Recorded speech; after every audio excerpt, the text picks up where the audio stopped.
got your amethyst on today? Not today, not today. You remind me to start getting back into my Back stones in, again. Is it on? Yeah, I can't even wear the tiger eye. Too hot. Too hot in the spirit. Too hot in the spirit. Popping off. Tiger eye. Yeah. You know what I'm saying? Start fucking popping off.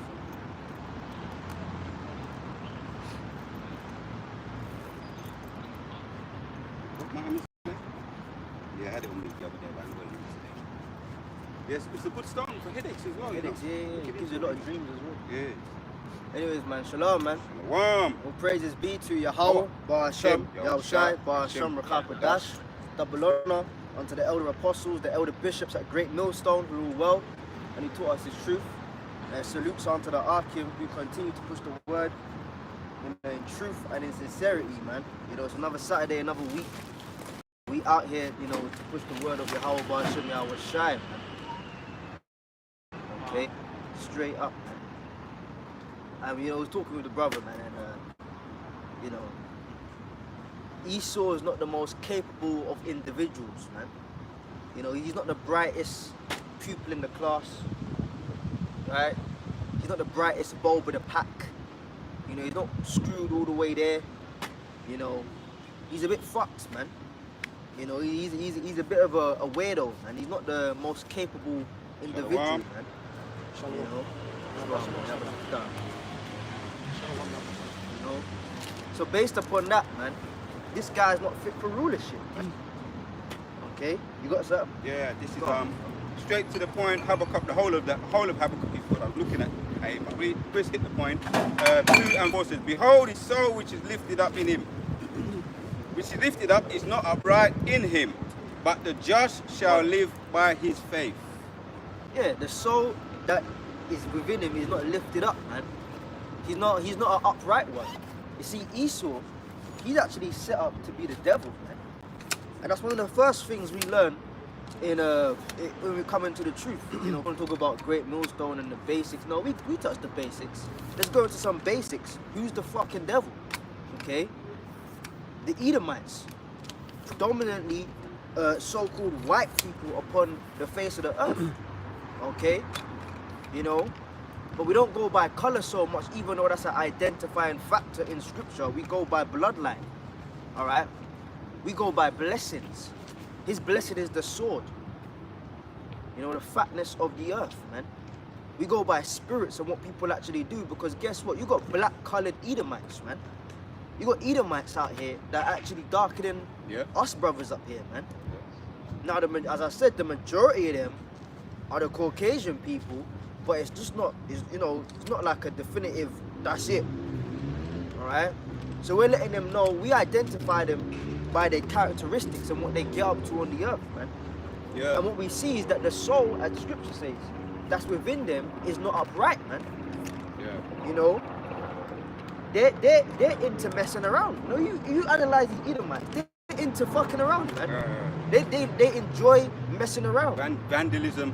Yeah. I often see them doing that. You know, we're observing in the spirit. We see what they get up to. Even before I went and get my little, you know, went to the shops just to come back to set myself up, get ready to come to the camp. And I saw two of them, you know, young looking, could have been like just early teens, just picking up bags and throwing them in the middle of the street. And now my responsibility is, you know, growing a bit more in my town. And I'm saying, what the fuck are they doing that for, man? And I even looked around at some Edomite woman and she was like, she got up, she was just about to jump in the car. She looked down, you know, them snobby kind of ones, looking down, and I was like, and they're her, you know, they're her people. So what's the wrong with these people? You know, like they got some that actually care about where they live, and they pick up the dog doodle and all them thing there. You know, they care about their surroundings, and they, you know, the council, you know, the council, loving people, support the council and your environment. And she's looking at, but you know what I feel like to do? But I thought to myself, nah, you don't need that, man. Because you know them young foolish people, they might say something back and I might get angry, and then, you know, it kicks off and shit. So I didn't say nothing. But wait there upon me, man. You know, talking about the vandalized spirit that they got, a break up, mash up, break, destructive spirit. They don't like cleanliness. That's the thing with Edomites. Yeah. Because they come from an environment where things are desolate. You know, the mountains, Mount Seir. You know, that's why they like concrete. Right. They don't really like greenery too much. You know, they're very much into like feeling caved in. That's the environment, man. Like even like how we are right now. You can experience this anywhere you go, pretty much, man. You got a building there, you got a building there, a building behind you, one across the road, one there. Like if you did an aerial view, you may feel like you got space around you, but really and truly you're fucking caved in, man. You're caved in. And it's to accommodate them. They feel comfortable around here, man. This is really their environment, man. You know? And they're not clean people, man, as the brothers getting into. They enjoy fucking around, they enjoy mess, they enjoy dirt. Yeah. You know. Okay? You know. They set up bins, but nobody uses the bins. Yeah. The bins themselves are filthy. Like the outside of them. You know. They'll put a bin in an environment that's off. Like the places they actually place bins is off, man. You know, you have a whole fucking park set up, children, families, picnics, and right next to it, you got some filth, man. You know, in the ancient world, that never happened. To even take a shit, you have to go outside of the camp, man. You know, Yeah. but in this world, you can be chilling, sitting in the grass. It's summertime now, and you got a fucking bin there, stinking up the place. You got used condoms, empty wine bottles, beer bottles, people's snotty tissues. Everything all in one, and you just gotta sit next to that and hear the community. Nobody gives a fuck. Go on, bro. Just a quick point to add to what you're saying. They even mix the dog shit, like they say you're supposed to clean up your dog shit and put it in the bin. But supposedly this is supposed to be going to recycling plants. So we're getting dog shit in with contaminating things which they claim is supposed to be recycled. But it's all a farce because they're not recycling the shit anyway. A lot of that shit gets wasted. It ends up in landfills. Even though they're saying, oh yeah, recycle, and you've got the little symbols on the packaging. Yeah, we're recycling. We're doing our bit for the planet. It's bullshit, man. So lucky, back to you. That's all bullshit. Go on, bro. Yeah, I've got another precept, something that get the dust of Obadiah, going to some of this. Obadiah 1 and 2 says, Behold, I have made thee small among the heathen, thou art greatly despised. Yeah, I've been observing the animals, man. The animals are vexed, man. They're vexed, and I agree with them. I can see why. They're attacking them now. You know, there's a whole heap of things going up on YouTube about how the animals. They're over there. I was listening to one of my classic radio stations, and there was, you know, it's kind of like middle class, upper class Edomites, and they're talking, saying, oh, we're gonna do this thing now where we're gonna have this resort. We're gonna go to travel into the holiday resorts, and we're gonna visit some of those holiday resorts, them nature resorts, and visit the animals, the wildebeest. And I'm saying, so I'm looking at on TV on news now. You got bison, wildebeest, you know, the big, look like bulls on steroids, just jumping up and attacking them. And now we're just attacking the Edomite women there and licking them down. One woman was in hospital. She got her leg smashed. The bull, she went up to the bull. The bull looked at her. She said she didn't know what hit her. Actually, she was in the vicinity. She said within 10 seconds, the bull was up on her, or the bison was up on her. Fling her up in the air, fling her up about 15 foot into the air. She dropped, and it started to maul her leg, and her leg has been shattered. So she's now disabled. And these are the type of stories you're hearing more and more of. You know, that's just the wildebeest. You've got all the sharks, you've got the whale attacks. This is why this is why the fucking black woman is the devil. This dude, yeah, he was walking past. I was listening to you, but I was observing him. He was walking past, and when he came past here, he turned, and then she put her arm around him to like coax him in the other direction. Oh, and then when they got down the road, she looked back and smiled.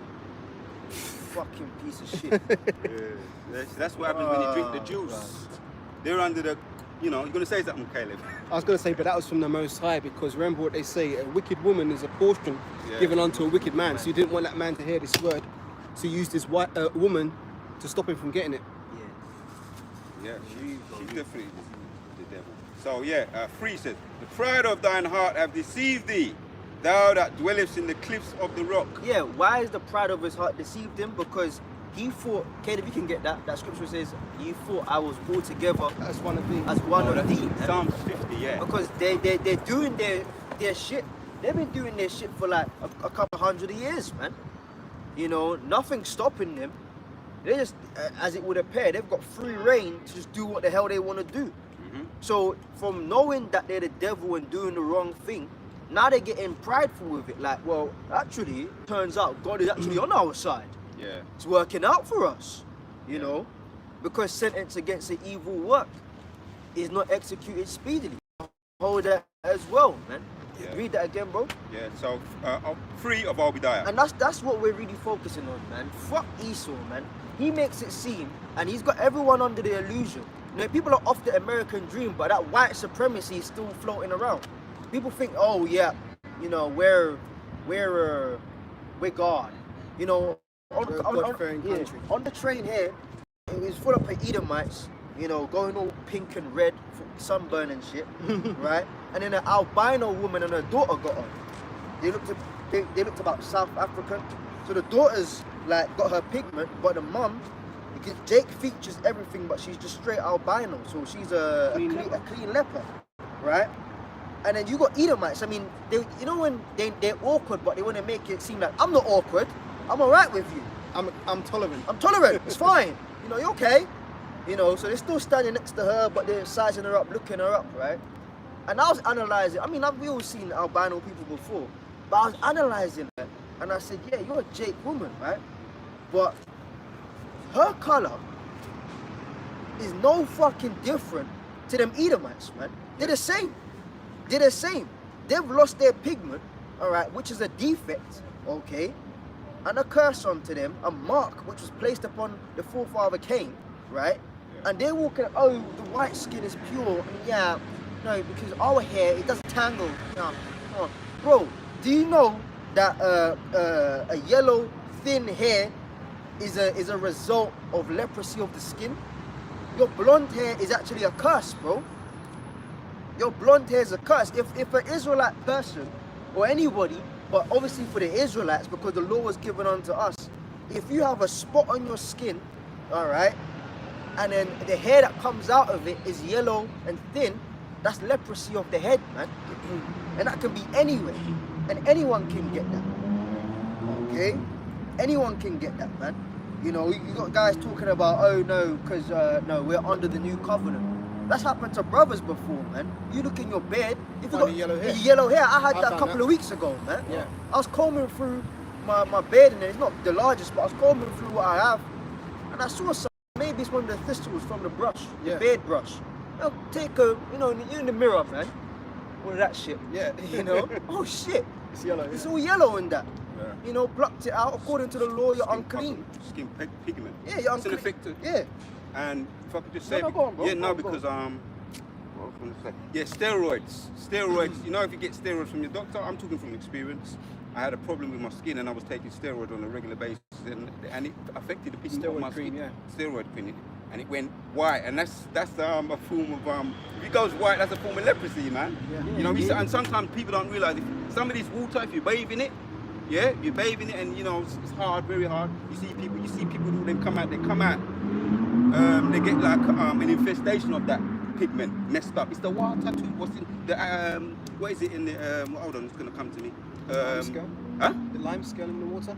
Yeah, well, yeah, that too. That chlorine. And chlorine and aluminium. That affects your skin. That's why we need to take certain things with alcohol and all that. And some of these things that affect your skin, they've got chlorine, they've got a lot of chemicals in them, and that's why it's best to just take things with no alcohol in it, basically. You know, so that this whole conversation is that it's that deja vu. Like, I saw that in a dream, but fuck. What did you see? Everything you're talking about, the setup of the camp, your phone alert just came on, the topic, everything. Because I saw it in a dream. I don't know when, but my woman had issues with the water in her house last week. Yep. But I saw this whole thing and then come to the camp. That's beautiful. That's happened to me and people, there's things we ain't going to talk about all of it. But there's ways you can go about doing some things with your water because it's very hard. And I've done certain things too. But well, she lives in a part of Hackney, right? I went to her place here. And she, oh, the water's not turning on. Yeah, you know. And I parked up in the car park downstairs, and it's just flooded. So the pipes were fucked up. You know, she came home and she's trying to, you know, do particular things. She wanted to have a bath, you know, put some food on the fire. You got a bowl of water and shit. She kept turning the tap, nothing's coming through, and then it burst through and then stopped again. That shit was yellow and brown. Yellow and brown shit coming through the taps, man. You know, but then you're gonna boil your rice in that, you know. Yeah. Nah, I never Wash do your that. plates in Never, that. never Wash your do plates that. in that. No, mate. You know? No. But you know what a lot of people do? You know, she used to do this as well. I'm telling her to jump back on that, right? You buy bottled water and you use that to like when you're cooking. When you're That's cooking. what I do. That's what I do. That's what I do. And there's certain stones, people don't know this. Yeah, yeah, Might as well yeah. we talk about No, stones. no, you know. talking Yeah. There's a stone, should I say? Go It's on, called go on. shungite stone. They're black. Basically, it's charcoal. Yep. It's a relative of the charcoal. Charcoal is also what you when they put in these filters. It's charcoal that's in it. Okay. Black charcoal. The filter inside the filters. You know, it's like, it's funny you say that because I've got a water fountain for my cats and it's got a filter. Yeah. I was watching it yesterday, I was looking and there's like little bits of brown stone in there. I think, what's that? Yeah. So that's charcoal. It's charcoal. Yeah, you know charcoal what I do as well? Yeah. When I went to, we're gonna read the precepts. I went to when I was in Wales a couple of years ago, in the river. That's the best water I tasted, man. But you pick up stones from the river, you take it home, and you put it in your water, man. Okay. Yeah. Put it in your water, clean it out. Yeah, the stone that charcoal, but it's called shungite, Shungite. and it's like it's got a kind of nice feeling about it. And before I drink any of my water, it's all filtered and all that, and I use the shungite to do it, shungite stone. And I've been doing that for years, man. You know, because a lot of this water today is not hydrating. It's just a dead form of liquid. Yep. But the shungite, it hydrates, it gives you it puts life into the water, you know. But I might do a video on it now. About that. Yeah. Right, you finished that? Okay. Yeah, I can come back. Bring your piece up. Psalm 50 verse 21 says, "These things hast thou done, and I kept silence. Thou thoughtest that I was altogether such as one as thyself." So this is prophecy as if it were the Most High himself speaking. These things have I done, and you thought that I was altogether one as thyself. Speaking against who? The Edomites, man. Okay, go on. "But I will reprove thee and set them in order before thine eyes." So you're gonna get checked, all right? Esau, you're gonna get checked, man. Okay? You thought that the Lord was with you. That's why, you see that Renaissance period, what's his name? Caesar Borgia, the Borgia family, the repainting of him to be the new Messiah, the name change, you know, Jesus, from Jesus to Jesus, the whole new image, right? That was to bring white supremacy over the slaves. And to start with, they knew it was false because they fucking came up with it. But over time, as prosperity kept hitting their door, on their doorstep, they actually started believing in it. Buying into their own bullshit. They bought into their own bullshit, man. Oh, you know, God is he is actually white. You know, that Jesus is the name, and you know, we are the superior race. They bought into their own bullshit. Now it only takes your children and your grandchildren for the original information to be wiped away. So as much as they wiped away our truth in terms of who we are, we're the Israelites, you know, we go further the slave ships, you know, Jesus is a so-called black man, all of that stuff. It only takes you to indoctrinate the original slaves' children and their children up to the grandchildren, and you've wiped out the prior knowledge. It's the same thing for the Edomites. It was wiped out from them. You had Edomites getting born actually believing that they're better than people. That's right. You know? So from the first set of children onto the first set of grandchildren, they actually started believing, oh well, God is actually with us. That's why you would watch them slave movies. They'll go up in the church, you had the nigger church, and then you had the white man church. And in the white man church, they'll be, you know, they're in their Renaissance suits and ties, you know, and they'll be in the church playing some organ, and they'll be singing from the hymnal, right? And they actually believe it, man, you know? And then they'll read scriptures like, slave masters, be good to your slaves, and slaves, listen to your masters, you know?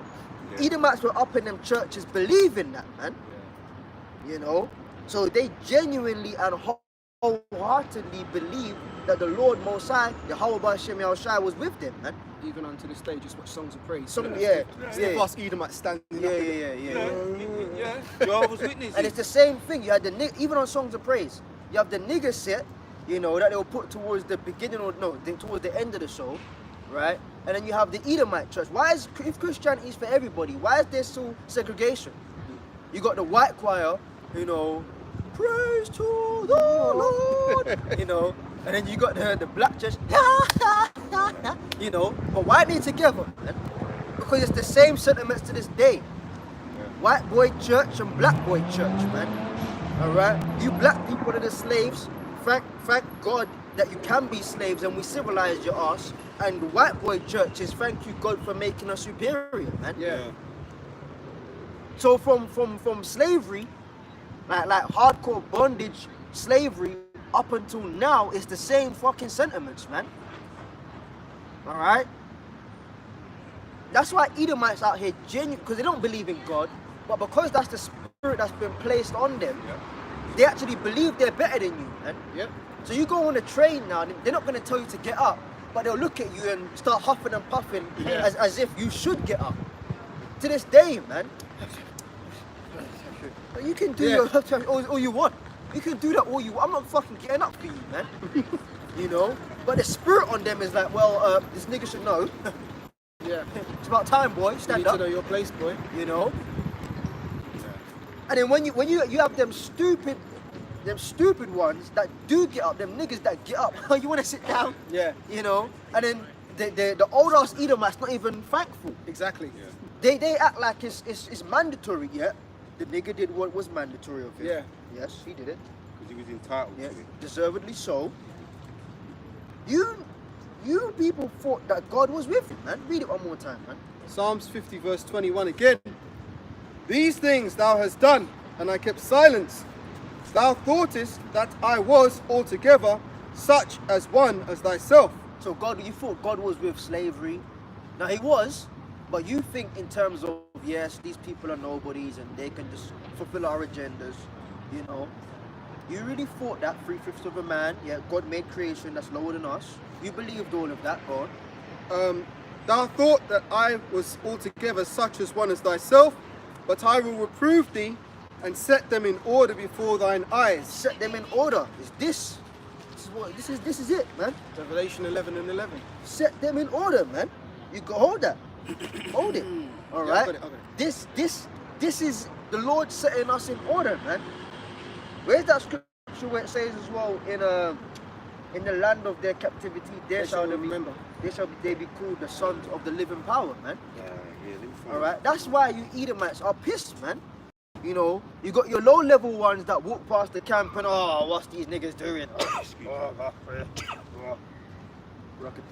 You know, all of that, man. And then you got the high-end ones. Ooh, what's this about? You know, and they're pissed off at you. You're a menace to society when you're out here at the camp, man. You know, right? So the Lord has set it up, man, in this very place of captivity, where you tried your level best to wipe away our history. All right, it's been restored unto us who we are, and we're not Hispanics, we're not Indians. You're the real Indian, because the word Indian means savage. So it really be Edomite Indians, man. Yep.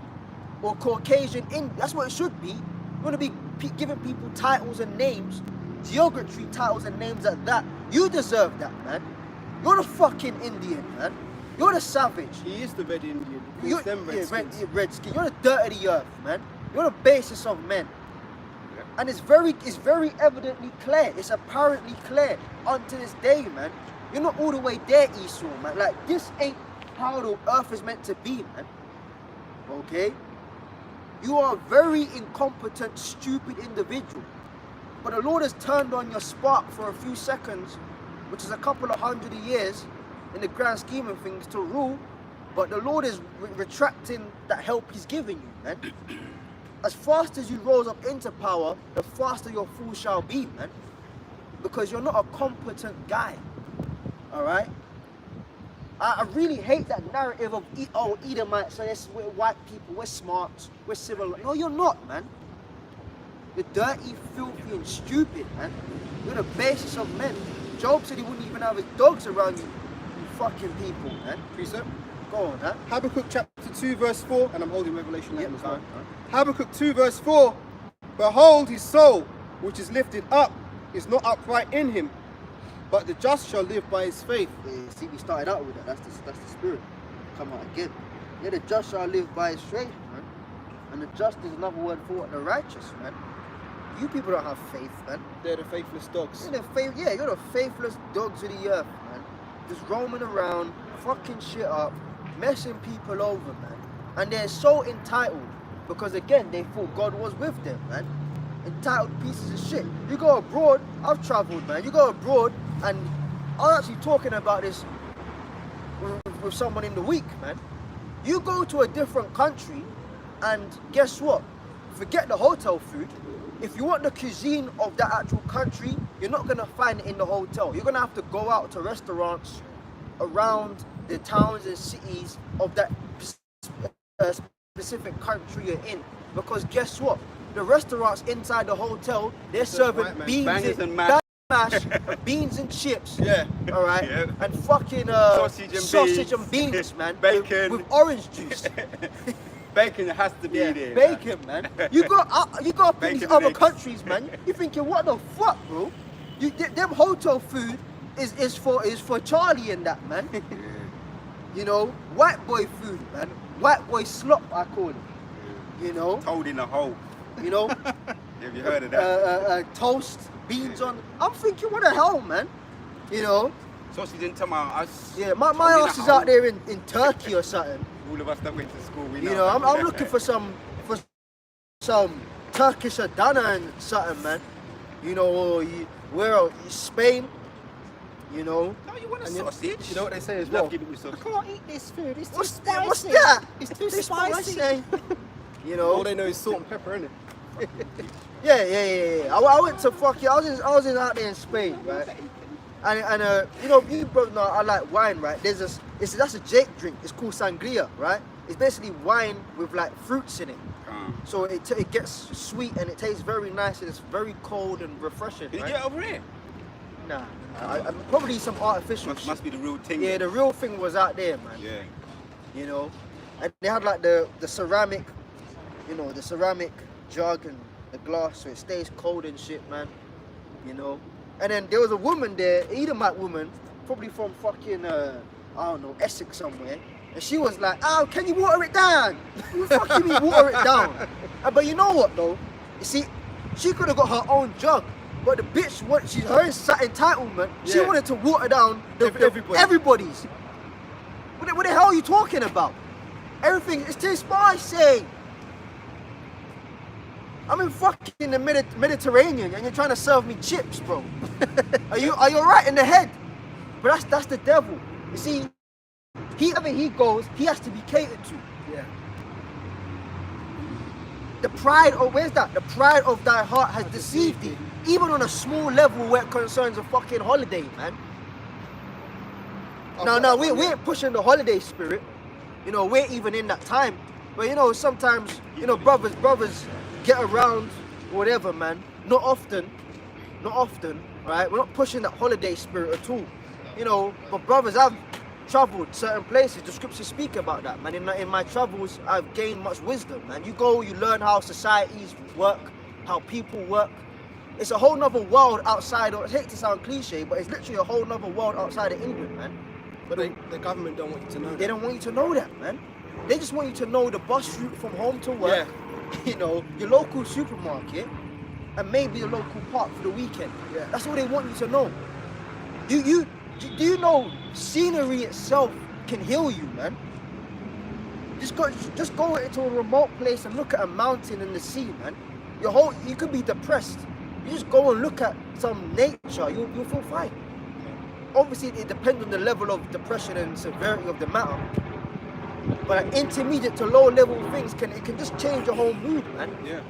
They want to be putting shots inside of you, man. Yeah, nah, you're sick. Oh no, you got the COVID. Yeah. bro, you know if you're sick, what you gotta do is take a dip in the ocean. You'll be alright. Yeah.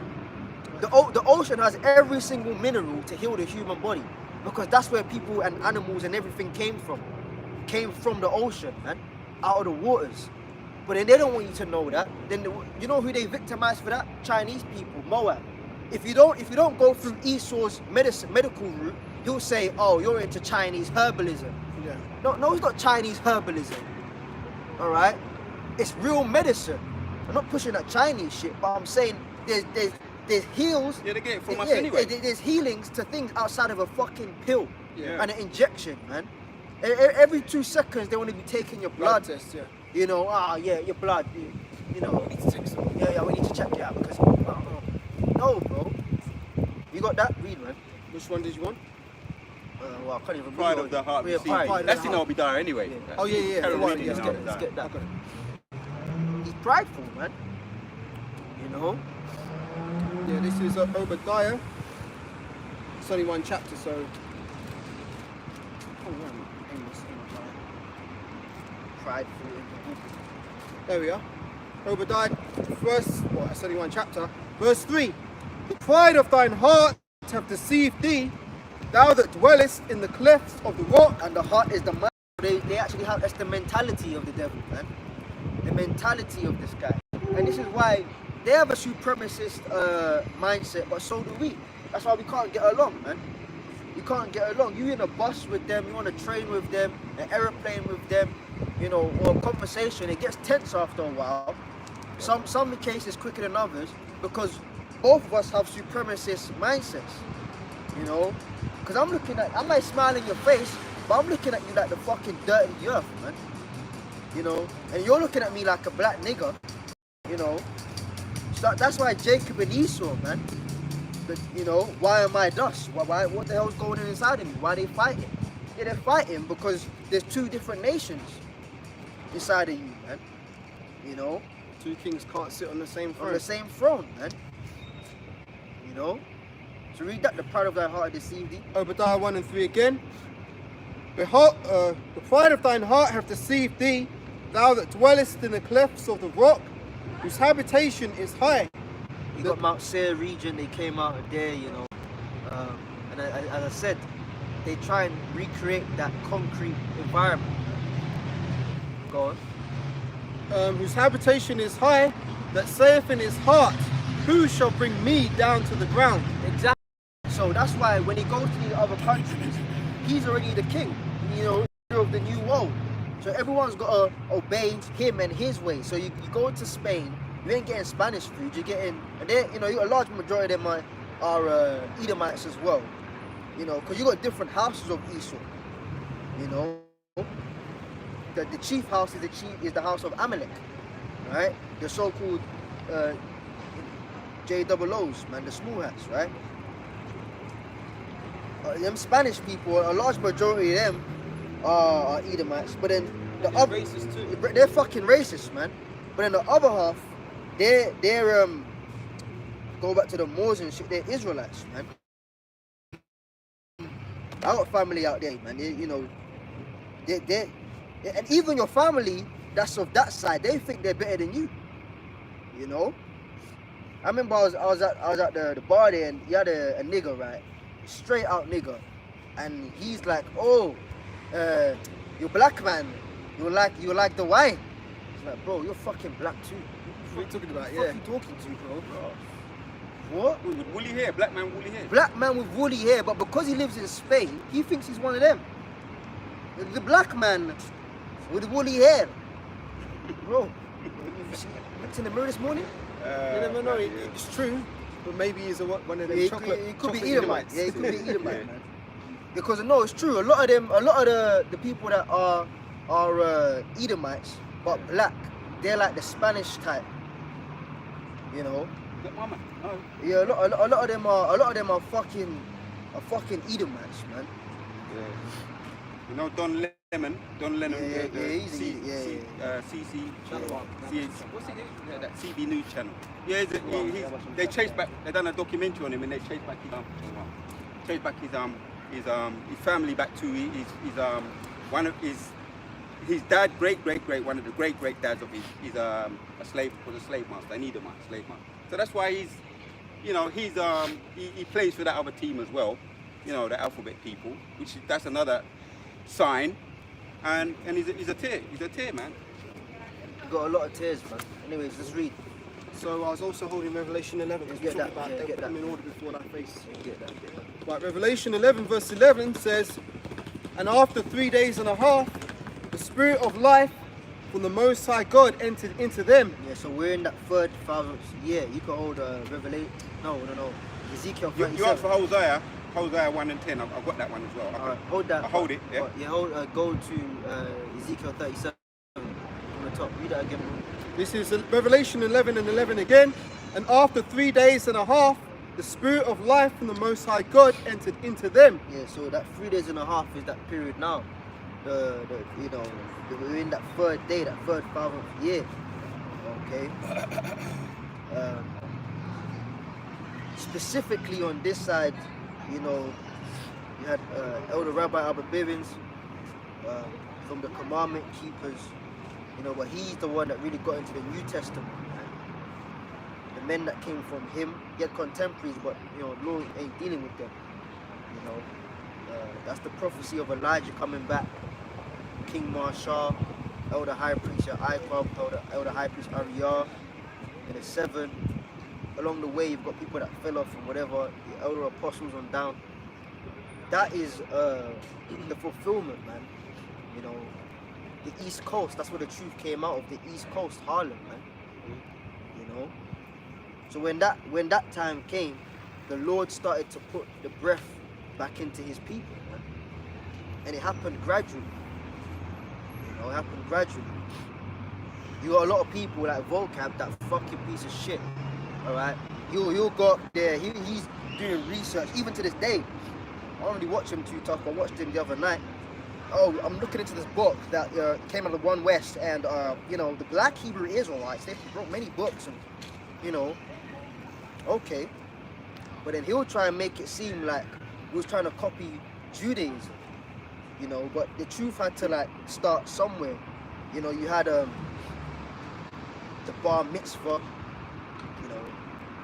There's accounts of that, you know. I don't want to get too deep into it, man. Just Ban Mataza Waf, you know, the son of the law, son of commandment. You know, yeah, there were certain influences, but it started with Elder Rabbi Abba Bivens, man. Okay? And as time went on and the Spirit started dealing more, right, more truth was revealed. That's the breath entering back in, man. Okay? They say they shall stand upon their feet. Yeah, I was going to get to that part. It says, and they stood upon their feet, and great fear fell upon them which saw them. And who's that? That's the elect, man. Standing upon their feet. Standing in this knowledge. Alright? Coming to the camp. That's teaching and believing this word. That's standing upon their feet. Alright? Now we're going to the breath side of things. And again, this is why the devil, Esau, is not a capable ruler, because he doesn't have the breath. Yeah. Okay? He doesn't have the breath. We're going to get breath scriptures now. Read that. Yeah, from the top. Ezekiel 37 from the top. And the hand of the Lord was upon me, and carried me out in the spirit of the Lord, and set me down in the midst of the valley, which was full of bones. Yeah, so Ezekiel, right? Ezekiel. Yeah, he was seeing Ezekiel went for a whole lot. Visions and shit. Yeah. He was in like what's the word? It was a 3D simulation. It was virtual reality. It was like a virtual reality. Yeah. And he was actually in the valley, man. You know, the lowland, and he actually saw skulls.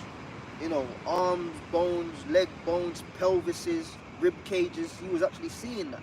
You've got to use your imagination. Imagine waking up in a field of just dead bodies. You'd be shook. You'd have been, tripped out, man. You know, go on. Yeah. Was full of bones, and caused me to pass by them round about, and behold, there was a very so he was actually walking in it, man. Imagine walking around skulls and shit. Oof. Yeah. What's that all about, man? Spooky shit. Go on. round about, and behold, there were very many in the open valley, and lo, they were very dry. And he said unto me, Son of man, can these bones live? And I answered, O Lord God, thou knowest. And again he said unto me, Prophesy upon these bones, and say unto them, O ye dry bones, hear the word of the Lord. So the bones are Israelites, man. Now in the vision, it was just dead, well, not even corpses, it was just skeletons, right? But those skeletons represent living Israelites in a dead state of mind, all right? So you're walking around and you're dead, man. You know? Dead from the neck up. You don't know who you are. You don't know what to believe in. You're just going with the flow, you know, looking for the next paycheck to fuck around on the weekend. That's death, man. Yep. If you're an Israelite and that's your reality, you're dead, man. So that's what Ezekiel was seeing. Go on. These bones were very dry, now in 3. And he said unto me, Son of man, can these bones live? And I answered, O Lord God, thou knowest. Yep. 4. And again he said unto me, Prophesy upon these bones, and say unto them, O ye dry bones, hear the word of the Lord. Thus saith the Lord unto these bones, Behold, I will cause breath to enter unto you, and ye shall live. Yeah, breath, which is the wisdom, the knowledge, the understanding, man. Okay, go on. 6 now. And I will lay sinews upon you, and will bring up flesh upon you, and cover you with skin, and put breath in you, and ye and shall... as Elder Apostle Tahar said, the sinews in the skin and the flesh is like the idea of it. Because you got people out here that they know they're Israelites, or they've heard of the Israelites before, but they're still a Muslim, you know, or they're still a Christian, you know, or it can be people that have part of the truth, but not all of the truth. You may have some skin, you may have some flesh, some sinews on you, you know, but you believe Edomites can make it. You're just flesh, you're just skin, man. You know, you're part way there, but you're not all the way there. Alright? But if you have the breath, that's the 100% of it, man. Without the breath, the breath is the entirety of it. You know? So you got a lot of you got a lot of dead corpse Israelites. As in, they're in the camp, they know they're Israelite, you know, they believe in the Messiah, they may keep the high holy days, you know, Day of Atonement comes around, the Pesach comes around, Purim comes around, Hanukkah, you know, Feast of Tabernacles, they're doing what they're doing, you know. You could be diligent too, but if it's not in 100%, that's just the flesh, that's just some skin, man. Yeah. You know, what's skin and flesh without breath? Yeah. So you got some of it, but you ain't got all of it, man. Yeah. You know? That's the importance of the breath. Alright? Go on. Yeah, and can I just add to that too? When we do videos, before we do them, I'm trying not to get into the habit of just churning out videos, like just churning out videos. Although that's what we want to do, but we want quality as well. Quality as well as quantity. You know, so therefore we're not just going through the motions. In the Jehovah's Witness, we was talking a little bit about it last week. If you're doing a lot of hours, you know, Pioneer, 95 hours, you're doing well, and you're gonna get the water. You know, you're gonna get the front seat and all that. And a lot of them were just going through the motions and cheating anyway. But I'm not saying brothers do that, but you have to be careful not to get into that Pharisaic mindset of just going through the motions, man. You know, because I've seen that happen a lot in Christian church. So we was at 6, right? I'll read it again. And I will lay sinews upon you, and will bring up flesh upon you, and cover you with skin, and put breath in you, and ye shall live, and ye shall know that I am the Lord. Breath, so without the breath, there's no life, man. So you got lifeless Israelites out here, man. You know? Alright? So Doesn't that go back to Genesis? Yep. Go to Genesis. With Adam receiving the breath. Yeah. Which is the knowledge and understanding. Somebody hold as well, you're gonna go Genesis. Yeah, because you was talking about without the breath you ain't got it. And that's what's given to Adam. Psalms 135 verse 17. Go on. This is Genesis 2 verse 7. And the Lord Yahweh formed man out of the dust of the ground, and breathed into his nostrils the breath of life. Yeah, so man was already living. Adamites, you go to Genesis 3, Genesis 4, the Adamites were already living, yeah? And contrary to common Christian belief, Adam wasn't the first person on the planet Earth. He came from the line of, he had parents, he came from the line of the Adamites. Because you got people who, even within the truth, they don't get that. And they say, oh, you see, that's why this breakdown don't make sense. Because if Yahushua made the earth, then how could he make Adam at the same time? Well, it's 2 different times, bro. Is that the one you wanted? 135. 135. 135. Yeah. You know? So, yeah, he's talking about the Adamites, but he's talking about a specific man of the Adamites, whose name also happened to be Adam. Yeah. Alright? Go on. And breathed into his nostrils the breath of life, and man became a living soul. So again, Adam was biologically already alive. It wasn't like just a corpse there, you know, and now he's alive. No. What it meant to breathe into his nostrils is to give him the wisdom, the knowledge, the understanding, which is pretty much the laws, statutes, commandments, and faith. Okay? The laws, statutes, commandments, and faith is the wisdom and the breath, man. So the Most High put that inside of Adam. So he departed from everyone else, man. He departed from everyone else and started walking according to righteousness. Like Abraham.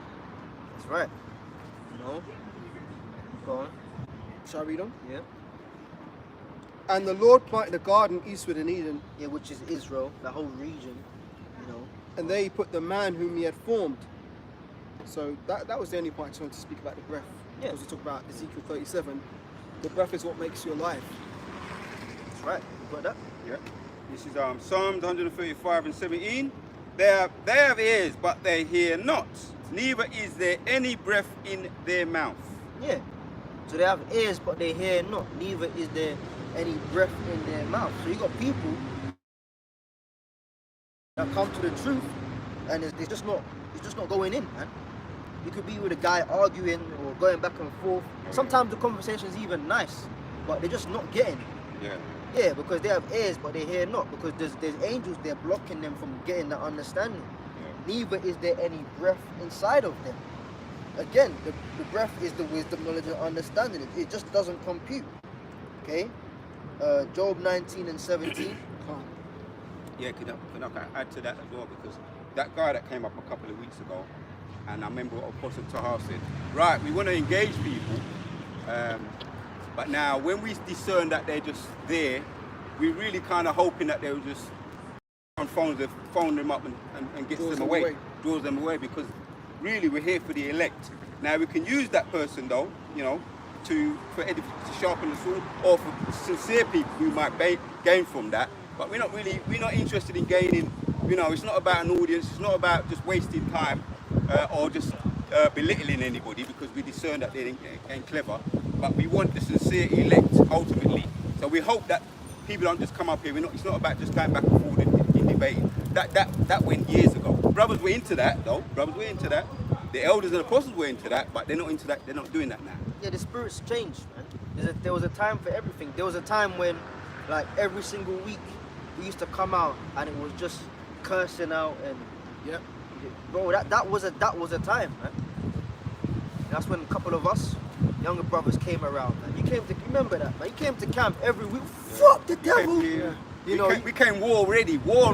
Getting into like fight. We're not promoting that, you know, but shit getting so heated, you know, blows were getting thrown, you know, people getting chopped down the street, man.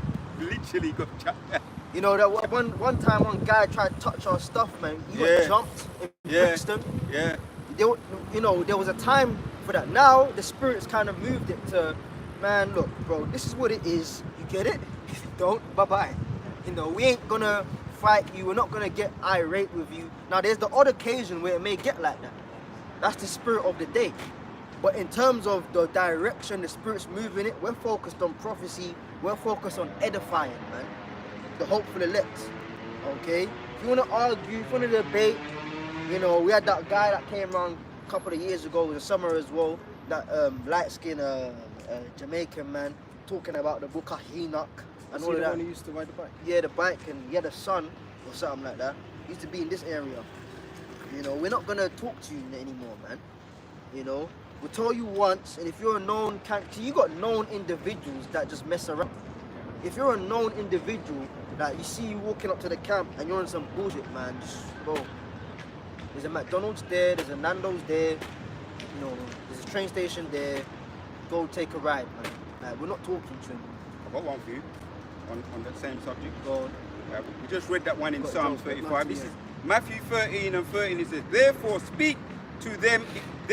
I speak to them in parables, because they see not, and hearing they hear not, neither do they understand. Yeah, why? Because again, as I said, there's an angel there to block their understanding, man.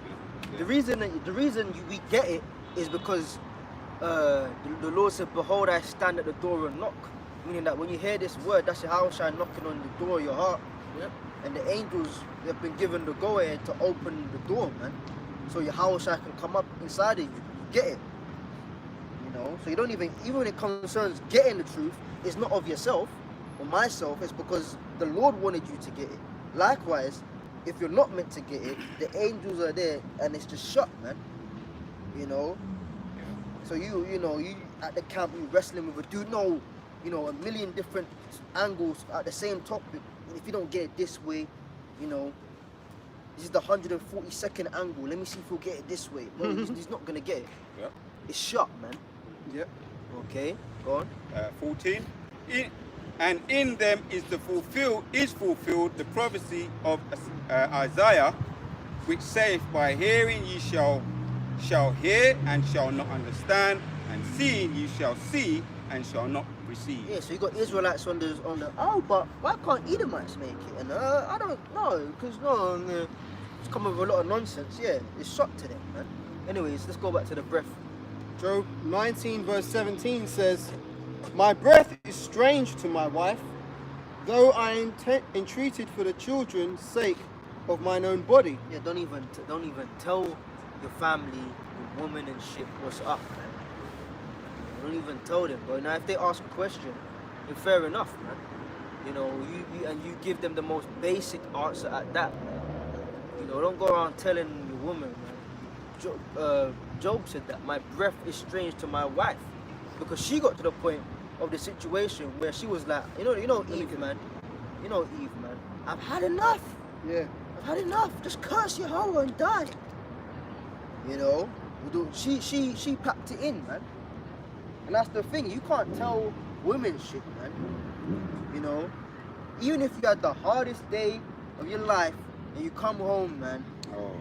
Look, how you been? I'm alright, baby. I'm alright, man. Alright. If you want to vent, first and foremost, you vent to the Lord, pray. You know, you walk up and down, you go for a run, you punch the wall, you do whatever, man. You pray and get it out. Or you're talking about someone on the earth, you talk to brothers. Alright? Whatever, man. Don't fucking tell women the deepest of your issues, man. Because they'll use that. Even they'll say that. I won't hold it against you. But then wait till that next argument, man.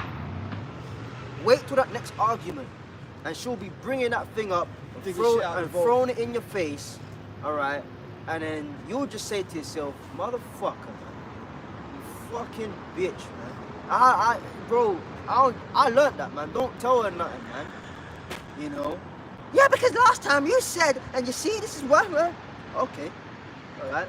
You got me once, bitch, not twice, man. I ain't telling you shit again. Alright? And they shouldn't be that way, because as a man, yeah, you have pressure in that. Well, you're meant to be the rock. If you start opening up to her, she has to assume the masculine role. Oh, come here, baby. Let me hear you out. And even if you've got your problems handled, they'll still look at you like you're feminine, man. Because you still bitched up and had to go and open your mouth to them, man. Not everything is for a woman's ears to hear, man. Especially this truth. That's why Job said, my breath is strange to my wife. What was he talking about? He had bad breath? No. He's talking about the philosophy. Or no, not philosophy, the truth. Okay? Because philosophy means lover of wisdom, right? Yeah. So the true philosophy, you could say. This wisdom, knowledge, and understanding. The breath, there it goes again. What he's into is strange to his wife.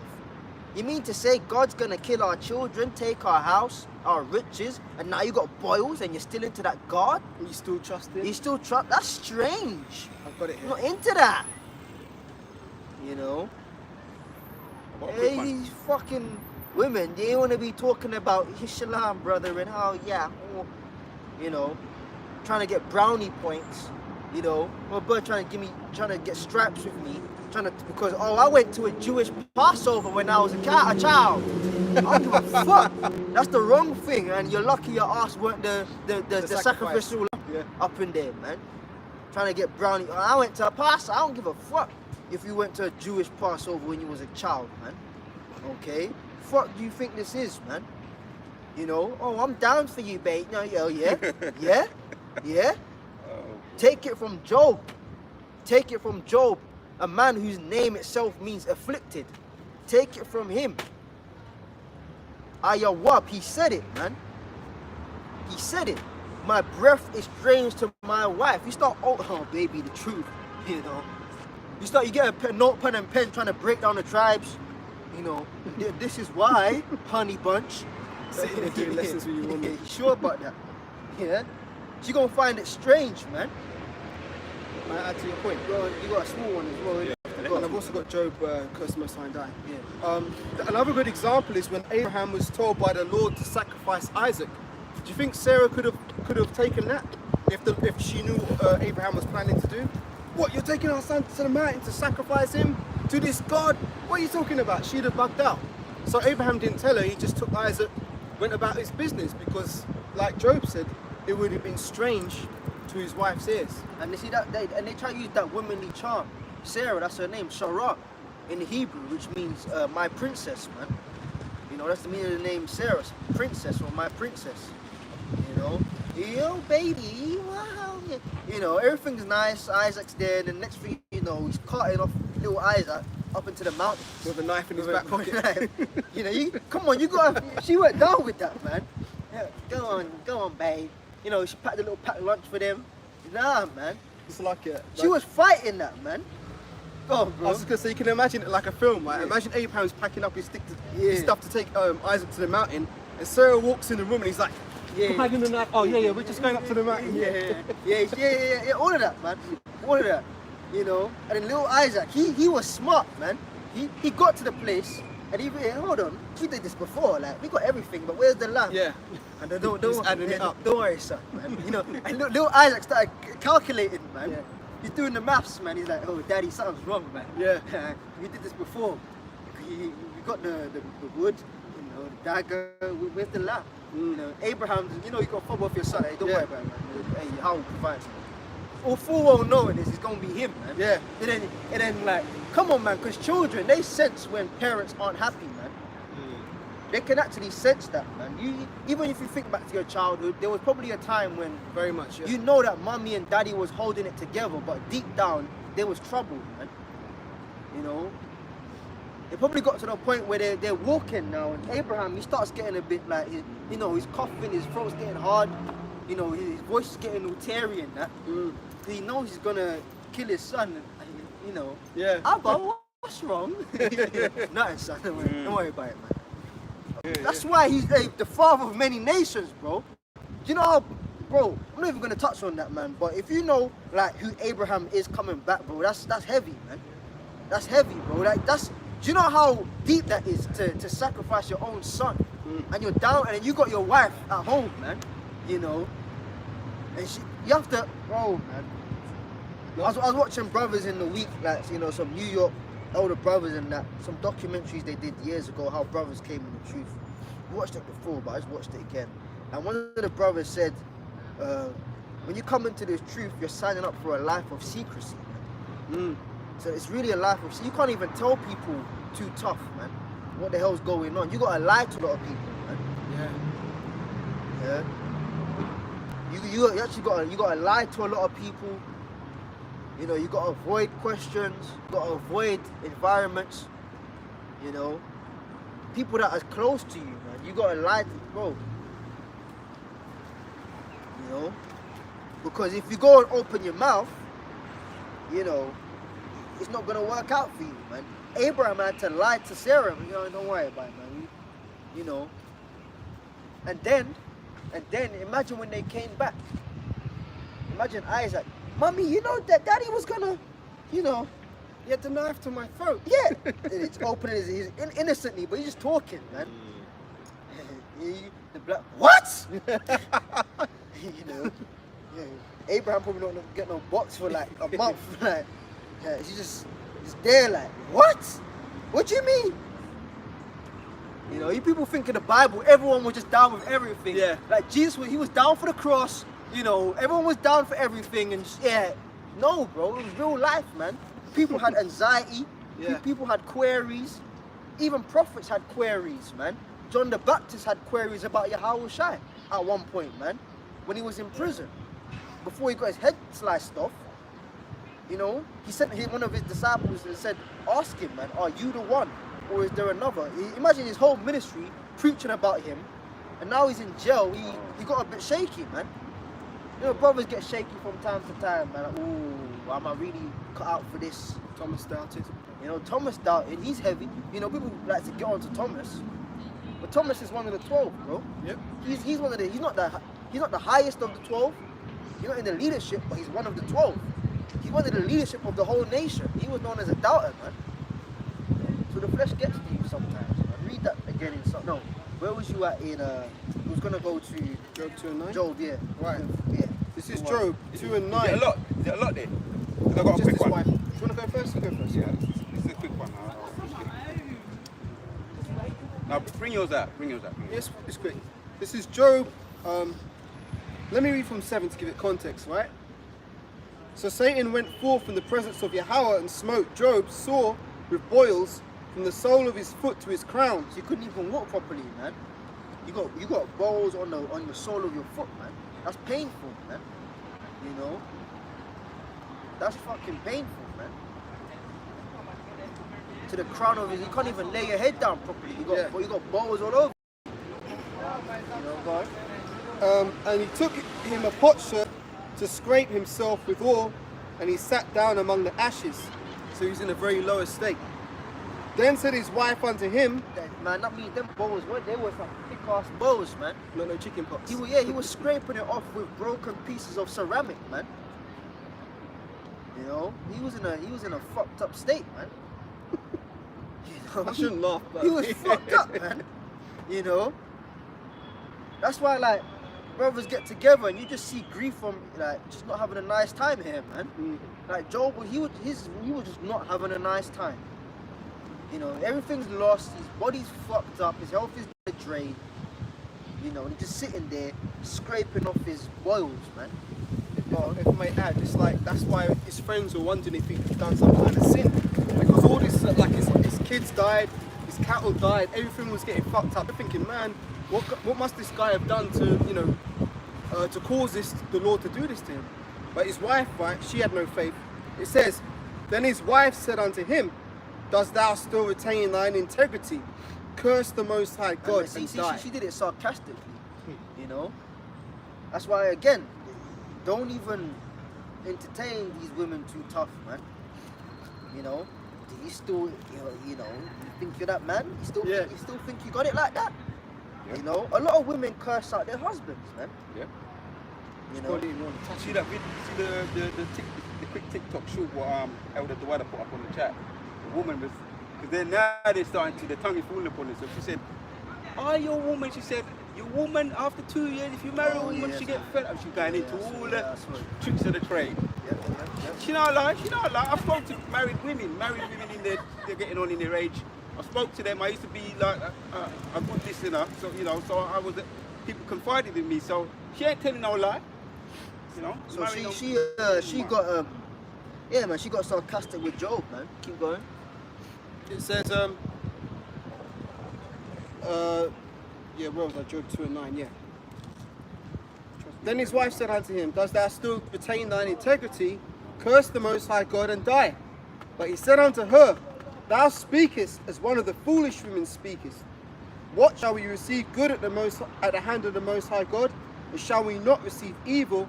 And in all this did not Job sin with his lips? Yeah, man. So he's a heavy person in the spirit. Yeah. He's a heavy, That's a strong man. heavy Survivor. And they're the type of man you want to. I used to even back in the day, before I was in the Jehovah's Witness, before I was in the truth, I want to go to. If I go to war with a man, I want to go to war with a man that ain't got no kind of weakness, and that's asking a lot. But a man that can hold his tongue, which means you ain't gonna grass on your brethren. Anyway, let me read this precept. You finish, yeah? Yep. I'll read this precept, and it kind of says it. Micah chapter 7 and 5 says, "Trust ye not in a friend, put not confidence in a guide. Keep the doors of thy mouth from her that lieth in thy bosom." So there's no chink in the armor. If you got a brethren like that, and you and him are down for each other, and whatever you're gonna go and do, if you get moved to, you know he's got your back. Woman can't make him soft. The police can't make him soft. You understand? Because you ain't going to no war with no, chump or no. Where we grew up, so you can't be too soft nowadays. Because I see enough man crumble when they get, that interrogation. Enough man crumble. And there's a man called Iceman. He's up on YouTube, and he was a gangster. I'm not talking about no little two-bob villain, a gangster in his 50s. He's in prison now. He said the only time I got caught, because he used to do some what they call them, homicides, and he used to go and take man out. He said the only time I got caught is when I went out and I did something with somebody. Otherwise, I was always on my own when I did it. He's in there, he's telling his story now, the documentary on the Iceman, his name is the Iceman. He's up in his 50s. The man was a cold, calculated killer. And he goes into detail. So this is what let him down. This is why I'm in here today. All right, I'll read it again. Micah chapter 7 and 5 says, "Trust ye not in a friend, put ye not confidence in a guide, keep the doors of thy mouth from her that lieth in thy bosom." So don't talk to your wife, man. Like there's certain things you tell them, but don't expound everything to a woman. Like, a woman ain't meant to. She's not a fucking counselor. She ain't got broad shoulders, man. You tell them stuff, man. And they're gossipers, man. They're going to use it against you. That's why a lot of great men went down with women. But you got Samson. Yep. You fucking Delilah. You had Potiphar's wife trying to seduce Joseph. Yeah. So these women, where's that? I'd rather dwell in the corner of an attic. Yeah, let's get that, man. Yeah. Because when he said, Elder Apostle to her, when he said there ain't going to be no pillow talk in the kingdom, that resonated with me straight away. That means like when you have your days when you just want to chill, you ain't going to be chilling around women, man. You're going to do what you need to do with women. As you said, they're going to do their duties. They're going to have their waiters, their servants, but they're going to do their duties. They're going to be servants for us, but we ain't going to be no servant for them, not the other way around, like this kingdom. Have you got it? Yep. Proverbs 21 and verse 9 says, in the kingdom, if you want to chill with your wife, you can chill with her. You can lay in the bed, go on a walk, do what you want to do, but we ain't going to be up in the arse. Like, we're there on our watch. In this kingdom, you're on their watch, man. When I say chill, I mean let down your guard. Yeah. Absolutely. A lot of people tend to let down their guard when they're chilling with their women. I know that from experience. You're letting down your guard when you're chilling with a woman. But on the flip side, I hear what you're saying, but even on the flip side, in the kingdom you can, because they're going to be righteous. They're going to be righteous, but still, we're not going to be pussy whipped. We're not going to be up there, everything's for pussy. Nah, fuck that. Pillow talk. That's the word that he used. There ain't going to be no pillow talk.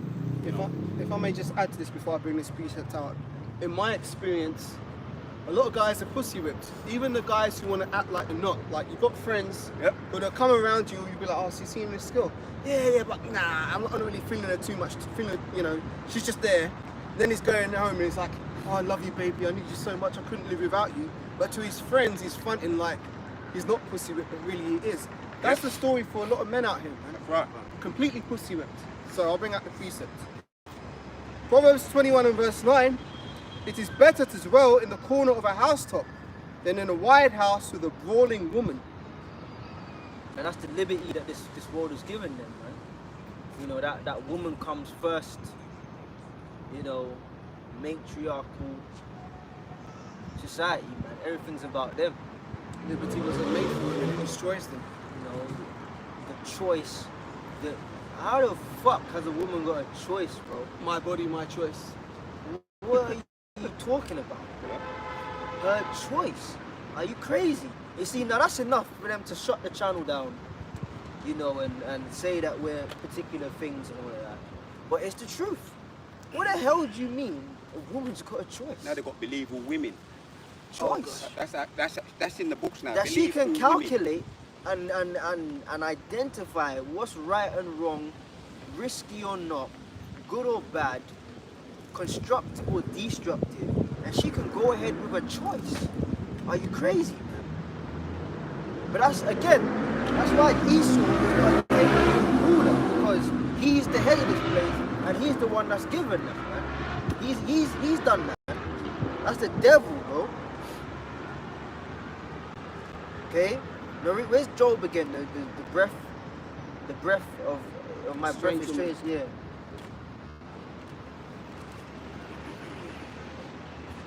Bear with me, I'll just find it. But while I'm looking, man, I just add a point to what you're saying. I just did a video this morning that, what is it? Pope, I can't remember what the current Pope's name is, but he's given authority to women to vote in the church.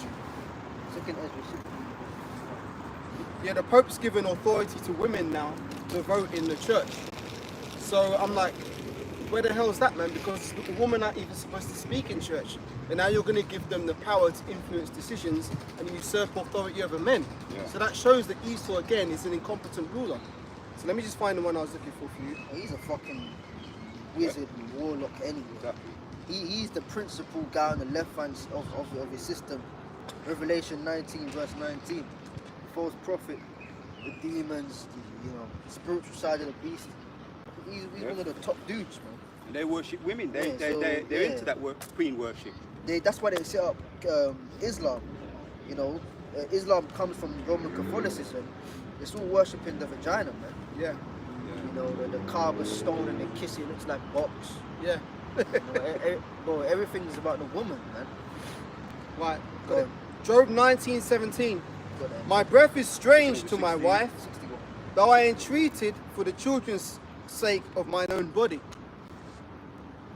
That's right, read that again. Job 19:17 again. My breath is strange to my wife, though I entreated for the children's sake of mine own body. Yeah, he entreated because he said, it may be that my children have sinned. So Job took precautions. You see, we were speaking about this last week, the week before. Being spiritual and seeing things. You can take precaution. You can look left, look right, look left again, look right and left again, and your ass still get hit by the bus when you cross the road, man. He said, it may be that my children have sinned. He never even got confirmation that they sinned. They probably didn't.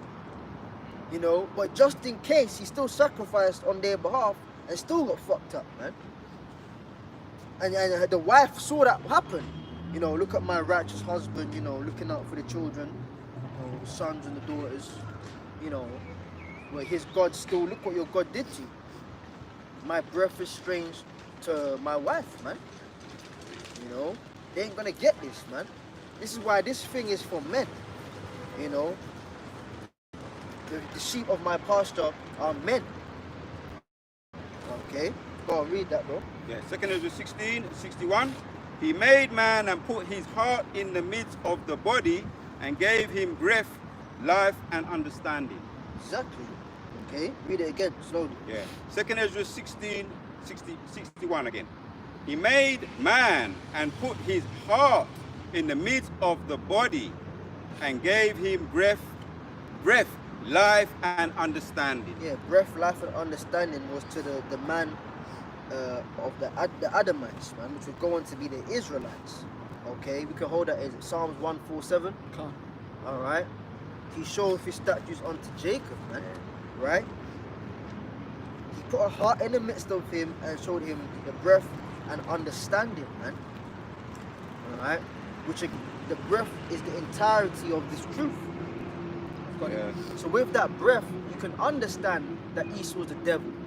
You can understand the mysteries of the scriptures, man. You got people walking around with Bibles in their hands, you know, going up in church talking about the scripture reading. They don't know what the scripture reading. They don't understand what it's talking about, man. You know, if you would all turn your Bibles with me to, people turning the Bible pages, not understanding what's actually written inside of it. That's right. Because they don't have the breath, man. Okay, the Holy Spirit. So read that. Psalms And then 147 go back to Ezekiel and verse 37. 19 says, "If his word unto Jacob, his statutes and his judgments unto Israel." So it sounds awfully specific to me. You know, this is God's for everybody, and the whole world turn to Jesus, and everybody can get involved with the Bible. I ain't too sure about that. No. It clearly said it. He showed his word unto Jacob, man. And we know that Jacob's name was changed to what? To Israel. And from his 12 sons came the 12 tribes of Israel, man. Alright, your eye come to Yasha Allah, and then you had the sons, man. Okay? So the Lord said, He showeth His word unto Jacob, unto the Israelites, man. Meaning that this Bible has a word for every nation, but the Bible is for the Israelites. Okay? Yeah, there's information about Elamites and Moabites and Ammonites and Edomites and Hamites in the scriptures, for sure. 100%. But who's the book for? It's for the Israelites. Now at that, it's for the elect. It's not even for all of Israel, man. If you want to, get on that level. But it's for the elect of Israel, man. So He showed His word unto Jacob, And his statutes unto his judgments unto Israel, He have not dealt so with any nation.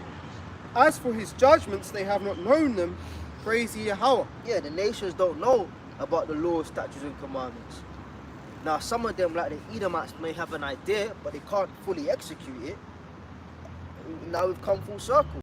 This is why it's clear that this guy is not fit for rulership. All right. If the maker of a product writes a manual, you want to fucking follow the manual because he made it. Yeah.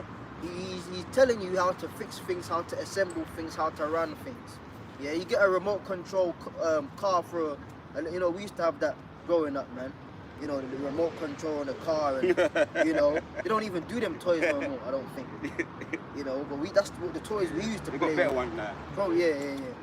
You got the little thing that actual kid gets in it and it drives, man. But we used to have the little remote control things, right? Now, you'd be a damn fool if you hold the car itself as the control and put the control on the floor. And you're reading the instructions. Why are you moving? Well, you're doing it the wrong way around, bro. So the Lord made the earth, and there's a way to govern the earth.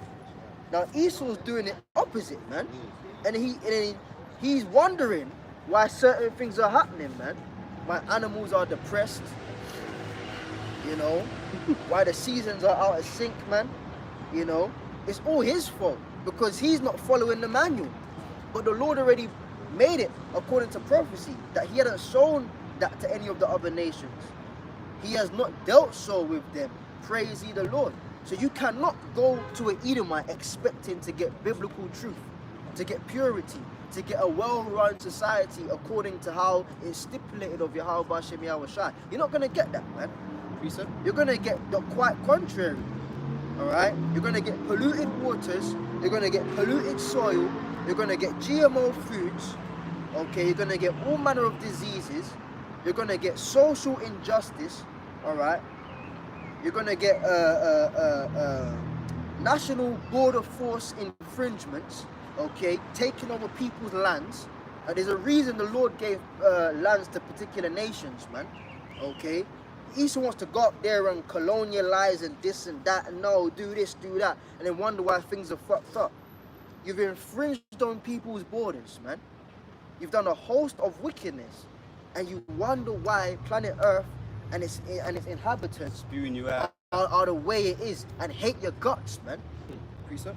Go on, huh? This is Sirach chapter 10 and verse 4. The power of the earth is in the hand of the Lord. Did you say something? That's right. Oh, Heavy. right, Slacker. Sirach 10 and 4 again. The power of the earth is in the hand of the Lord, and in due time He will set over it one that is profitable. Read it again. Yeah, Sirach 10 and 4. The power of the earth is in the hand of the Lord, and in due time he will set over it one that is profitable. Yeah, the power of the earth is in the hand of the Lord. So you got people doing things, man. It's the Lord that gave them the power, man. You know, Got another precept to back that up in here. everything's in the power of Yahweh, Ba'ashem Yahweh Shai, man. And in due time, he will set over it one that is profitable. Well, that gives you a very good clue that the one that is in rulership right now ain't a profitable dude. Right. Esau, you're not profitable, man. You're not smart. You're a liability to planet Earth, man. You're a danger. You're a hazard, man. You should be avoided at all costs, man. Okay? You are the devil that the Bible speaks of. But in due time, he shall set over it one that is profitable. With all the scriptures you got, what should come to mind? 2 Ezra 6 and 9. That's what I've got. There you Right go, here. go on. This shows the Spirit's working. 2 Ezra chapter 6 and verse 7. Then answered I and said, what shall be the parting asunder of the times? Or when shall be the end of the first and the beginning of it that followeth? Part and asunder of the times are the rulerships. You know, the set times. Right? So Ezra knew the Lord controls who's in power and for how long. So what's going to be the part and asunder? What's going to be good? Good. Fell over. What's going to be the what's going to be the difference between one kingdom ending and the beginning of the next? That's what he was asking. Go on. What shall be the parting asunder of the times? Or when shall be the end of the first and the beginning of it that followeth? And he said unto me, from Abraham unto Isaac, when Jacob and Esau were born of him, Jacob's hand held first the heel of Esau, for Esau is the end of the world. So why didn't the angel start talking about like when Moab came on the scene? You know, and Ammon and that, like, you know, his daughters got him drunk off that good yarn Noah. Went and laid with him both, had children. Now you got the nation of Moab and Ammon. Like, why weren't that mentioned? Why is it specifically that the angel spoke of when Jacob and Esau were in the womb? Because those would be the two nations, one that's ending the kingdom and the other one that's taking over. So this scripture alone lets you know that Moab ain't next in rulership. Like, he weren't brought into the equation. Hamites weren't brought into the equation. Japhites weren't brought into the equation. It was Jacob and Esau that was referenced and used in that equation. So either Jacob's ending and Esau's starting, or Esau's ending and Jacob's beginning. Well, according to biblical prophecy, it's going to let you know. Read it. Verse 8. Yep, it says, and he said unto me, from Abraham unto Isaac, when Jacob and Esau were born of him, Jacob's hand held first the heel of Esau, for Esau is the end of the world. It could have been the other way around, but the scriptures lets you know. Okay, here's the two nations at play, and this is the order. That Esau is the end of the world. Go on. And Jacob is the beginning of it that followeth. So there you go. The Edomites are going to be in power. They're going to be teared out of power, teared down, ripped out, okay, exterminated. And who's going to come up after Jacob? The Israelites, Yasharallah. He's the prince of the power, man. That's who's going to rule the earth next, man. It's plain as day, man. Even the apostles knew that, because when Yahushua was talking to them after 40 days, they asked him, Lord, At what time? will thou at this time restore the kingdom unto Israel? So they knew that the kingdom of Israel was to come. They also knew the prophecy of Daniel. Daniel talks about the different kingdoms, and at the end, you know, you've got the great stone that smashed them. Yeah, Yehoshua. Yeah, and our kingdom will be an everlasting dominion. So it's like, sometimes, it's like I'm kind of talking, but sometimes when shit's going wrong for you, you need to just chill out and remember that you got an everlasting kingdom promised to you, man. Yeah. So what we're going through now, it's all just temporary. Yeah. So we've got the highest hope, the best future. Best climate plan. Yeah, no nation's got what we got. So that's why, when I like what you just said, because that's why when I feel like I want to just, you know, it calms me right down, man. Chill, and sometimes I can say, all right, let them take the right away. It's their kingdom. We got something better coming, you know. Yeah. Finish. Let me read it. Yeah, I finished that part. Yeah. I got one to back you up. Yeah. Habakkuk chapters 2 and 7 says, Shall they not rise up If you want suddenly? me to speak, just tell me what to tell you. Yeah. Suddenly that shall bite thee, and awake that shall vex thee. Thou shalt be for booties unto them. So this is Habakkuk chapters 2, because that thing just went past there. And Read it again, Baba, 7. Yeah, I'll read it again. Habakkuk chapters 2 and 7 again. Shall they not rise up suddenly that shall bite thee? Wake that shall vex thee, and thou shalt be for booties unto them.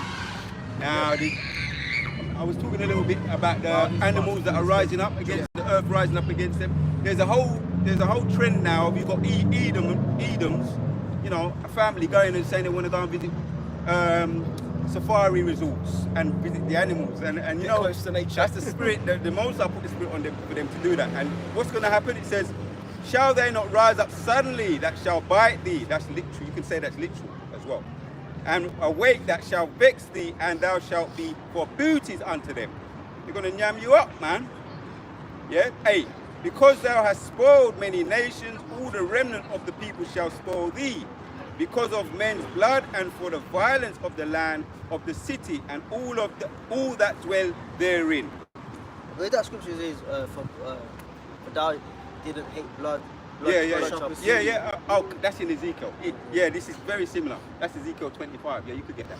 Yeah, I'll finish reading on this. Yeah, 9 says, woe to him that covereth an evil covetousness to his house, that he may set his nest on high, that he may be delivered from the power of evil. Right, the eagle setting his nest on high. That's Obadiah again, and also in Isaiah 14 talks about how their pride. Read that already. 11 now. For the stone shall cry out, and the wall and the beam of the timber shall answer. Why would you do that? Why would you do that? Did he do that? Sorry? No, you can't. So, no. so because I blinked at you, you decided to fire a water gun at me. You said. You mean it, yeah? You said sorry. You said sorry. The little demon said it. He doesn't mean sorry. It's alright. We get there. I'm not in these children's. I'm not in these children's mood. I know, but he's a leader, Mike. I'm not in these fucking kiddos mood, bro. May the Most High kill you. I hope you choke on your chips and beans tonight. You fucking prick. Imagine that, like, that's an example of an Edomite, because there's no fear of anything godly there. Yeah. Why would you come up to the house of the Lord and try and fire water pistols at the prophets? That's not a light thing. I mean, I'm not too pissed off, but I mean, you got to have demons on you to make you do that. It's like earlier on today, I was a little. I was kind of pissed off, but I calmed down. You know, like what they do. We open up. We're speaking about how they like to vandalize things. Yeah, there you go. And destroy things. Yeah. That's their spirit. Yeah. But so do we, though. We do that in justice, and when we do it, and it's so beautiful when you do something in righteousness. They call it, when they're in the world, they call it street justice. But even when you was young and you beat up someone who was a bully, you felt good about that. Oh, for sure. So imagine in righteousness, you know. If I may just say something briefly on that thing, you didn't see it, right? Yeah. We had a couple of children come up and they squirted a water pistol at us. And when the brother asked him, why did you do that? He says, oh, because you blinked at me. So let's use this in context, right? Imagine you was dealing with a woman, you're like, hey, you know what, man? I hit it tonight. And she blinks. And you hit it, then she goes to the police and says, he raped me, and you're in there saying, so did you rape her? Oh, well, I asked if I could sex, but she blinked at me, so I thought it was all right. That would not hold up in a court of law. So that's some bullshit, man. As I said, that little child had a demon with him, demon whispered in his ear, shoot the water pistol, so he went and did it. But hey, man, this is what it is. He said, when Arya said, are you sorry? He had a chance to. He said, yeah. Sorry, and then the little other demon goes, he's not sorry. He always says that. Yeah. He didn't actually say sorry out of his mouth. He went like, stupid symbols. That's but why. you know what though? I'm not getting riled up by a kid and a water gun. I don't really give a fuck in it. Like I saw the water hit the floor. Next thing it hit my face, and you know. Did it hit you? He hit me, man. It hit me as well. But I'm not pissed about it. That's fine. Reading, man. It's all right. But my thing is, as you said, the demons on people that's confident to do that. Man. Yeah. You actually get pissed off at Satan, not even the child, man. Like, what were you trying to do, man? But it's alright. You know Lord Jesus Christ is back. He's back. He's back. There's a man in uniform. Where is he? Where is he now? I can't tell you where. Low here or low there? He's everywhere. He's the Holy Spirit. So Jesus is back in the Jesus uniform. is- What uniform is he wearing? He's wearing a white suit. He's wearing a white suit. White suit. He got a white tie as well, yeah? Black trousers. Black trousers. Boots, and Yeah. he's fighting the devil so hard. And So where's the devil? by the whisper, he can come through anybody. Anybody? Oh, so But I don't- so Jesus is in the suit, yeah, and He's not. It's uniform. He's in Not uniform. He's working You- very, you very used the hard. suit, though. He's working very hard. He's got a briefcase as He's well. got He's got guns. He's building the jails. He's working and building the jails. He's building jails. He's an officer in the jail. In the jail. What's the name of the They jail? will not get out. Where is it though? Bronzefield. Bronzefield. Yeah. Oh, you have to have tickets to go there, son. But listen to what I'm saying. It's so serious. That he Yeah. is back and he loves you. So have you been Has there? he? Have you been there? I met him. You met Tell him we Jesus? love him too. I do love Next time you see Jesus, yeah, tell him I said hello. him. He Yeah. won't show me because I fell in love with him. I'm not allowed to be near him. Not allowed to be near him. No. Oh, so Jesus But banned you he- from his presence. but he gets Read, me. bro. Right, this is He gets me. Matthew All right. 24, No, starting next time you 23. see Jesus, yeah, tell him we said hello, yeah. All right, I bye. don't think I'm Right, gonna see Okay, him okay, again. bye. Matthew 24, 23. Then if any man shall say unto you, Lo, here is Christ, or there, believe it not. So the Bible says, if anyone says to you that Jesus is over there, no, the Bible's reading now. If Jesus is over there or over here, believe it not. So according to the Bible, you're talking shit. Right? For there shall arise false Christs and false prophets. So you're coming in the spirit of a false Messiah, man. All right? No. You're false. You're false. For you to say that. You're false. Read it again from the previous verse. Matthew 24, Listen. 23. Then if any man shall say unto you, Lo, here is Christ, or So there. you're a human I'm not being. showing you, Paul. You're a I human can't- being. No. You said he's in Bronzefield building the prisons. Yeah, he Don't is. lie. He That's is. what you said, He man. is. Okay, go He on. is, he's building If jails. any man shall say unto you, Lo, here is Christ, or there, believe it not. So believe it not. So according to the Holy Bible, you're talking shit, and we don't have to believe. We don't have to believe. No. You can't tell us what to do.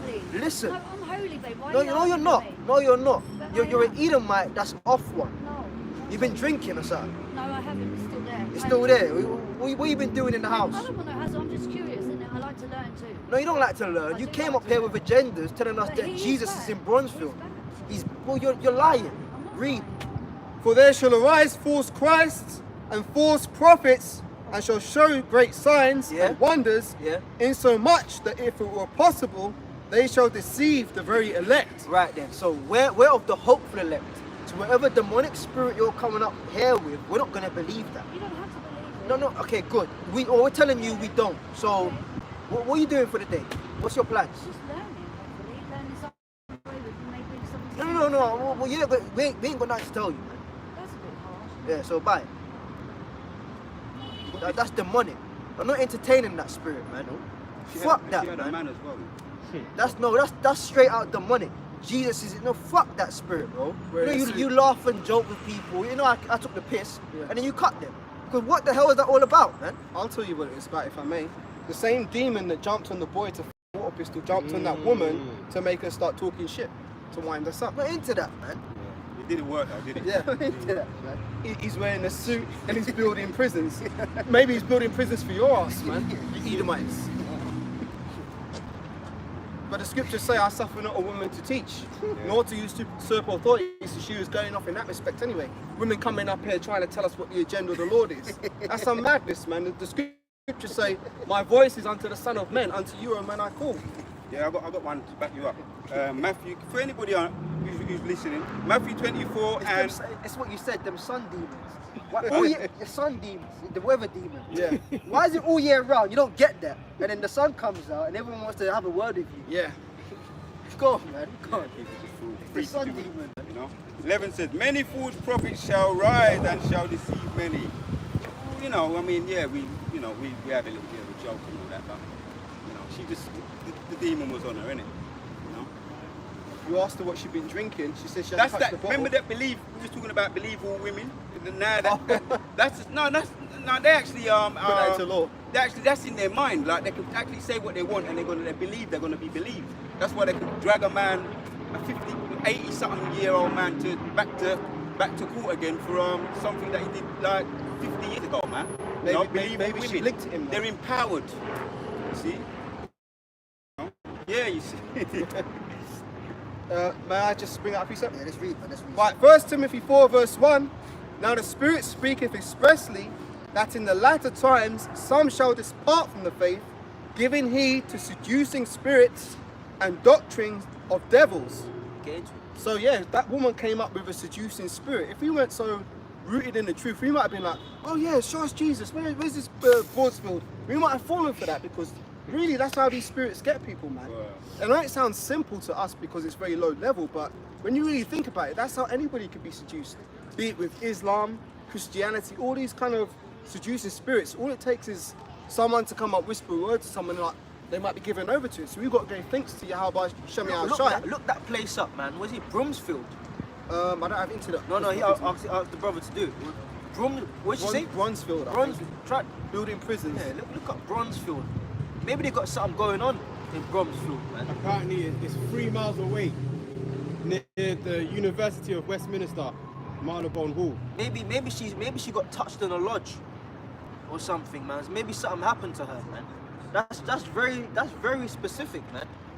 Yeah. That's very specific. You gotta, you take the piss out of people, you cut them, but then you gotta analyze what they're saying, man. Why is she so specific? Bronzefield? She probably was in there, you know. Maybe something happened to Her her. and her brethren them. Is it a man or woman prison? It's not a prison. It's an area. It's just an area in Marylebone. But as I said, you asked her if she'd been drinking. She said no, but she's drunk off the doctrines of demons, man. Oh yeah, because I remember when you said earlier that we were taught, and now we're waking up, right? We were taught we was under the spirit of Christianity. When we came out of the post-slavery, right, Jim Crow era, we wanted a church, and they said, right, you're going to be able to have a church on the terms that you obey your slave master, you pray for your murder, you pray for them that enemies, your enemies that persecute you, and you will have your place in heaven after you die. These were the 3 terms that you had, that you was given, that you can do it as long as you if you set up your church. And they had an overseer, which would be in there, or you can come around after and make sure everything's going in order. So today you've got Jehovah's Witness, and it's the same thing that they do today. The overseer comes around every six months and make sure that those 3 principles are being applied. That goes back all the way to slavery. So Jehovah's Witnesses are, that's the foundation of that. So let's bring this precept out in Proverbs chapter 5. Did you finish what you was reading? Yeah, I did, yeah. Right? And 1 says, my son, attend unto my wisdom and bow thine ear to my understanding, that thou mayest regard discretion and that thy lips may keep knowledge. This is the truth, man. This is the truth that we have now. And it talks about the wife, our wife. Now you got the woman, them today. If you want to call them, your wife, that's your woman. But then you got this wife, which is our wife, the wisdom, Sophia. This is our wife. I'll carry on reading it again. I'll read 3 now of Proverbs chapter 5. It says, for thy lips of a strange woman drop as a honeycomb. I could use that as an example. What just happened. Yeah? Of a strange woman drops as a honeycomb, and her mouth is smoother than oil. Back to the Christians. This is what they used to do. And the women them used to be overseers too. The women them would soften up the face of the overseers, would soften up your face too. Because there was an incident where the woman was actually explaining it to the Jake up on YouTube, and the Jake said, he went and he hugged her. He said, why are you people so soft? She's a hard-eating white woman. And they're saying, why are you so soft? And why are you being sympathetic to me? I'm telling you what's going on. And that's the spirit of Christianity, man. That's on us even today, So I'll read it again. For the lips of a strange woman drop as a honeycomb, and her mouth is smoother than oil. Oh, he's talking about the confidential talk as well. When you lie in the bosom of your woman. You can use that, but really it's talking about philosophies of this world. But you can use it as a teaching moment as well. You got a precept? Yeah, I've got one. Yeah, ready? Right, this is 2 Ezra 3 verse 5.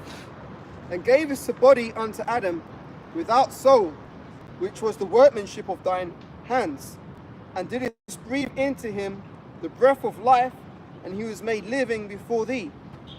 Yeah, so the workmanship is the actual living body. Yeah, the Lord did create that, but the Lord gave him breath, man, and he became came and lived in soul, man. So again, back on the breath, that's why individuals like that can come up and talk to you about, yeah, Jesus is back doing work. He's fighting people in black trousers and a white suit coat in the prison. Pull it out of her ass He's talking shit, yeah, you know. and stand on it. And stand on it, believe on it wholeheartedly, and they think that they're alright, man. But then it shows you the demon cut itself, because she came up here trying to talk shit, right? I don't even know, I want to talk about her. But she came up here trying to tell us, the program, you know, what's on Jesus' diary. But then when I asked her, what are you here for? She said, hopefully to learn something. But you came up here saying trying to teach, man. That's the level of death. That's death.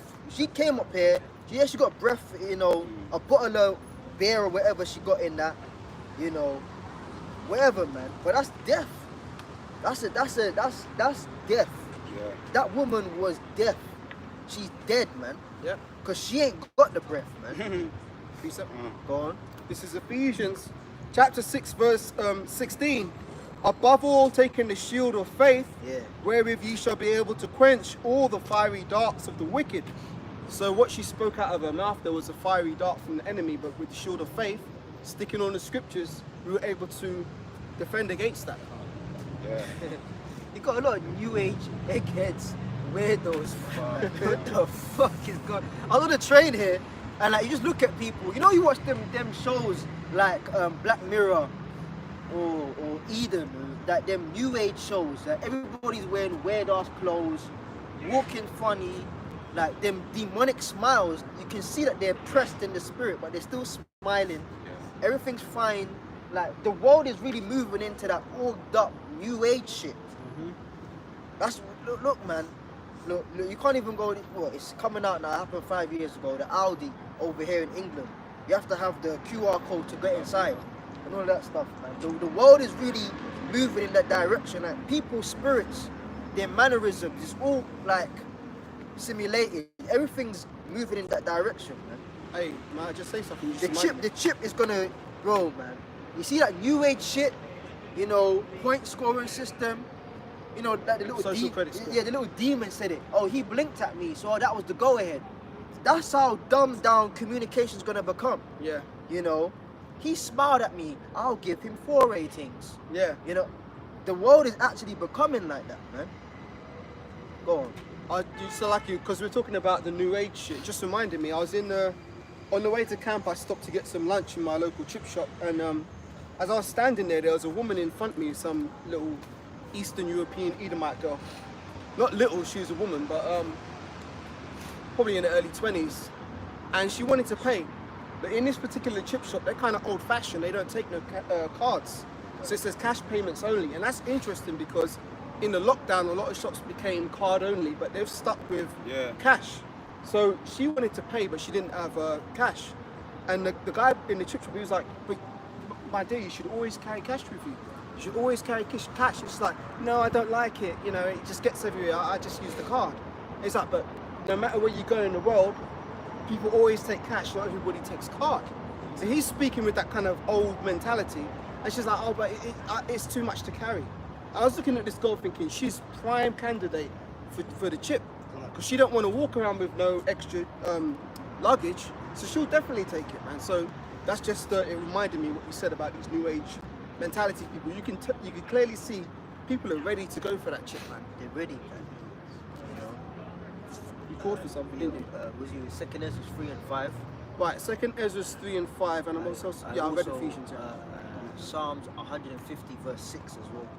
Right, let me read 2 Ezra 3 and 5 again. And gave us the body unto Adam without soul, which was the workmanship of thine hands, and didst breathe into him the breath of life, and he was made a living soul. So Adam understood what the hell was going on. He understood. Just as we understand. Okay? Because we have, hey man, we say it humbly, but we got the breath, man. Alright? Coming into this truth, you know, being taught of our teachers, the elder apostles, the bishops on down, elder bishops on down, and great millstone. We got the truth, man. We ain't gonna come up here to us brothers, man, that's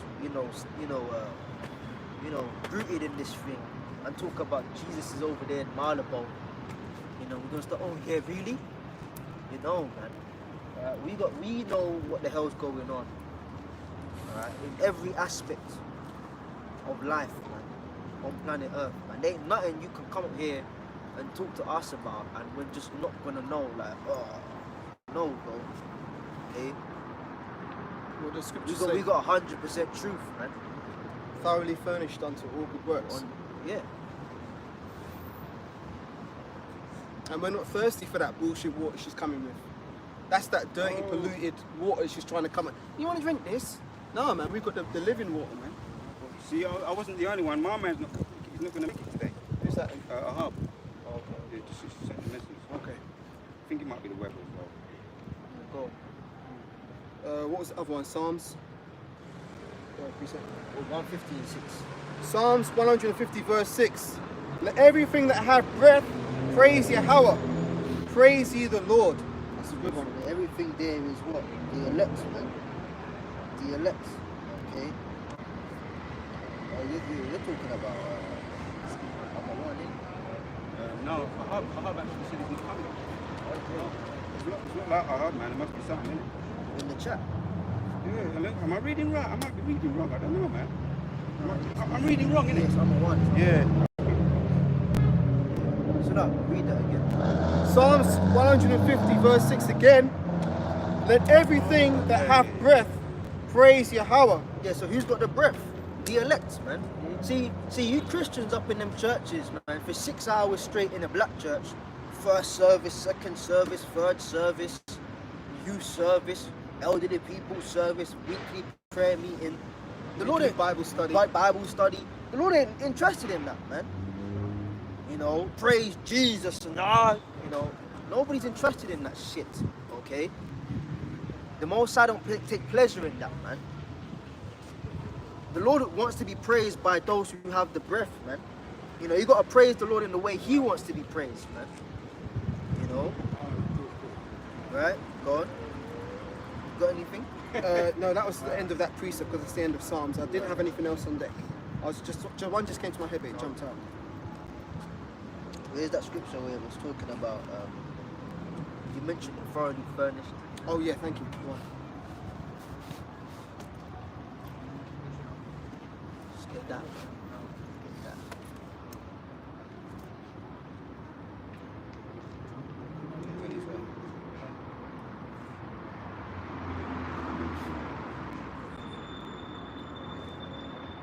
Second Timothy 3 verse 7. A lot of people come outside because they think they just want to pretend they've got stuff to do.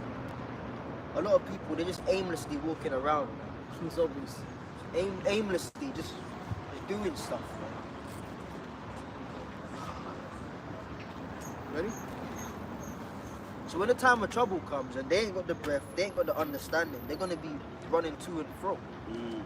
Get them type of scriptures. Yeah. Go on. This is 2 Timothy 3, starting verse 16. All scripture is given by the inspiration of God and is profitable for doctrine, for reproof, we just used it there for reproof, for correction, we just corrected that woman, for instruction in righteousness, that the man of God may be perfect, thoroughly furnished unto all good Yeah, works. so if we followed her ass, we wouldn't be scripturally perfect. Okay? You know? For instruction, man. The Lord clearly said, if they say he's here, lo, there, go not, man. You got people that run after people and die, man. Okay? You know? Alright, you had major people.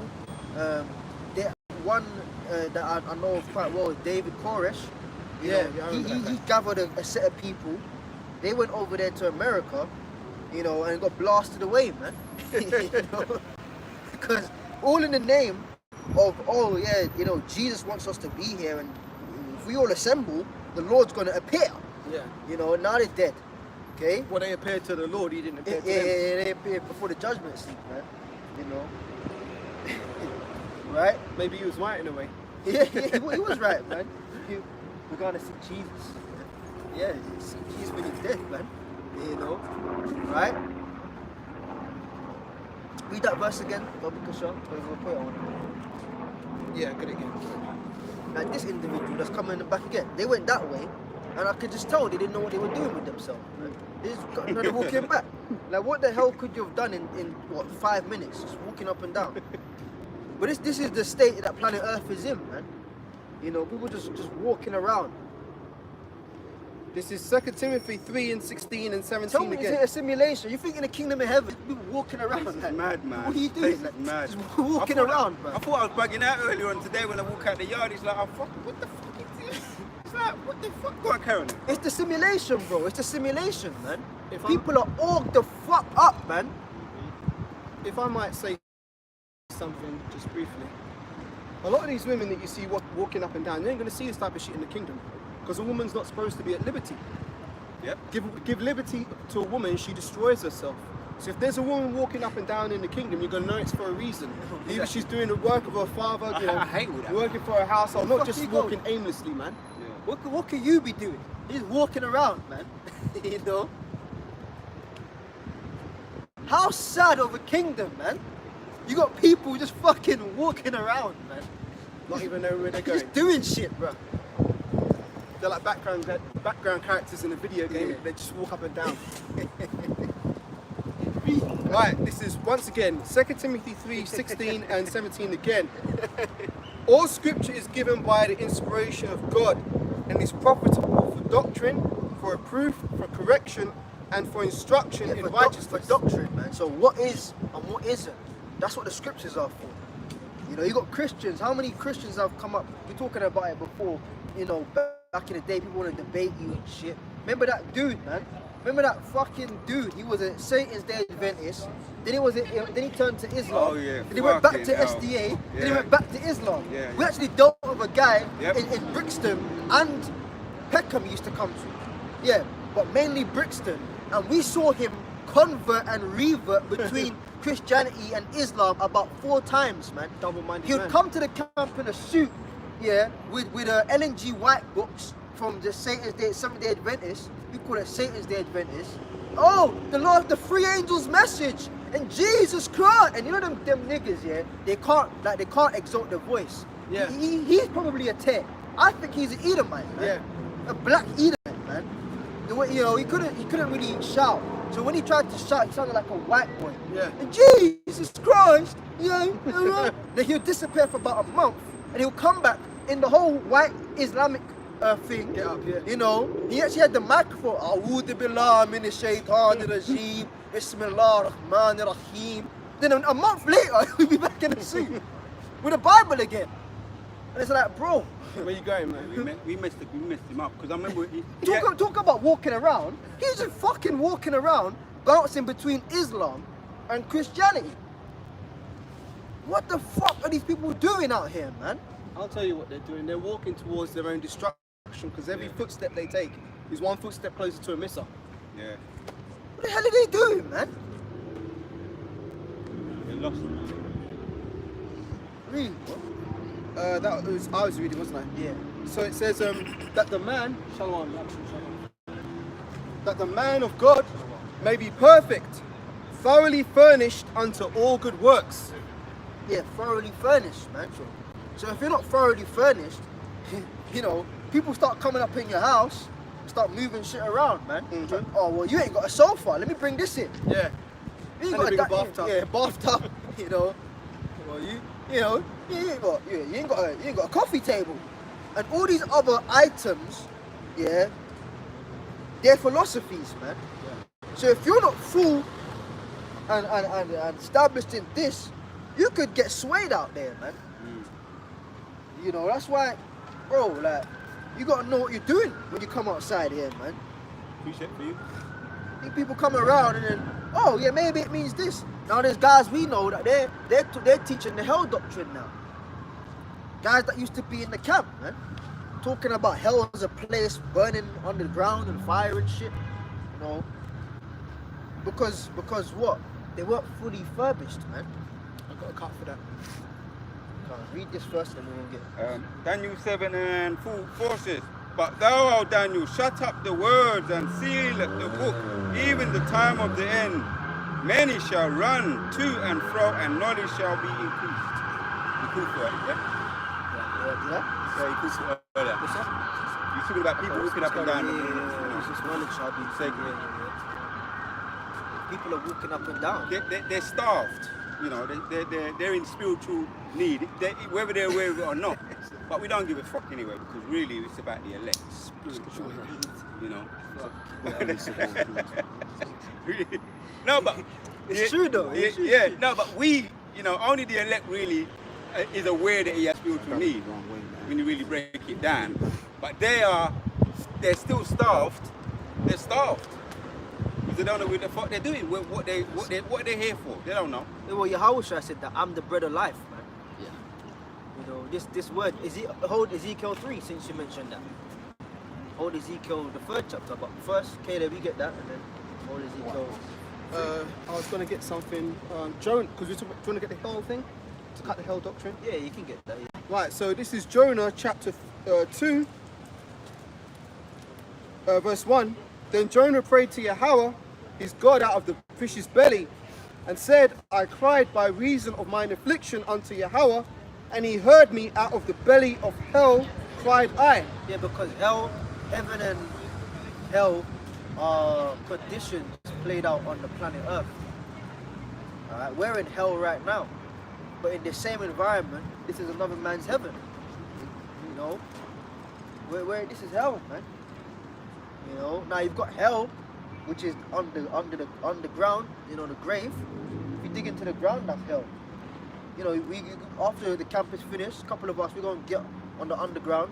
Go through hell to go home. Yeah, you're going in hell, man, because you're under the ground. So you've got under the ground hell, but then you've got conditioned hell.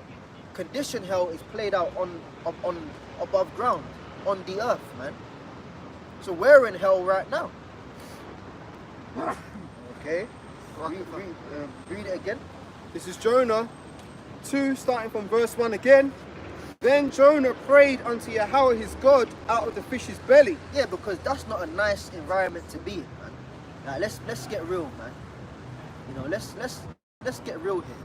You know, if you cut open a dead human, right, it's gonna stink, man. Yeah. You got so many gases, so many acids. You know, your stomach is a very smelly place, man. You know, breaking down foods and stuff, it's not a pleasant smell, man. It's nasty. It's nasty, man. You know. Alright. You know, there was even a time I was put off chicken, man, because I used to work in an environment, you know, surgical stuff, right? One time, there's a gel you put on the person before you use lasers to basically cut them up, right? The wrong gel was put, and it's flammable with the laser, man. So a patient actually caught on fire, man. Is he alive? I mean, awake. No, he was put to sleep. But burning flesh smells like roast chicken. I couldn't eat chicken for a long time after that, man. You know, the human body. No, man. You start getting up inside it. That's why you're not meant to go inside of people, man. Yeah, you're supposed to. But you do that, and shit is a bit weird, man. You know. So imagine Jonah in the bed, massive fish, man. Like that couldn't have been pleasant. You're in the stomach of a fish. You know, it's slimy, it's dark. You know, you can hear the echo of the waves and the surrounding sea outside of you. It's sloppy, all kind of intestinal things, man. He was in a hellish condition. And you know, all he was thinking is, damn, I should have gone to Nil. I should have gone, man. I should have gone. You know, as if the storm on the ship weren't enough. Because remember, they cast lots and said, they threw him who over, has to go overboard. As if that weren't bad enough. Now you're in some fish, man. There was a story of that where this woman, she was about to go diving. I think it happened this week, earlier in the week. And as she was about to get out of the boat, a shark was there, man. And When she jumped in the shark's mouth. No, she quickly retracted. Before she let go to jump into the water, she saw the shark come up, man. Is that on YouTube? Probably, I saw it on social media. Yeah. Probably, we'll try and find it, put it in the chat, man. You know, but that's the type of things that happen, man. So Jonah was in a very hellish condition. So that you said that cuts that hell doctrine, man. Oh, the burning pitchfork, a red guy, you know, pitchfork and Burning for eternity. burning for eternity. What kind of crap is that, man? You know, how could the Lord be merciful if for eternity you're just going to be burning? You're not dying, but you're just feeling the effects of being burnt. Yeah. You know, the Lord ain't gonna do that, man. You know, you got what did I call for? See, I've done Jonah. I've read it through. I said Ezekiel 3. Yeah. Ezekiel 3, and then you can get the one where what was it? How does it go? You talk about you said something before about let's get scriptures on that, but I forgot what you said. The Lord spoke about Capernaum as hell. Shit. Read this, man. It will come back. Ezekiel 3 from the top, yeah? Ezekiel 3 from the top says, moreover, he said unto me, Son of man, eat thou that findeth, eat this roll, and go speak unto the house of Israel. Yeah, but you were speaking about their Spiritual need. Yeah, spiritual need, man. You got people that's in spiritual need. You know when someone's like, even have the, you know, I'm not taking a mick out of them, by the way. Let me just put that out there. I'm not taking a mick out of homeless people, you know. But you can see that when they're actually hungry and in need, it's evident, man.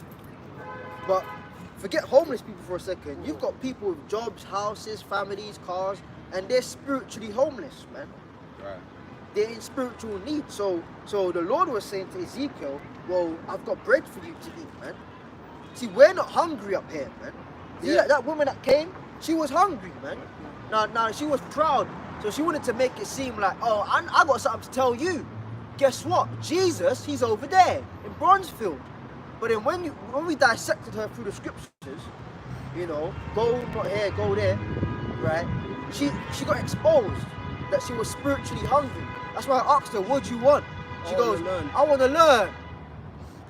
Now why the fuck didn't you say that in the first place then? Maybe we could have spoken, but because you came with that bullshit, now I'm going to send your ass down the street, man. Keep being hungry. Because the scripture says, basically in a nutshell, assess whether the person's worthy or not, man. Imagine me trying to break the scriptures down to her, but then she came to me with Jesus is over there in southwest London. Scriptures say you're supposed to not have any. Let me get it, rather than try and roughly paraphrase it. Once you get that, keep going. Yeah. Ezekiel 3 and 2 now. So I opened my mouth, and he caused me to eat that roll. And he said unto me, Son of man, cause thy belly to eat, and fill thy bowels with this roll. Yeah, so the roll represents the truth. As we said, the Bible is likened unto many things. We got into it earlier. It's likened unto the breath, which is vital. It's likened unto bread. It's likened unto wine. It's likened unto water. It's likened unto milk. It's likened unto female breasts. Okay? It's likened unto a well-set table, dinner table. All these things, these different analogies, but it's all speaking of the one same thing, which is the word of the Lord. So in this case, the Lord was saying to Ezekiel, eat this roll and go get to the house of Israel, man. Before you continue, I've got the precept I was looking for about this woman and her other doctrine. This is Galatians 1, starting from verse 6. I marvel that you are so soon removed from him that called you into the grace of Hamashiach unto another gospel. Yeah, because you got people that do that. That's beautiful you bring that out now, because we're talking about the bread, right? This is non-GMO. But then you've got GMO doctrines, man. You know, here it is. We've got like this truth is like a lamb that's been raised up on real grass. It's grazed real fields. It's drunk real water. You know, it's been free to roam. This is a pure lamb.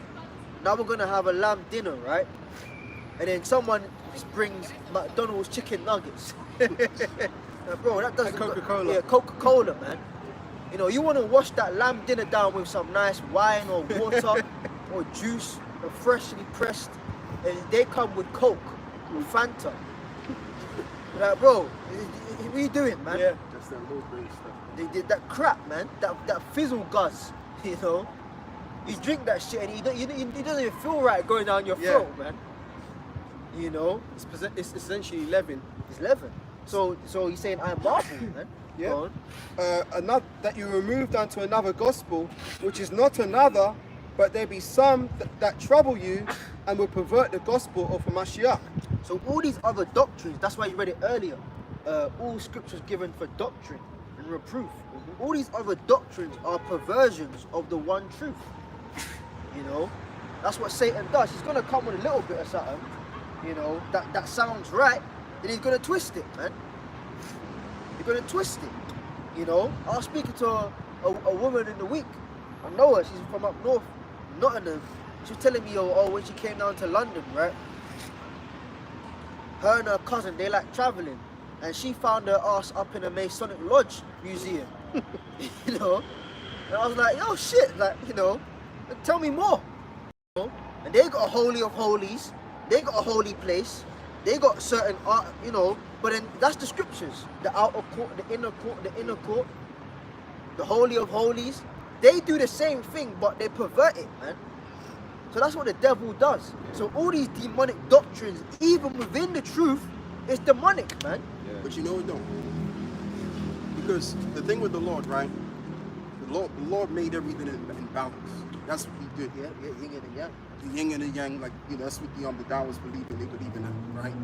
And pretty much, like you said, they're basically set up to, you know, show that, you know, Satan is operating out here, because they're the ones that's controlling everything and everything, right?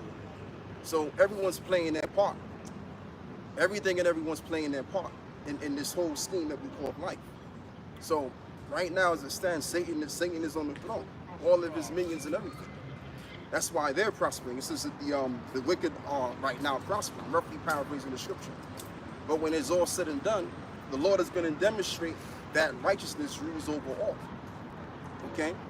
That's why we're here. We're here to demonstrate that. Remember that we're a part of the council of the Lord. So the Lord is using now men of lower standard according to this world to show his majestic power against the realms of the devil, the realms of Satan, so to speak, you know? Because everything's parallel. They're working their magic and we're working our magic. But who's going to win at the very end of the day? We're going to win. Why are we going to win? Because it's written. Yet surely I know that it shall be well with them that fear God, Right. which fear before him. And that's the point. Surely it will be well. Remember, doesn't it say in the scripture that we have a sure word of prophecy? So it's in the word of prophecy that the righteous are going to overcome the wicked. So as it is written, as well as I'm going to bring about to, you know, the sins that wicked men do, or the Edomites in this case, it seems as though judgment is receding. But what the Lord is doing, as we read the Apocrypha, there's a scripture in the Apocrypha where it says that the Lord dealing with these nations until they reach the height of their sins.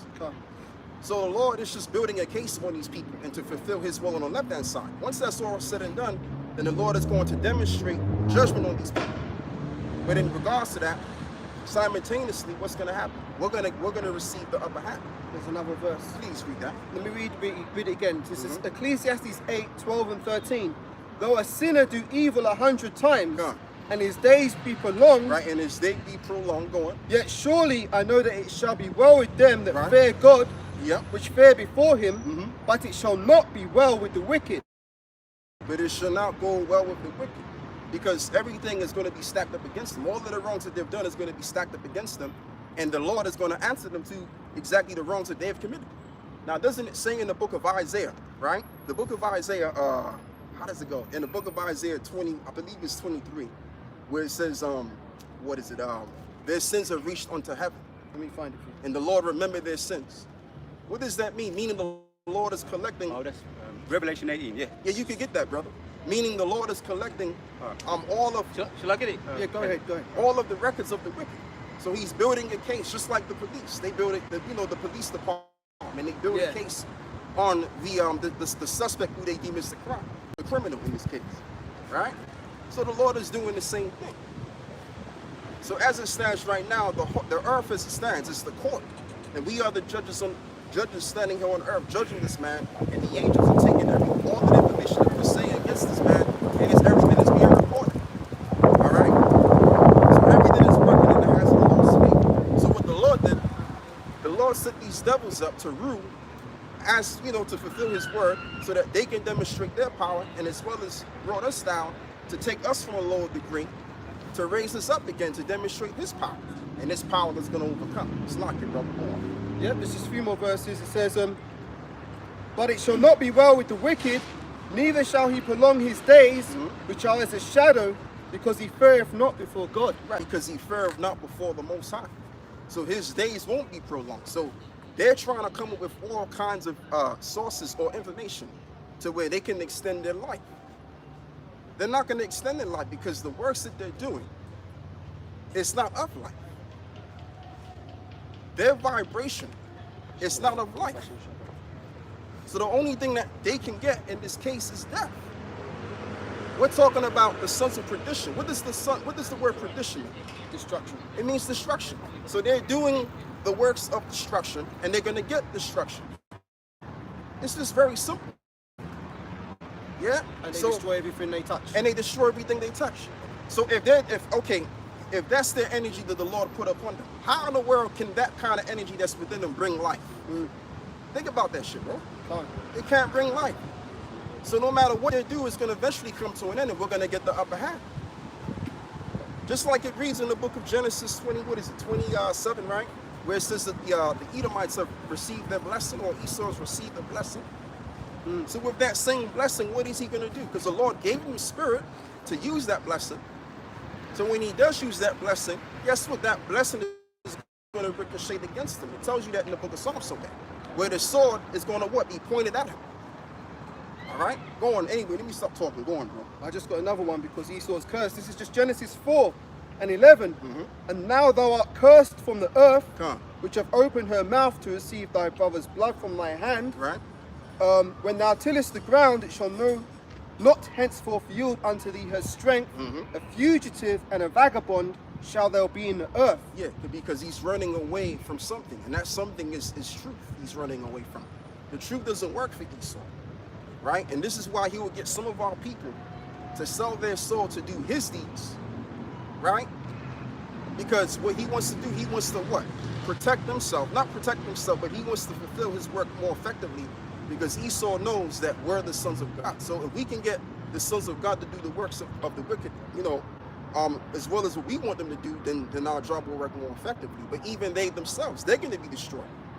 These wicked-ass Negroes that sold their soul unto the devil, those that may be in the realms of Israel, or those that may be in the realms of the music industry, the Lord is going to get them. The Lord is going to destroy them. All right? And as well as what you have, like Paul always talks about from time to time, you got these spies all around him, thinking that they're going to find a thing or two on the righteous. And guess what? The righteous are going to overcome, and you wicked individuals, when the judgment comes, what are you going to do about it?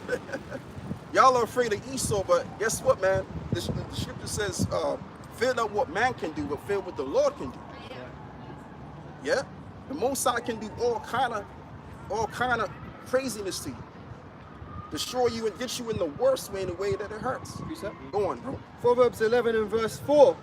Riches profit not in the day of wrath, but righteousness delivereth from death. And that's just the thing. A lot of these guys are into money. They're willing to do deeds of the devil for the sake of money. It says that the love of money is the root of all evil. So if you're following the money, you're leading yourself onto the path of death. Look what happened to Judas. Look what happened to Judas Iscariot. Same thing, because he was about the money. And that's what this world pushes. This world pushes this notion, oh, I gotta get money. I gotta get paid. I gotta get paid. And the reason why you want to get paid, because you want to please the lust. You want to please your flesh. Yeah. Like it says in the book of Galatians, 6, right?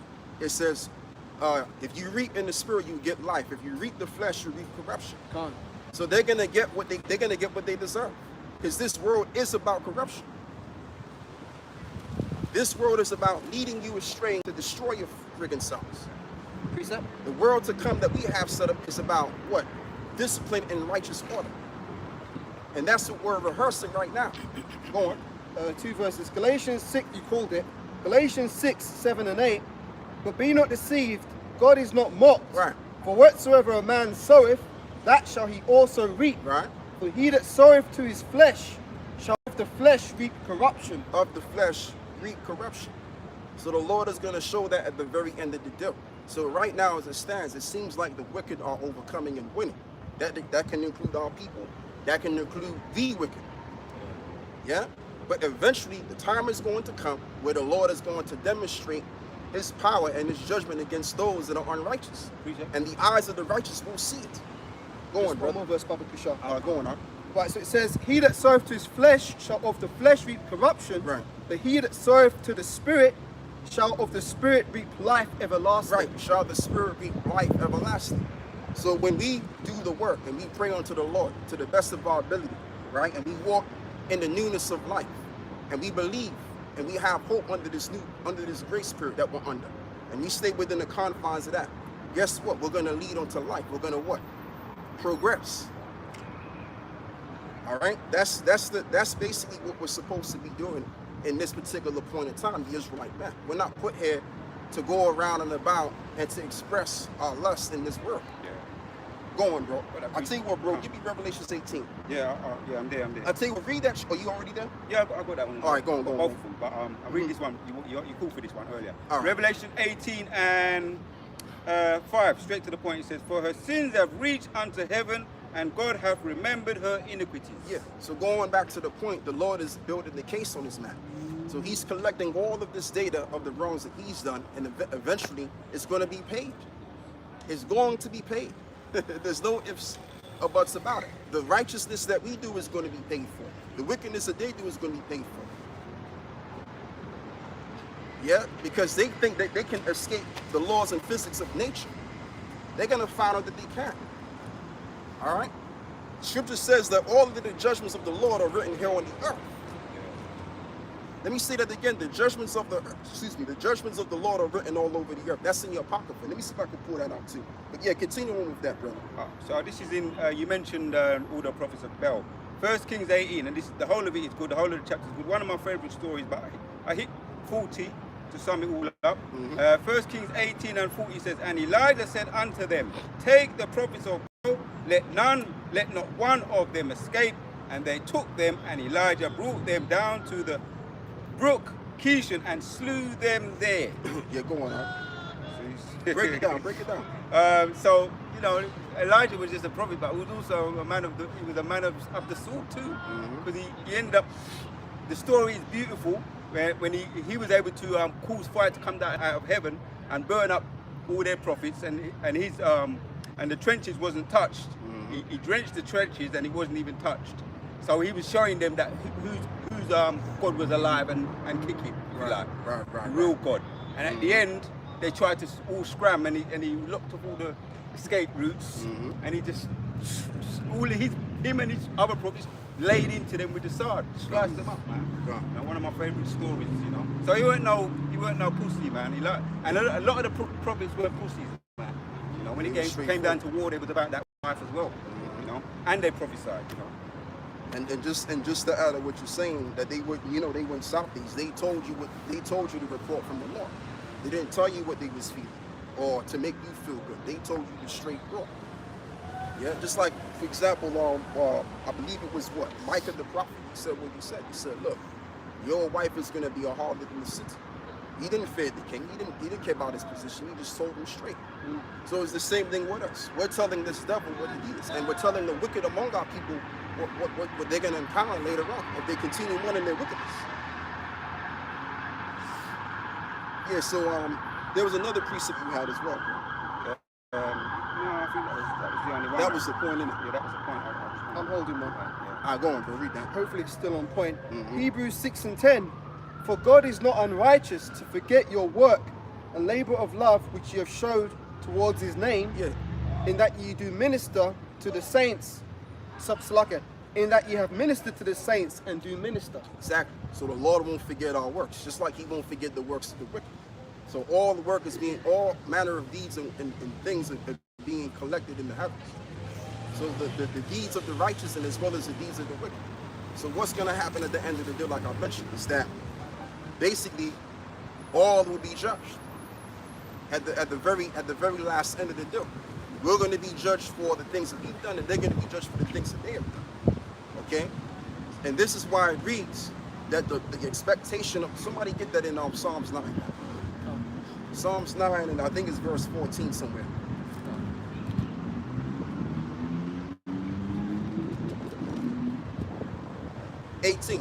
Psalms 9 and 18. Right, Psalms 9 verse 18 says, For the needy shall not always be forgotten. Come.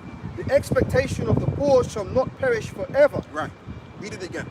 Psalms 9 and 18 again. For the needy shall not always be forgotten. Come. The expectation of the poor shall not perish forever. Right. And what does it mean to expect? Meaning to look out. So what we're looking out for will not be forgotten because it's written. What is written? The covenant which came from Abraham, Isaac, and Jacob. And that has to be fulfilled. All right? And within that, what's going to happen? The kingdom of heaven is going to be established, and all of the things that our hearts desire. So this is what's going to be the deal. So it doesn't matter what man on earth, whatever they do, guess what? The counsel of the Lord will stand because the Lord is ordained by his word.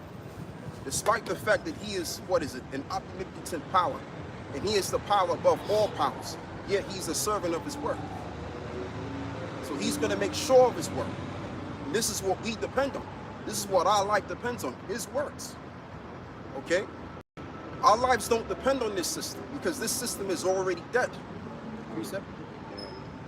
It looks like it's lively and well, people are walking up and down the street, cars are rolling around, people are buying and selling, have you will. It looks lively, but it's actually dead. That's right. It doesn't exist. What did Paul say? Read that, brother. This is the book of Isaiah 45, verse 23. It's a lot. That's all right. Shit. It came up in the New King James, where it says, I have sworn by myself, the word has gone out of my mouth in righteousness, Right. and shall not return. And it shall not return. So the Lord have sworn. Thank you, my brother. The Lord have sworn by his word, and it shall not return. So what we're saying is going to come to pass. What these devils are doing is dead works. It's vanity. And this is why this world is basically darkness. It's death. So from the outside looking in, from the existence of this physical playing field, it looks like, okay, well, this world is where it's at because we see with our eyes. But it's what we don't see with our eyes. It's what's really real. So we gotta stay intact with that. And how do we stay intact with that? By the word. Because the word is spiritual. Okay, let me just simplify. The spiritual realm is working and it's alive. The physical realm is dead. Okay, just to put it that way. Go on, brother. You mentioned the word. Proverbs chapters 30 and 5 says, every word of God is pure, or every word of Yahweh is pure. Right. He is a shield unto them that put their trust in him. Right, and just like I mentioned, this word is spiritual. So if this word is spiritual and we walk in the spirit, then what happens, brother? We reap life. Yep. You just read in the Galatians 6 and 7. Yeah. So if you reap in the flesh, what are you going to get? You're going to get death. I'm telling you that this world is death because it's all based on the outside, the flesh. All right. That's what's alive. What's alive is the word, the spiritual aspect, and everything else that we don't see, and that's the word. If I could just make a point on it, Elder, yeah? Go on. It says that every word of Yahweh is pure, right? He's a shield to them that put their trust in him. So it's a shield to us, man. From a strategic point of view, when you use it in battle, just from going from day to day, it's a shield for us. But even on top of that, everything else around here is polluted in some shape or form. Is polluted, but the word of the Most High is pure. That's the only thing that's pure right now. Even now on this side. I've got two precepts. You finished, Dario? Yeah, finished. I've got two. The first one is Isaiah 55, verse 11, backing up what Uramia and Ariel brought out. So shall my word be that goeth forth out of my mouth. It shall not return unto me void, but it shall accomplish that which I please, and it shall prosper in the thing whereto I sent it. Yeah, exactly. So if you look at the world right now in the physical, like everything is going according to plan. The economy is about to collapse. The dollar's going to go down to nothing. The pound's going down to nothing because what they're doing secretly without telling the people, they're printing the pound. And this is why the price of goods is going up, right? But the whole point of the matter is that they want to crash this whole entire system. But is it really they that's doing it? No, it's the Lord that's making them do it. That's implanting them this idea that they're going to supersede with their plans and their agendas. When in fact, they're only fulfilling the counsel, the purposes of the Lord, which is to bring the system to nothing, to establish the kingdom. So just like I mentioned, this society was already destroyed and done with when it got started, when they put us in slavery. It was already done from that point. It's all preordained. That's the higher level. All right, there's no such thing as free will. We make this decision, and we can better things, or it's about the choice of man. No, it's not about the choice of mankind. What's happening is preordained to happen anyway. It was bound. It was pretty much bound to fail. This system was already bound to fucking fail. We was bound to win. That's it. So it's looking like right now, if you look at, I'm going crazy right now. It's all right, man. It's all good. If you look at this right now, we're all in the projects. We're considered black, which the term black means you're nothing. If you look at the color percentage in terms of black, it means 0%. So society, or the powers that be, have considered us black, nothing. But guess what? The people that declared as nothing are going to become more than something, because that's written. Read that. Get me on, what is it? 1 Corinthians. 2 Corinthians 4 and verse 12. Right, a few verses, because we're talking about the difference between spirituality and carnality, right? Mm-hmm. This is Romans 8, starting from verse 5. For they that are after the flesh do mind the things of the flesh, Right. but they that are after the spirit, the things of the spirit. Right. For to be carnally minded is death, Right. which is what this world is. But to be spiritually minded is life and peace, because the carnal mind is enmity against God. And that's betterly put it, because I think I complicated things a little bit, but this is betterly put. Paul said to be carnally minded is death. Because what does it mean to be carnal minded? Meaning you're basically you're pretty much judging things from the outside form. You know what I'm saying? Like you're trusting in what's going on in the outside rather than trusting in the spiritual side of things. That's what it means to be carnal. And this world persuades your mind to do that. All right? It persuades you to be, oh yeah, look at this, look at that. Oh, let me base my life on things. The more I can get, the more satisfied I can feel at the very end. Like people say, yeah, if I make money, then that's gonna make me happy. No. Well, to be happy is a vibration. Money doesn't make people happy. Things don't make people feel happy. All right? There's certain things you gotta do. Like you gotta eat the right kind of foods. I'm just I'm just expounding. There's certain things. If you wanna be at a particular level of mind frame, you gotta do those things, and you have to have those thoughts. It's not about things. That's gonna make you who you are. That's the point. Things don't make you who you are. All right? It's the spirit that makes you who you are. Go on, bro. I'm going to finish on this, but just to add to your point, that's why the white man's never satisfied. That's why they say he is as deaf and can never be satisfied. Right. Because he's always looking on the outward. If he's got 100 and you've got one, he's like, shit, that nigga's got one, I want it. Right. So he always wants it, he can never be satisfied. Beautiful. And that never brings you peace. Right. You can never have peace when you're in that mindset. So the earth is out of order because the person with that mentality is projecting his way onto all the nations, so they're all following after that mindset. That's why the world is all upside down. If I get this car, then I'm gonna feel superior. It's just a car. It's just made out of elements and resources. It's a dead thing. It's equivalent to worshiping a statue that doesn't even move. It's dead. So you're gonna determine your life. You're gonna determine your life and your feeling based on something that's dead. So that's gonna make you dead. Go on, brother. But see, the scriptures is what? Spiritual, and it's alive and well. So we connect to this, then we're going to be lively. Like Paul said, we have what? A lively hope. Go on. Yeah, just two more. Because the carnal mind is enmity against God, for it is not subject to the law of God, neither indeed can be. Right. So then they that are in the flesh cannot please God. And I'll tell you what you do. Hold on to that. Yep. Get me the book of John. I believe it's John chapter 2 where it reads, the love of the world. If you can find that for me.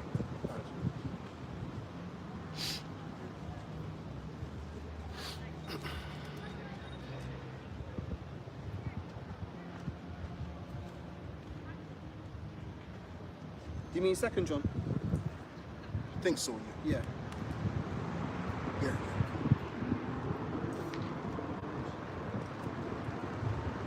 For the love of the world, not of the Father. Of the world, yeah. Let me finish with it, just faster.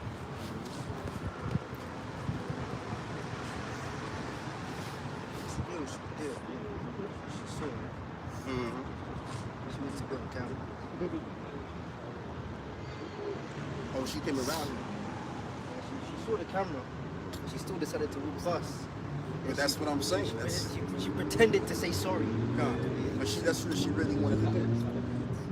She wants that look. Mm-hmm. She alright though. The love of the world is not of the Father. Yeah, James is James chapter 2. Oh, for what then? There we go. No, you're right. No, you start. It's 1 John. First love not 2 the and world. 15. Gotcha, yeah. 1 John 2 and 15. Love not the world, neither the things that are in the world.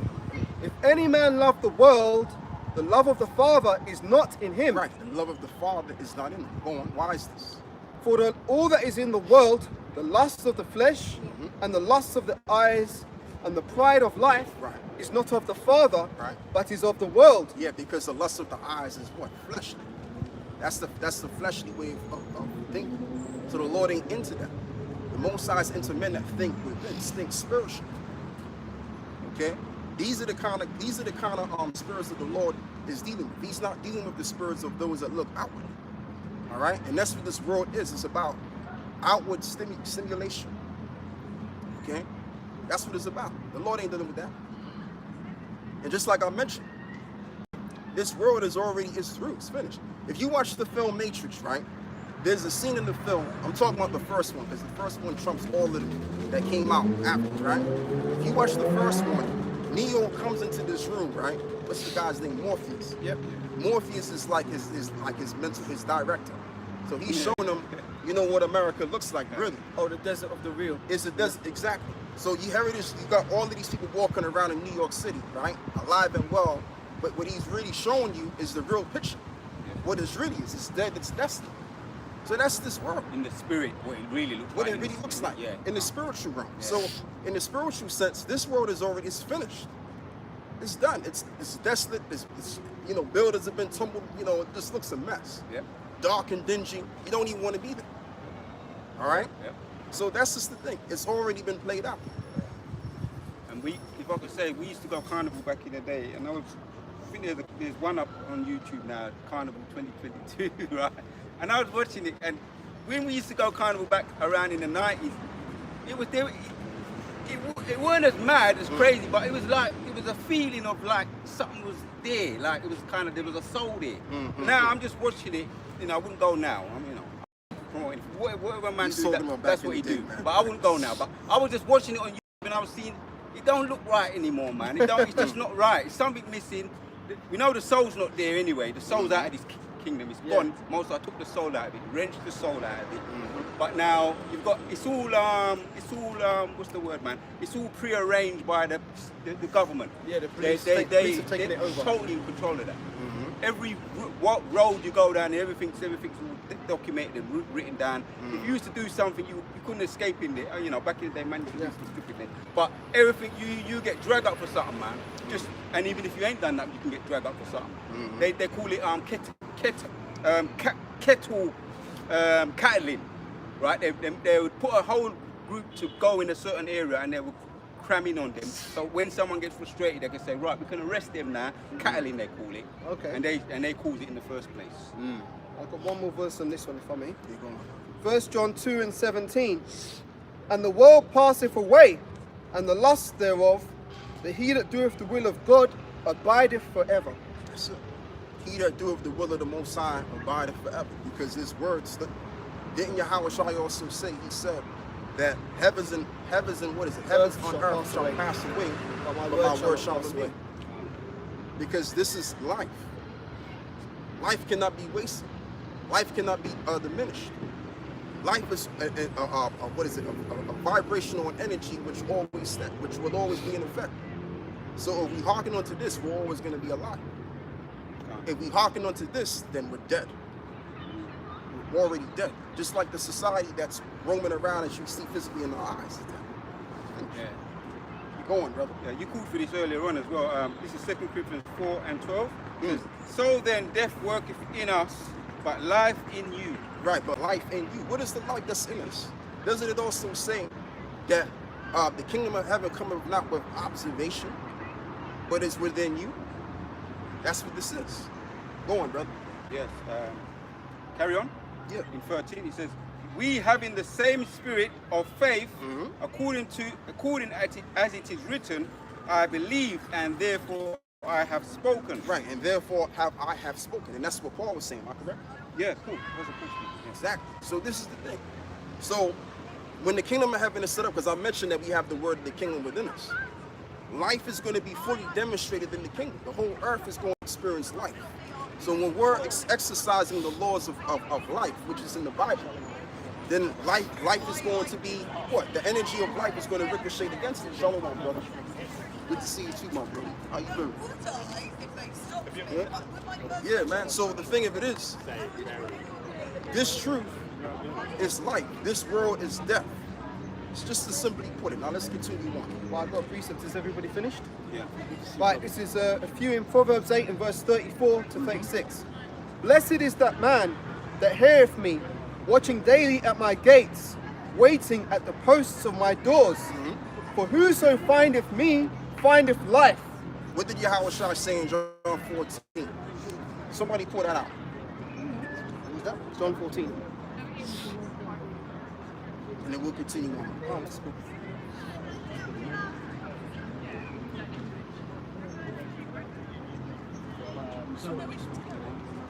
Brother, don't focus on that. It's lucky. That's something from the top.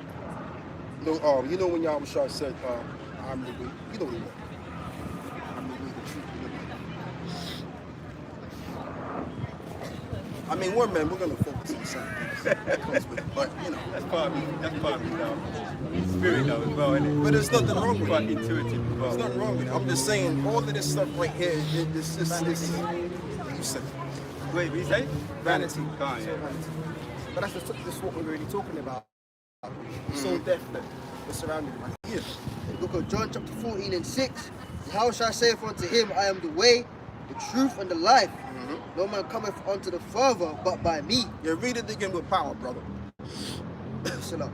John 14 and 6. Yahushua saith unto him, I am the way, the truth, and the life. No man cometh unto the Father but by me. Now, you got to read it with power, brother. I've got the hay fever, man. Overcome your hate fever. Fuck the hate fever, bro. It's a bit mad. I feel you, bro, but you got to overcome this shit, bro. Fuck that hate fever shit. If you want, I can read it. I can Yeah, read it get straight it. out, man. Made me laugh. John 14. Fucked up, man. Oh, boy, man. John 14 from where? We're still in that season. Don't worry, yeah. 14 and what? 6. I can't. John 14 verse 6. Yahushua saith unto him. No, that's all right. That's all right, brother. That's all right. It's cool. Right, Yahushua saith unto him, I am the way and the truth and the life. No man cometh to the Father but by me. Right. No man cometh to the Father but by him. See? That's just the thing. So the Father has to choose you. And man, we didn't choose the Lord. The Lord chose us to be in connection with a man which is going to what? Put life upon us. So he's the one and only and true way. The things that we want, we have to wait upon him. That's why it reads, seek ye first the kingdom of heaven, and all of those things will be added unto you. Because whatever you're trying to get here, there's some death connected to it. That's right. Yeah, yeah. There's some strings attached to it. Yeah. So fuck everything that's out here. Like I said, keep in your mind that everything is already, this physical world that we see, this world in general, is done. It's already destroyed. That's why people are living like the I was watching the elder Required Comes Live, right? I didn't watch all of it, but I watched, a little bit of it, right? And I like what he said. It kind of stuck out. He said something to the effect of the reason why people, I might say it wrong, but he said the reason why people are miserable because people are living toxic lives. You know what I'm saying? And that's just the whole thing. This world is toxic. It's a toxic world. It's a world of death. That's why people are under the influence of death. That's the reason why. Because this shit is nothing, man. This ain't got nothing to do with like anyone going, bro. Right. I'll read it again. Proverbs 8 from verse 34 to 36. Blessed is the man that heareth me, watching daily at my gates, and waiting at the posts of my doors. For whoso findeth me findeth life. Right? and shall obtain favor from Yahweh. Right? But he that sinneth against me Mm-hmm. wrongeth his own soul. Right, wrongeth his own soul. He that sinneth against me wrongeth against his own soul, because he is the life thereof. So if you're going contrary to him, you already dead. You're already finished, man. You're dead. Go on, brother. There's no, what is it? I'm gonna do it my way. Nah, that don't exist. It's either the Lord's way or the way of death. Point blank in the soul. Let's continue on. And all they that hate me love death. Right. All they that hate me love death. And this is why it also reads as well, somewhere in the New Testament, where it reads that what is it? Day of the dark. We are not of the dark or the.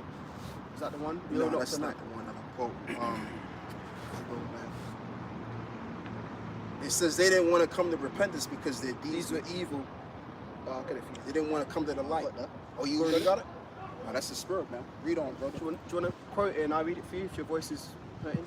I'll try. Let him go. Let him go. Here, do it. This is John chapter 3, verse 19. And this is the condemnation, that the light is come into the world, Right. and men love darkness rather than light. And we have the light. What is the light that we're projecting? We're projecting Yahweh Shai. So Yahweh Shai is here through the word. And guess what? People are wondering about, doing as they may, living their vain life. Because really, in reality, they're dead set against Yahweh Shai. And this is why they're going to die. Go on. Because their deeds were evil. Because their deeds were evil. Go on. For everyone that doeth evil hateth the light, Right. Hate of the light. Okay? neither cometh to the light. Right. Neither cometh to the light. Who's the light? Yahweh Shai. So if you're going against Yahweh Shai, you're going against life itself, yourself in general. Now, doesn't it say in the book of John 1 and 4 that it was through him that created all of this? Let's somebody get that. Somebody get John 1 and 4. Say again? What was the roughly paraphrase? No, just get it, brother. Get Job John 1 1 and and 4. Yeah. John or Job? John. Okay.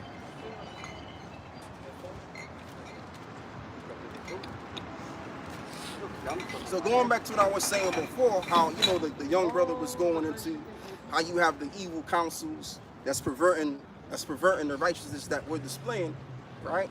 The Most High, yeah, the Most High got that going on. All of these two parties are showing what they got to the table here on this earth. But eventually, what we're telling you is going to overcome what they're doing. All right, we're going to overcome, and what is it? As it is written, that we're going to tread over the dragon. That's in the book of Psalms 91. We're going to get into that. Go on. Right. This is John chapter 1 verse 4. In him was life, and the life was the light of men. Right, and the light was the life of men. Go on. And the light shineth in the darkness, and the darkness comprehended it not. And the darkness comprehended it not. So the darkness is talking about all of Israel. Metaphorically, the 2/3 of our people represent the darkness. And we represent the light. Not being braggadocious, but we're breaking the scripture down. So darkness comprehended it not. Why? Because their deeds were evil and they didn't want to be reproved and correct themselves. Okay, so if they don't want to come correct, then they're already dead while they live. That's why the scripture says that she that liveth in pleasure is dead while she liveth. And that goes for all, that goes for even the men. That goes for everybody. So if you're not doing what we're doing here, you're already dead. You don't exist. All right? It's all spiritual, man. It's all spiritual. Now, most people may say, well, who are these guys to make that statement? We can make that statement because we're reading the Bible, which is the book of life. And we're walking that walk. That's what I'm talking about. I'm not saying that to throw shit at anybody. I'm saying that because at the end of the day, there's two ways you can walk in. All right, you got the, please give me that, Matthew 7. You got the broad gate, which leadeth unto destruction, and you have the narrow gate, which few there that walk therein and find it will lead to life. So it's true what I'm saying. If you're not doing what we're doing, you're dead. While you're alive physically, but you're dead spiritually. And those that fell out the truth, they're already done. They're finished. They're set and preserved. That they're still alive, they're going to be destroyed. Go on, brother. One for you. This is in Isaiah 44:3 says, "For I will pour water upon him that is thirsty, and floods upon the dry ground." Right? The tree represents the dry ground. Go on. I will pour my spirit upon thy seed, and my blessings upon thine offspring. Those by the water courses. One shall say, I am the Lord's, and another shall call himself by the name of Jacob. Right. And another shall subscribe with his hand unto the Lord, and surname himself by the name of Israel. Exactly. So Yahweh Shai came to die on the cross to open the books to us, and the book came unto us, and now we're standing upon our feet. And now what we're saying is spreading all over the world. It's all to do with his will. All right? So just like I said earlier before, the Lord has the wicked, the counsel of the wicked in function, and the counsel of the righteous in function. And guess what? The Lord is going to demonstrate what he's all about. All right? With the energy of righteousness. As they already know, because these Amalekites, these Amalekite bastards, I'll call them, they own the the movie industries. And they know the good overcomes the bad. That's why they've been making these films. So even they know the deal. So if, just like the saying goes, art imitates life, right? Well, there you go. So they know the deal. And the reason why they know that, because in their subconscious mind, which is already written for them to know, they know that good is going to overcome. That's why they've been making these films. Because it's been played out already that we are going to win. We will get the victory. Actually, we've already got the victory. This place is already destroyed and done, and we already got the victory already. All we're doing is just playing this out. Go on. Psalms 119, 105. Thy word is a lamp unto my feet, Right. and a light unto my path. Right. And that's what we have. We have the light. We have Yahweh Shai. He is the light and the light of men, so that we can walk in the realms of darkness. Okay? So it was already preordained that we would walk in darkness and come to the light and bear the light and win at the very end of the day. All right? It's preordained. It's already set up. Go on, my brother. Isaiah 55 verse 11. So shall my word be that goeth forth out of my mouth. You just brought it out earlier before. Earlier on. It shall not return unto me void, Right. but it shall accomplish that which I please. Right. And it shall accomplish that which I please. Go on. And it shall prosper in the thing whereunto I sent it. And it shall prosper in the thing whereto I sent And it. that's a spirit, Elder, because what are the prophets? They're the mouthpiece of the Lord, right? So if the Lord sends it to direct to the prophets to speak the truth, that's not going to go void. The word that the prophets speak is not going to go void. Yeah. Yeah? Yep. And that's just the thing. And the proof that what we're saying is true, because you had prophets that had the same visions. They call it a similitude of vision. So if each and every prophet had the same vision that we're reading to you, then it's officially true, as it is also written. If it can't be true, then it has to be what? Established. It has to be established by what? Is it Two or three witnesses. Right. Yeah. So that's what makes what we're saying is true. So it don't matter what the serpent says. The serpent may say, well, the Bible is hogwash. Don't listen to that. Right? Do what you want to do. Live your life. Right? But guess what? You can do what you want to do, but eventually you will reap death. Oh, yes, you will. All right? What we're going to do is we're going to stay under the discipline, the order of righteousness, so that we can reap righteousness. Because that's what we desire. We want to live in a world that is beautiful. Oh, beautiful. You know, we want to be surrounded in beauty. The vibration of love. That's what we want. We don't want this. You know what I'm saying? I don't know about these other camps, but what we want is we want to experience paradise. We want to experience Edom or Idom. We want peace. So what are we going to do? We're going to do the deeds of peace. And that's what we're doing. And we're going to continue to do, even if we look stupid in the eyes of the world. We don't give a flying F-U-C-K what people think. Okay? Some of us are willing to die for this truth. And they will follow you. All right? Go on, bro. This is 2 Peter 3 verse 13. Nevertheless, we according to his promise look for a new heavens and a new earth wherein dwelleth righteousness. That's what we're looking for. That's all we really want. We want a world which dwelleth in righteousness. So what we're expecting is this world to be destroyed. Hey brother, forget about that. That's all right. We're looking for this world to be destroyed. It has to be destroyed so that we can reap life. So that the kingdom of heaven could be established. That's how this thing is going down. Okay? And it's already went down. We're just playing out the story that was already written. That's all it is. So whatever hellish conditions you brothers are dealing with, whatever it is, man, just deal with it. Just fucking deal with it, man. Because at the end of the day, if you hold on to this doctrine or this narrative, then you're gonna play out this narrative, and guess what? You're gonna reap the rewards of playing according to this narrative. All right? Which is the scriptures. That's all it is. It's just that simple.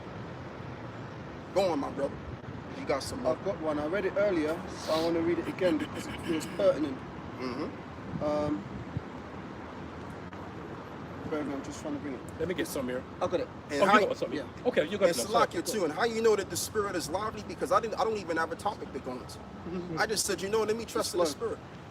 And let me see what happens. And guess what? Brothers is bringing out precepts and it's going pretty well. Going out. Right, I brought this up earlier, but it's pertinent to what we're talking about now, so I bring it again. Go on. Hebrews 6:10. For God is not unrighteous to forget your work and labor of love, which ye have showed towards his name, Right, towards his name. in that ye have ministered to the saints and do minister. Right, and that do minister. What does the word minister means? It means to be a servant. Yep. So we all are serving a purpose. They're serving Satan, and we're serving the Most High. All right? A servant doesn't get to pick out, okay, well, I'll serve whenever I want. Because a servant is obligated to do a certain thing or two by the king. Our king is Yahushua, in the spiritual sense. So we're going to do what he tells us to do, which we're going to do what he tells us to do, so that we can what? Reap everlasting life, and as well as the kingdom. Okay? And when I'm talking about the kingdom of heaven, I'm not talking about what the pastors are talking about, because they don't have a clue what the hell they're talking about. You know how you prove that? Because you got a lot of people, my generation and the younger generation, leaving the church by the flockload. Right. Because they don't have the answers. We have the answers. That's why everybody's coming to us, asking us, what does this mean? What does that mean? All right? All of the brothers is calling themselves Israelites, whether they be a part of the Sakari, whatever camp it is. It just goes to show you that we are the official men of the law. Okay? More in particular, Great Millstone, though, in this case. Going on. Well, I was just going to say, a lot of these church pastors be watching the apostles. Apostle Tahar is always saying it's like now they're starting to go into precepts that they weren't even touching before, because now their congregation would be listening to, obviously, the apostles, and they're like, well, what does this mean? So now these pastors are having to sort of dig a bit deeper into the scriptures, but they still ain't got the truth. But in order for them to try and hold on to their congregation, they're having to work a little bit harder. And just by the simple fact that they gotta go listen to us shows they don't know any goddamn thing. This is Daniel 7:18. But the saints of the Most High shall take the kingdom and possess the kingdom forever, even forever and So ever. why is this written like it's already happened already? Because it's already been planned to happen. So all we gotta do is bear the light, fulfill the narrative of the Lord, and we'll get this. Simple. Okay? And it's not even just us, but our lives are preordained as well. Okay? So if you have the word, man, this is why we gotta pray consistently in our minds, or whether you do the proper prayer, however you pray, that the Lord does not depart his presence from you, and that the Lord keeps the spirit upon you. Okay? That's how it is, man. Going on. That's all I had on that Oh, one. I've got one. Yeah, Going on. to back you up. Deuteronomy 32 and 2. My doctrine shall drop as the rain. My speech shall distill as the dew, as the small rain upon the tender herb, as the showers upon the grass. Because I have published the name of the Lord, ascribe ye greatness unto our God. Right, and that's what we're doing. We're bringing out the word in the way that it's being brought out, because it's time for the word to be brought out. Because the Lord is going to make his second return. So we're heralding in his coming.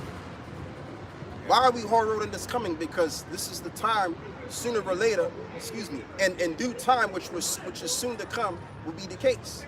There's going to be a changing of worlds. So I want you to read that again, brother, because I want to recap my train of thought. Right, once again, this is Daniel 7 and 18. But the saints of the Most High shall take the kingdom, Right. and possess the kingdom forever, Right. even forever and ever. So that's a part of the work.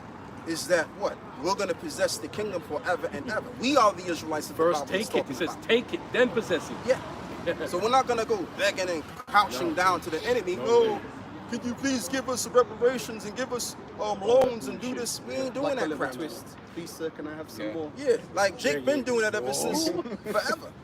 And where has that got Jake? Nowhere. All right? So that's a part of the word. So that's being published.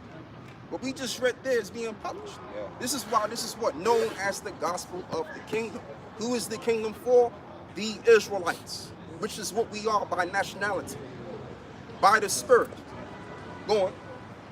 If I could just say, because I read it, my doctrine, Deuteronomy 32 and 2 says, my doctrine shall drop as the rain, my speech shall distill as the dew. So when the with dew in the morning, nothing gets left. Everything gets covered. Right. So you mentioned people are leaving the church by the droves. Right. We've got examples that some in GMS, but worldwide. So this, because of the word that's gone out, nothing's been uncovered. Every stone's been unturned. That's why we've got scoffers, the infamous scoffer like Vocab Malone, because this word has got everywhere, man. Exactly. And it's hurting their pockets. And this is the truth. Yeah. So when the truth is spread all around the world, guess what? The deeds of the wicked also gets revealed. It's just like that. Back in the ancient world, we knew who the wicked was. We knew what it was all about. Now we're coming back to knowing all of this old information about who the wicked is. Yeah. So now they can't hide and seek it anymore. They can't go behind the groves and the trees to do the rituals. And even if they do, we know that that's what they do anyway. Okay? Because everything that is within, everything that's in the scriptures, which is the book of truth, is going to what? It's going to be what? This spell is going to be what? There's another word. It's going to be proliferated all around the world. Okay? If you can, brother, read that one more time. Deuteronomy 32 and 2 again. My doctrine shall drop as the rain. My speech shall distill as the dew, as the small rain upon the tender herb. Right? As the showers upon the grass, because I have published the name of the Lord. Because I have published the name of the Lord, which the name of the Lord is connected to the truth. He is the truth. As it is written in John 14:6, He is the way, the truth, and the life. So He meant every word. The scriptures means every word. So if the truth is being expelled out in the public worldwide, then guess what? We know who the Edomites are. Right. We know who the wicked is. We know what the righteous are going to get. We know who the righteous are physically in the flesh. And we know them to be us. So everything that was hidden has been what? Proclaimed on the housetops, metaphorically speaking. If you can get that too. That's in, oh man, that's in what? John 12 or something like that? I think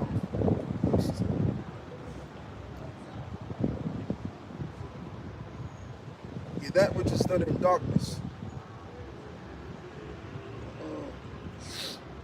Luke 12 and 3. Oh, it's Luke 12. Okay. Shall I bring it out? I keep always referring to it. Bring it up. Right, so this is Luke 12. I'll start verse 2. For there is nothing covered that shall not be revealed.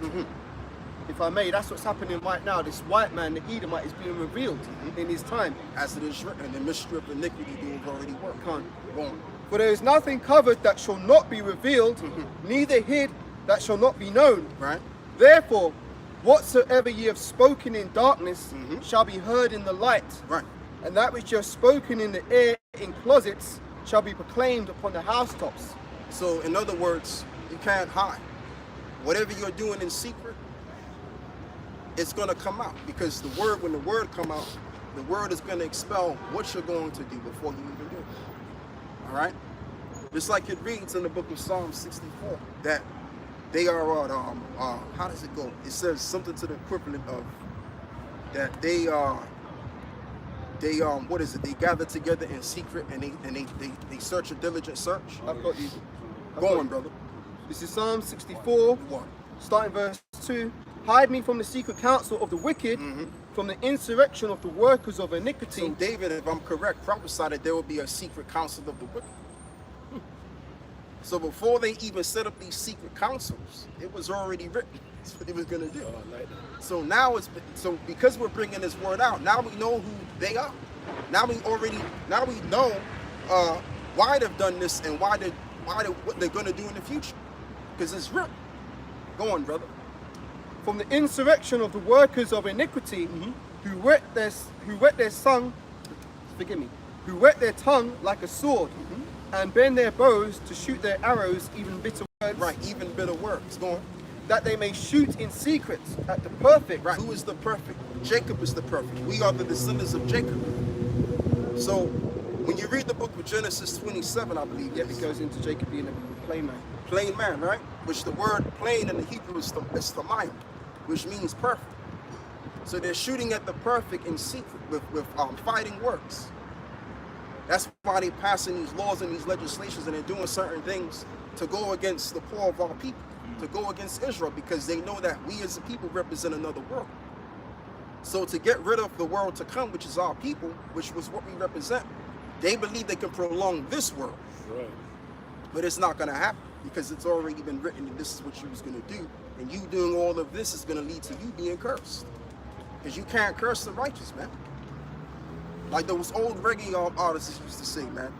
Like, what's the saying, man? As I always, I listen to a little reggae every now and then, the old school, version of reggae, right? Well, God bless, no one curse. Yes. So you can't curse someone. You can't curse the people that's already blessed. That's why Balaam did what he said. Yeah. Somebody get Balaam too. Can't.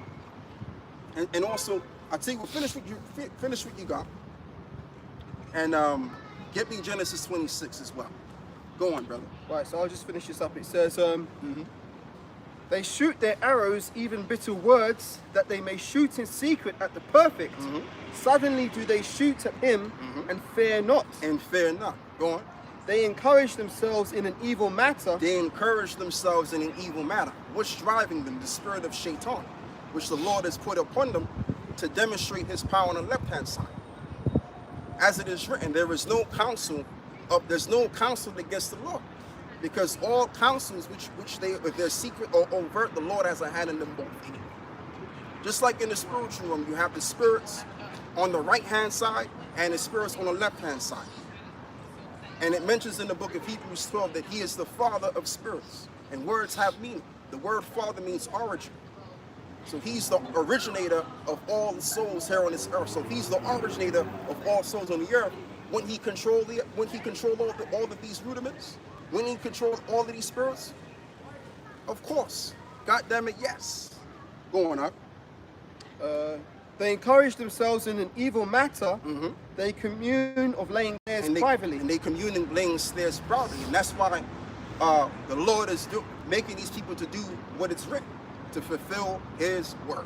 Go on. They commune of laying snares privately. They say, who shall see them? They search out iniquities. They accomplish a diligent search. Right. Both the inward thought of every one of them, and the heart is deep. And the heart is deep. And we already know that these people, they get in these different areas, these secret places, and they perform these rituals. And when they perform these rituals, they believe, okay, that the demons are gonna come up and show them something, and this is what they go by. All right? Even including your celebrities, but let's just deal with those that are above the celebrities that you do see. All right? They're the ones that's going before the demons to get certain messages and reports so that they can do what they gotta do. But that was already written. All right? It was already written. So the Lord has put the spirit upon them to play out what's already written. That's the point I want to make on that. Go on. Do you want any more? Do you want me to read more? No, that's all I want right there. So what else did you have? You said something like Genesis 26? Yes. Where you want me to start from? You know the one where it says, blessed are those that bless thee and cursed are those that curse thee.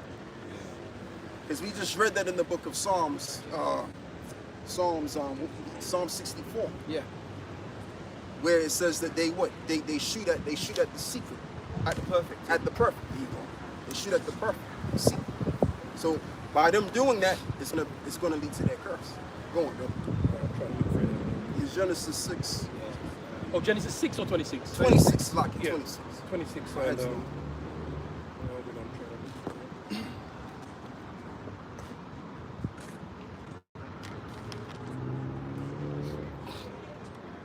Right. It's actually Genesis 27. Okay. It says, yeah, it's about 29, 27, 29. 29. Don't worry, brother. That's right. This is Genesis 27, verse 29. Let people serve thee, and nations bow down to thee.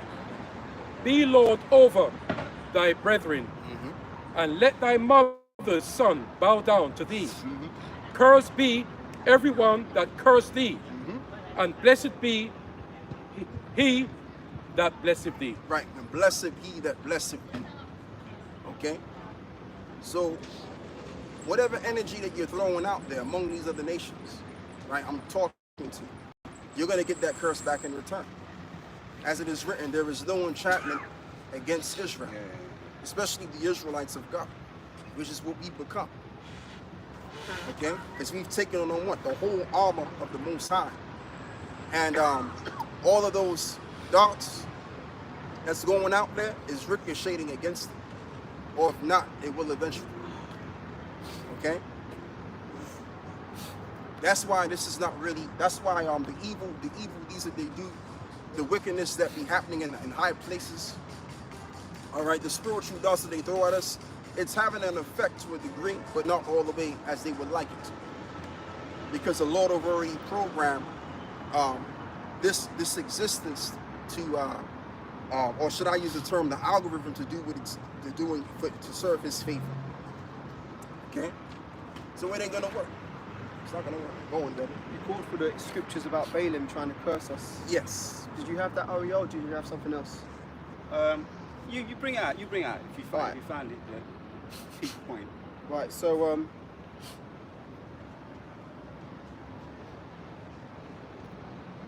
right, so this is Numbers 22, starting about verse 16.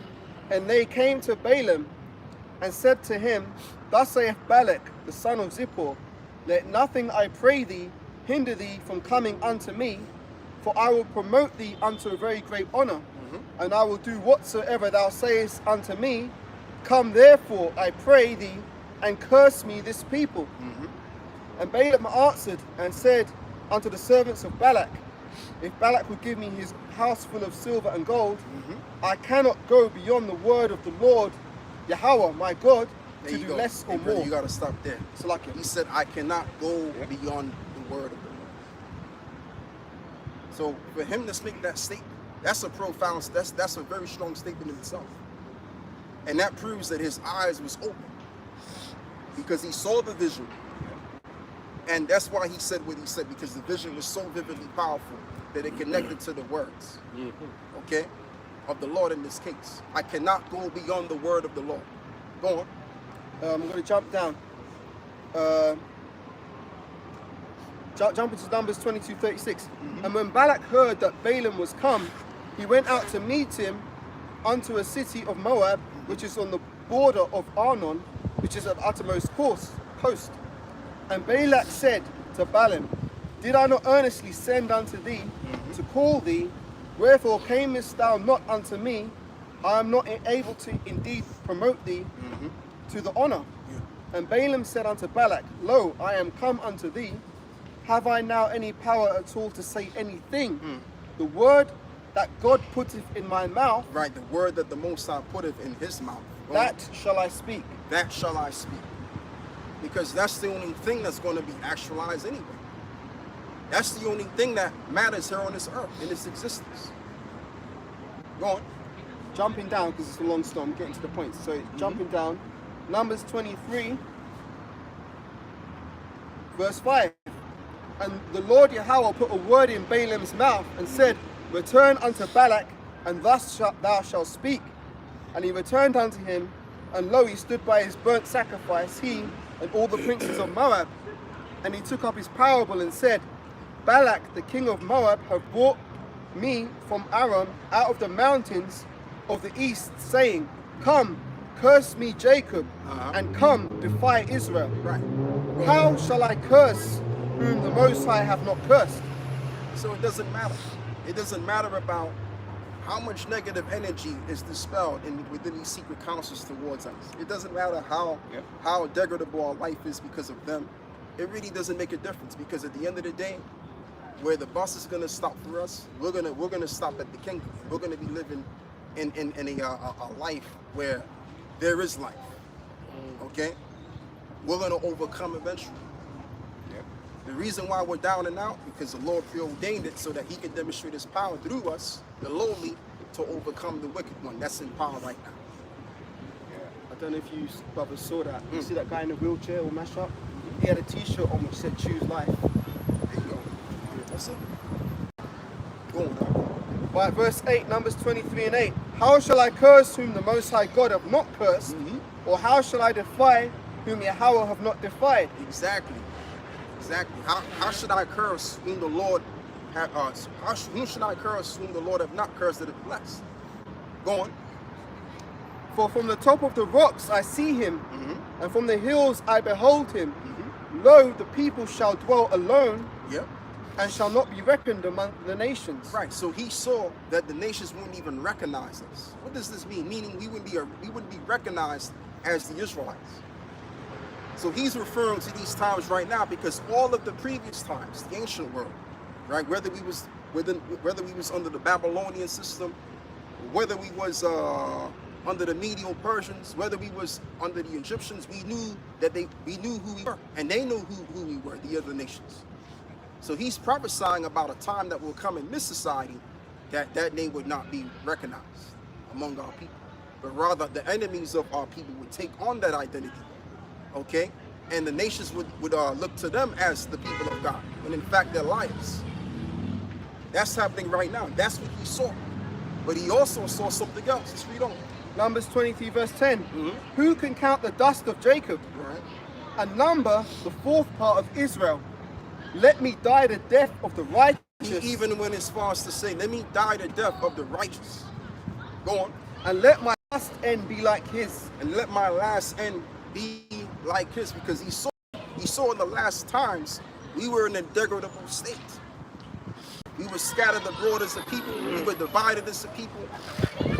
All right, caught up in squalor in the projects, considered less than in the inconsiderate ones. All right, like the brothers back in the day used to say, the first fight, what is it? The last fight, first fight. Right? He saw all of this play out, but he said, I want my end to be like his. I wish I can die the death of the Israelite.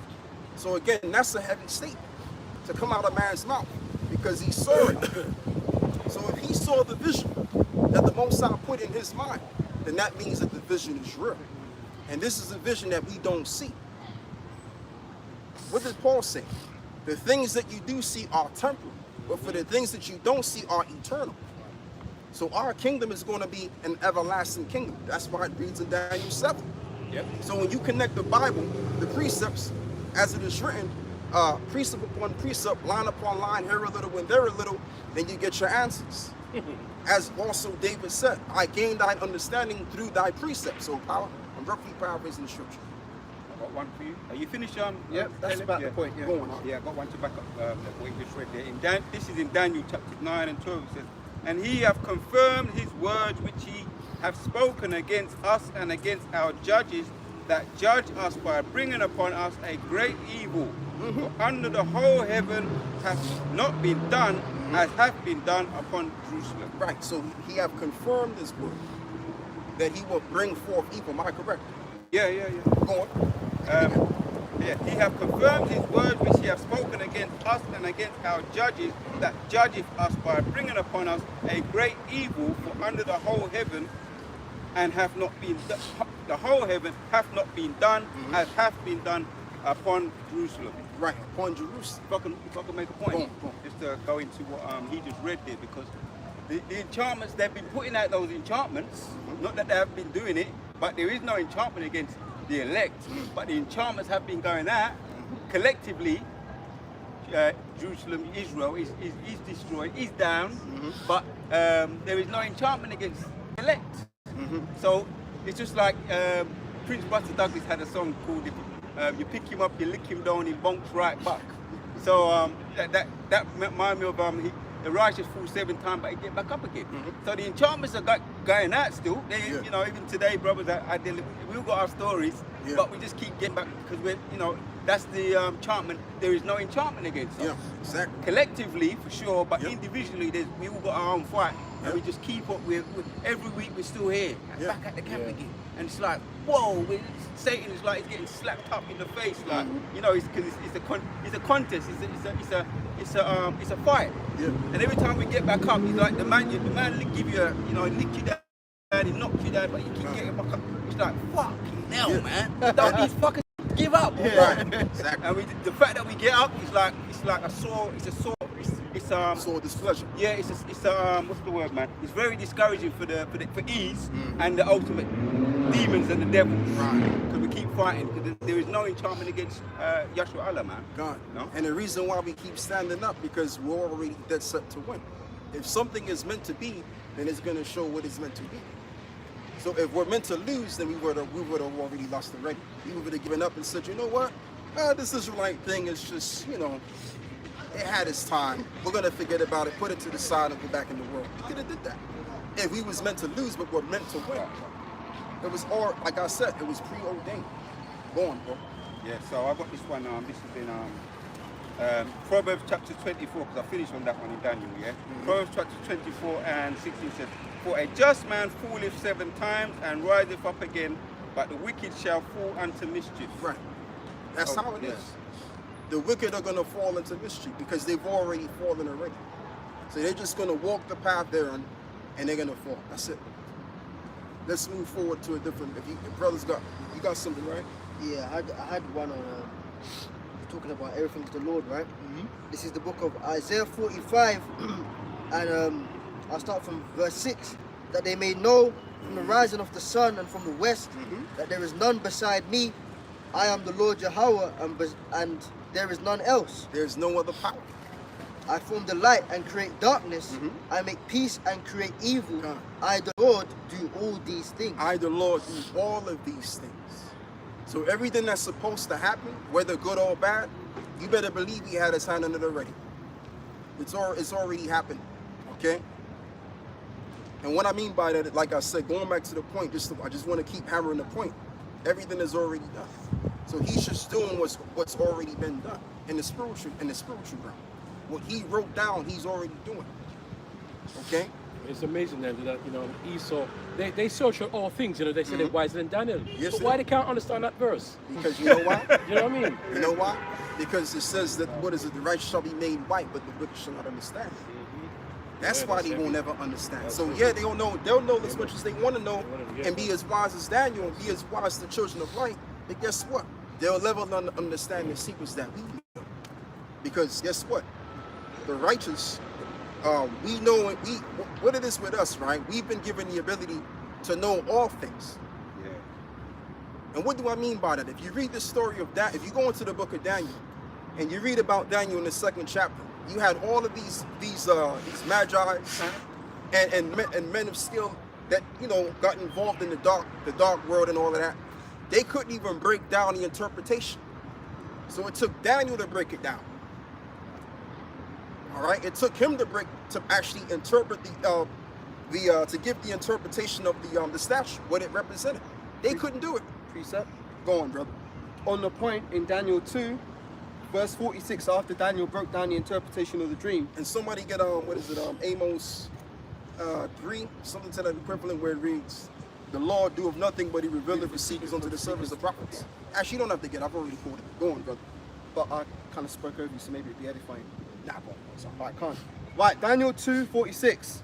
Then King Nebuchadnezzar fell upon his face and worshipped Daniel, and commanded that they should offer an oblation and sweet odors unto him. And the king answered unto Daniel and said, of a truth it is that your God is a God of gods, and a Lord of kings, and a revealer of secrets, seeing thou couldst reveal this secret. Yeah, so hold on to that. Somebody get Deuteronomy chapter 10, because it says it in Deuteronomy chapter 10 that He is the God of gods. Tells you that. And if it's not there, go on your phones and look for it. Because sometimes I could be wrong. You know, as you know, brothers.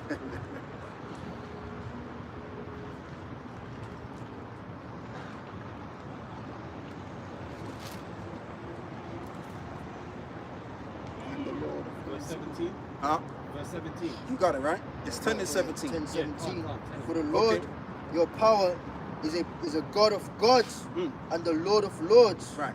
A great power and mighty and a terrible, which regardeth not persons nor taketh reward. Right. So without the king knowing, he confessed those same similar words. He said what? Read it. Back in Daniel 2 again, verse 47, the king answered Daniel and said, of a truth it is Of a truth, he said. Go on. that your God is a God of gods. And you know how he's right as the truth is the truth? Because it's written in the book of truth. You just read it. Go on. And a Lord of kings and a revealer of secrets. Right. And a revealer of secrets. Go on. Seeing that thou couldst reveal this secret. Right. Showing that thou can reveal this secret. So again, it's about the righteous knowing everything. If the righteous power knows everything, wouldn't his righteous souls know everything too? Of course. The wicked only knows one half of things. The wicked knows, everything that they can know, but won't have the other half because it's not given to them to know the other half. That's for the righteous to have. All right? That's what makes us more advanced than the counsel of the wicked. This is why we're progressing and they're degressing. So it looks like they're progressing physically because they got the money. They got it all. They got the people by their side. But guess what? They've already lost. Yeah. Listen, man, Elon Musk took off a couple of times and it crashed in the air. Exactly. Didn't even get nowhere and it crashed. Yep. And when it landed, they're clapping. Hey! Yeah. Clapping for what? Because it was a successful takeoff. Right. But it didn't complete its It mission, didn't did it? complete. No, Fucking hell. it didn't complete. Oh, that's Exactly. Project Blue Moon, yeah. The richest people, some of the richest people, Richard Branson, Elon Musk, the other one, Jeffrey Bezos, all them, they all collectively came together and said they're going to create Project Blue Moon to go to and build up some project up in the sky, and it didn't work. But they say they've got things up there, but most are going to be, whatever's up there anyway, the satellites is going to bring them down. That's in Obadiah. Talks about it's going to bring everything down anyway. Yeah. So this is what it is, man. Like it's written that this man is going to come down. All of that which is of his so-called counsel is all going to fall apart. This society is going to fall apart. We're not here to proclaim something that's not in the Bible. We're here to proclaim the truth. Thus saith the Lord. So what we can do? Oh yeah, you're gonna bring some precept, right? Just one. Okay. Because you're talking about Elon Musk failing, and the tone is that Esau can only go so far. Job 14 verse 5 says, seeing that his days are determined, the number of his months are with thee, and thou hast appointed his bounds that he cannot pass. And that's it. So because they're confined under the laws of physics, which is limited. They're limited people. They can't create technology to go far and beyond the laws of physics of the world. They can't.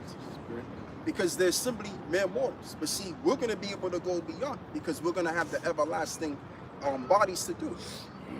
Go on, brother. If I may, even on a low level, the Most High has appointed Esau's bounds as being lower than Jacob. Right. Because if you look at us in terms of like creativity, we're the best musicians. Edomite musicians can't hit the level that Jake musicians can. Edomite athletes can't meet the same levels that Jake can. Edomite inventors can't meet the same levels of ingenuity that Jake can. So even on this low level, his bounds are appointed, so he's below us. But in the ultimate, the Most High is going to set Jacob up forever, making us as gods on the earth. And Esau's going to be off the board. And how are we going to be official gods? Now, this is why I want to go back to Daniel's 2, because I want to stay on that topic a little bit. I want to see how much we can extract from that topic. Okay. Read what you just read about Daniel. Oh, about Nebuchadnezzar praising him.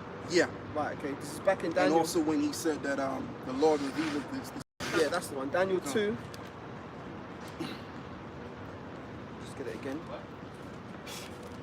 It was Daniel 2, verse 47. The king answered unto Daniel and said, of a truth it is that your God is a God of gods, and a Lord of kings, and a revealer of secrets. And a revealer of secrets. Going, why is he a revealer of his secrets? Because the Lord basically brought forth, the Most High created these things that is considered secret. So what he does is he reveals it to the right kind of people that he sets up. Okay? Now, again, let's go and get Amos 3. Yeah. I know I 3 quoted, and but 9. let's, huh? I got it. Go on. Amos 3. This is the one where it says that, yeah, Amos 3 and 7. Surely the Lord God will do nothing, but he revealeth his secrets unto his servants, the prophets. And that's what he did to Daniel. That's why if you read the book of Daniel 7, you understand what it's talking about. Yeah. Especially the brothers that are holding this thing. They know the interpretation of all of that. Right? Because the Lord revealed it unto him. So doesn't it say in the book of John, somebody get that too, that the Lord of anointed us, given us an unction to know all things, which the term unction means to be anointed. So we know everything. All right, we know everything. All right? Like, we're not just some simple ass Negroes out here. Now, we were once simple Negroes, but we've transcended from that now. We're a different breed of individuals, as it is written that we become born again. Yes, so whatever precept you got, hit me with it. 1 John 2 and 20, but ye have an unction from the Holy One, God. and ye know all things. Right. And you know all things, and that is the point. So, like I said, if the Most High power, which is a righteous power, and he knows everything, then guess what? We're going to know everything. That's how we're becoming gods. This is why we're experiencing this life, which is hell, and everything in it. So when we get to the kingdom, we can know about life and death. Becoming official gods, like the capital God. Okay? It's just that simple. And that's what's going to make us perfect to be the next future. If you got any more precepts, I'm going to just let the spirit flow. Right, so I finished on Daniel and I read Amos 3 and 9. Same 3 and topic. 7. Yeah, You're going, huh? I've used the ones I've got, so has anybody else got anything? Yeah. And I'll wait if I have to. Did you bring out the one about unction to know all things? Yeah. I've got one to back that up. I'm just trying to pull it up.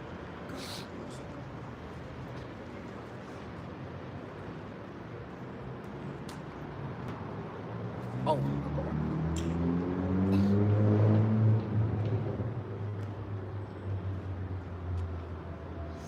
Alright,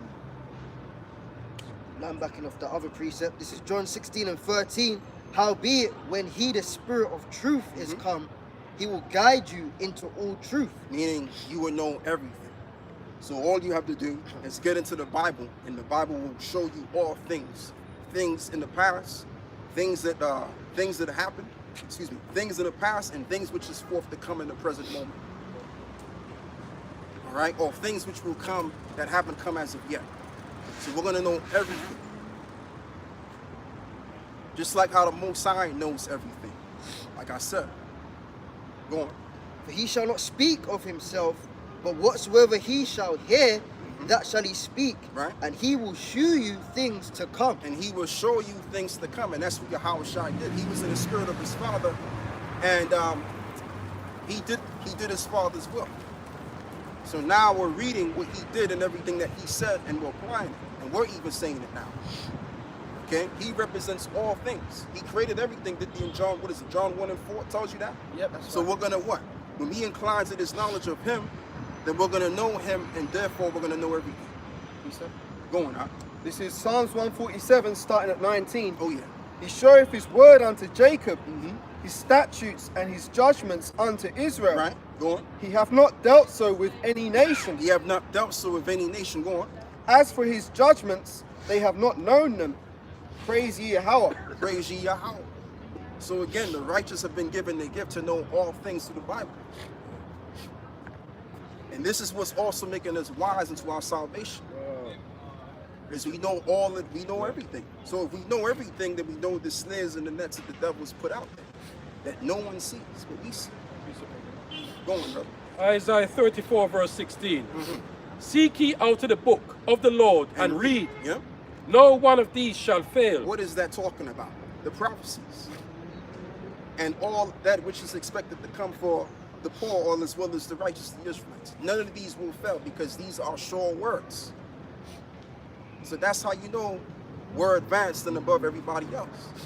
People just know what they know, but we know way more than the average folk, and this is why you're around people in the world. People don't really want to really deal with you because you're under a different frequency based on what you know. So they can't resonate with what you. They can't resonate with your spirit. That's why certain brothers ain't having problems at the job and everything. I don't mean to change the topic, but the reason why people ain't really fucking with you because you above them in the spirit. Okay, it's kind of like, for example, let's just say unawares you met up with King Charles III and he just came in the midst, but you didn't really know anything. You wasn't in the truth. You feel funny being around him. Why? Because he's under a different frequency. Yes. He's on a higher level than certain men.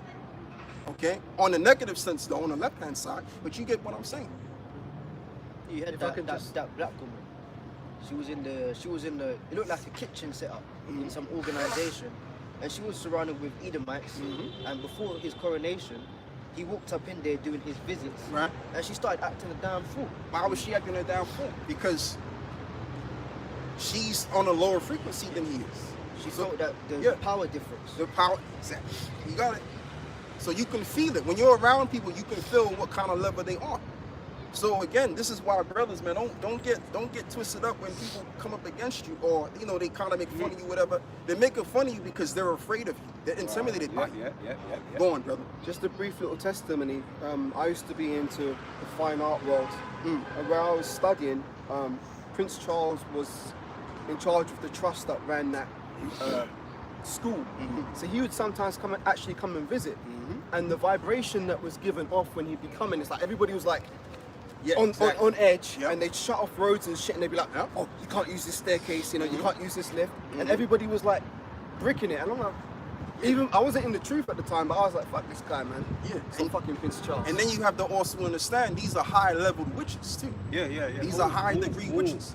So if you're whatever you are, let's just say, for example, us, right? We're on a higher level when it comes to righteousness. I don't want to use that term degree because that goes into Masonic.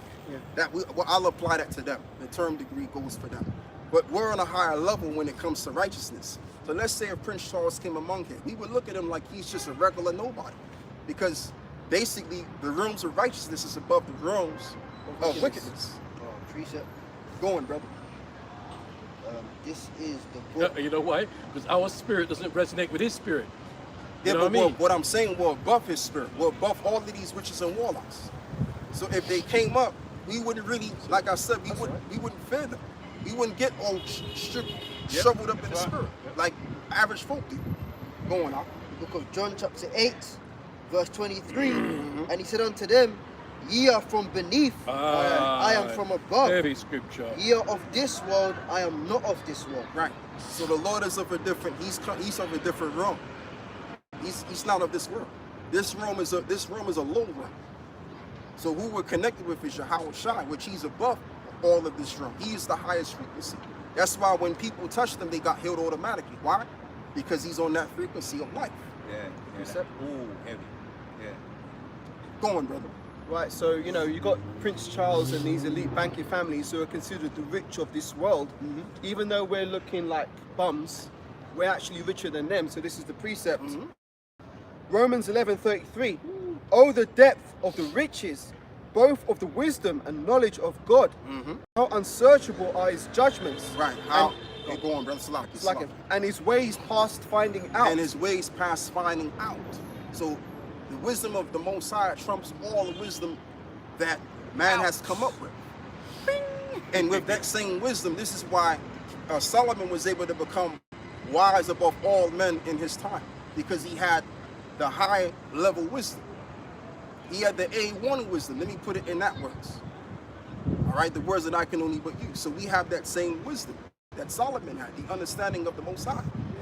Okay, so we're gonna be above all. That's why we're gonna be above all people, because we have the above wisdom that trumps everything that man has concocted. All doctrines that men have concocted is above all of that. Go on. This is in Romans 3, and starting from 1 says, what advantage then have the small hats, yeah, or what profit is there of circumcision? Much in every way, Right. chiefly because that unto them were committed the oracles of God. For what if some did not believe? Shall Doesn't matter. their unbelief make their faith of God without effect? It doesn't matter if they don't Right. believe, because the words that we have are the words of life. So if you don't believe in the words of life, then you're dead. So it don't matter. You could say, well, I don't really believe in what y'all saying about this Bible, man. But guess what? You're already dead, bro.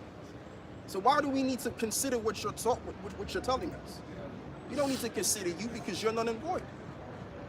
They that are not of the truth are none and void spirits. Go on, brother.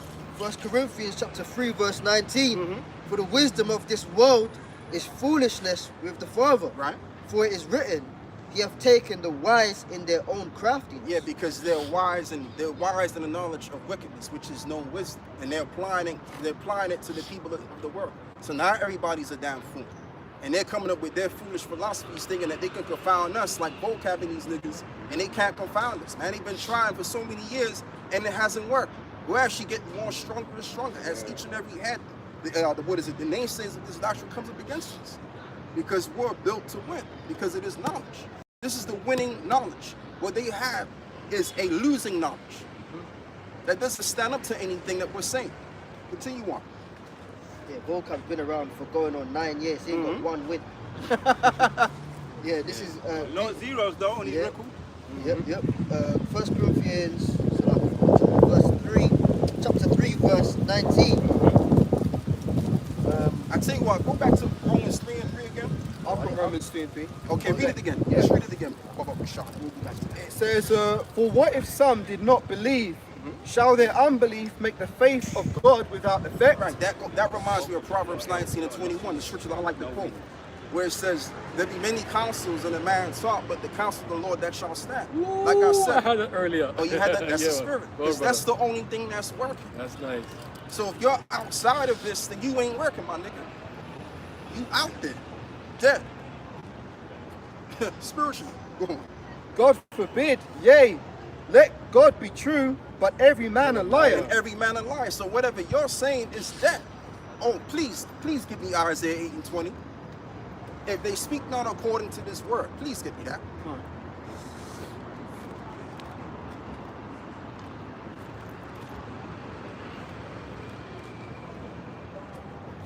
Because people can say what they want, man, about what we're talking about. People can say, well, that's your opinion. I have my beliefs. Guess what, man? When it's all said and done, what we believe in is going to be standing the test of time, and it's going to proliferate physically on this earth. All right? And the whole idea of a power, a great power, which is coming on here to invade this room, what we talk about is going to happen as well. So at the end of the day, we're going to be far right. Come on, brother. Isaiah 8 verse 20. To the law and to the testimony, if they speak not according to this word, Right. it is because there is no light in them. So if there is no light in them, then what does that represent? They're in darkness. Darkness is synonymous with death. So it doesn't matter what the deaf have to say. I've got a precept to back that up. Proverbs 13 verse 13. Whoso despiseth the word shall be destroyed, but he that feareth the commandment shall be rewarded. Shall be rewarded what? Everlasting life. That's the reward of the righteous. Somebody get Psalms 9 and 18 again. There's another verse, Baba Go Kushal. on. The law of the wise is a fountain of life, to depart from the snares of death. Right. The words of the Lord are a fountain of life to depart from what? The snares of death. The snares of death. Heavy. That's what this Bible is, man. Like, we're not just reading these scriptures just to read it. We're reading these scriptures to show you directly of the best of our ability what this is. Must be a cricket game. Yeah. I know. I saw it over. Yeah, Okay? Because the truth is, this is life. And if you ain't got this, you're already dead. Or you're gonna basically be dead, which has already been planned out for you to be. All right? There's no middle ground. There's no gray area. There's no, oh, I could find a loophole here and there. No, it's either you're on the right path or you're on the wrong path. And like I'm gonna say again, if you ain't got this, you're dead. Point blank in the story. You got this, you got life. Go on, It's bro. a spiritual book, yeah. Romans 8 verse 9. But ye are Give me not, John 3:16. but ye are not in the flesh, but in the spirit. Right. If so be that the spirit of the Lord Yahweh Bashem Yeshua dwell in you. Now, if any Which man, is the Holy Spirit. yes. Go on. Now, if any man have not the spirit of the Yahweh Hamashiach, the anointed, he is none of his. He is none of his. We're talking about the one that died on the cross for our sins. The one that which is sitting on the right hand side of the Father, which is the Father's right hand, and as well as the life thereof of men. So if you don't believe in what he's telling you, then you're, like I said, you're dead. And it don't matter what you believe in. It don't matter what doctrine you believe in. If it ain't this, you're dead. What you're saying is no light in it. You're in darkness, and darkness is synonymous with death. It's just that simple, man. It ain't hard. Go on, brother. Verse 10. And if Yahweh Hamashiach be in you, the body is dead. Right, the body is dead. That's my brother. The body is dead. There you go. Because of sin. Because of sin. So to return, this is why men have to repent. The scripture says the whole duty of man is to keep the Lord's commandments, which these are the commandments of life. So if you're not rehearsing the righteous acts, or you're not performing the acts of righteousness in general, then you're dead. And this is why people that live contrary lives to righteousness wind up dead eventually. All right? They either get some form of a disease, or something wrong happens along the way, and guess where you find them? 6 feet under the grave is where you find them. Because that's where they will go on anyway, due to their works. So if we keep doing what we're doing, all of our works that we're doing is going to lead to life. It can only but lead to life. Okay? The Lord ain't a liar, man. Go on, brother. You go first, you're on me. Right. This is the book of Revelation, chapter 1, verse 18. And it says, I am he that liveth and was dead, and behold, I am alive forevermore. I am alive forevermore. So he was dead, meaning he was in a grave in hell for what? For 3 days and rose on the 4th day. Which that in turn representing he's the resurrection. Thing rise again. So he never died. We're talking about the Messiah here. He never died. He's living right now because he is the epitome of life. When he was born on what? The springtime. The number 3 is synonymous with, which means resurrection. And as well as it also means life or springing up. Of course. So when you go in the book of Genesis, even 1, it tells you on the 3rd day, that's when all of the plants sprung up and everything. All of the green herbs sprung up, the trees, you name it. Okay? I tell you what, let's go into that right now. One of you brothers, if you can, Baba Bashar, give me Genesis 3, where it talks about on the 3rd day. Can I finish the verse? Yeah, go on. It says, I am alive forevermore, a man, and have the keys of hell and of death. Right, continue on. And it says, verse 19, and it says, the point is in 18. I am he that liveth and was dead, and behold, I am alive forevermore, a man, and have the keys of hell and of death. Right, and I have the keys of hell and in death, knowing good and evil. We have an unction that we know all things. Okay? And it all started with Yahweh Shai. It all started with him. Yeah, who they call Jesus Christ. Oh, that's beautiful. You took the spirit from me, right? Okay. If I could just mention this, just remind me, yeah? You just said a beautiful word about the spring of life. Something about the spring of life, you just said, right? Revelation 3, verse 20. Behold, I stand at the door and knock. If any man hear my voice and open the door, I will come into him. Right. That is when the spring of life starts, yeah? Right. And with sup with him, and he with me. And I remember, I think about a couple of years ago, Elder Apostle Gabar was going into that word sup. It means the Lord comes to reason with you, right? He's going to sup with you, reason with you, yeah? To him that overcometh will I grant to sit with me in my throne, even as I also overcame. Right. And I am set down with my Father in his throne. Exactly. So because we have the word, Yes. and if, let's just say as it is written, he told the disciples, he said, if you forsake all things, then you're gonna what? Have a crown of, you're gonna receive a crown, and you're gonna be sitting on 12 thrones, judging the house of Israel. Judging. And that's all connected with the word. If you know the word, this is what's gonna happen to you. All right. But the point I'm making is he represents the life. Yes. He represents the truth. Because Right. also, that's what he represented too. Yeah. So somebody read Genesis 3. Third day, yeah? The third day. Yeah, come. In Genesis 1, starting from verse 11, and God said, and the Elohim said, let the earth bring forth the grass, the herb yielding seed, and the fruit tree yielding fruit after its kind, whose seed is in itself upon the earth. Yep. And it was so. Yep. And the earth brought forth grass and herb yielding seed after its kind, Come. and the tree yielding fruit, whose seed was in itself after its kind. And the powers saw that it was good. And the evening and the morning were the third day. And the evening and the morning was the third day. So all of the greenery sprung up on the Sprung third up. day. I get you. You understand? I He get understands you, it brother. now. I feel it, And brother. when's I feel it. Yahushua going to return? Yeah, man. Exactly. But check this out. Yahushua was born on what? The springtime. Yeah. The Pesach. So everything has a symbol. Everything has a meaning to it. Like nothing happens by random. The Lord did everything, and everything has a meaning as to why it was done in the way that it was done. Okay. So this is what we're returning back to. We're returning back to the knowledge that we've lost, Yes. and now we're becoming what we should have already, held on to of coming. All right. That's all I wanted to bring out right there. Because sometimes you gotta go back to see what you're saying is true. You know, because You called for John 3:16 at one point. Yes, you I still want do. it? Yeah, I want that. Come on. Right, John 3:16 says, for God so loved the world that he gave his only begotten Son, that whosoever believeth in him should not perish, Right. but have everlasting life. And there you go. And guess what? Doesn't it say in the book of Hosea? It says in the book of Hosea that in the second day we shall be revived. And in the please read that. Hosea 6:2, and after 2 days will he revive us. In the third day he will raise us up, Right. and we shall live in his sight. We shall live in his sight. So when Abba Bivens and them came on the scene, that was what? During what? The second millennium. The third millennium there came what? A revival.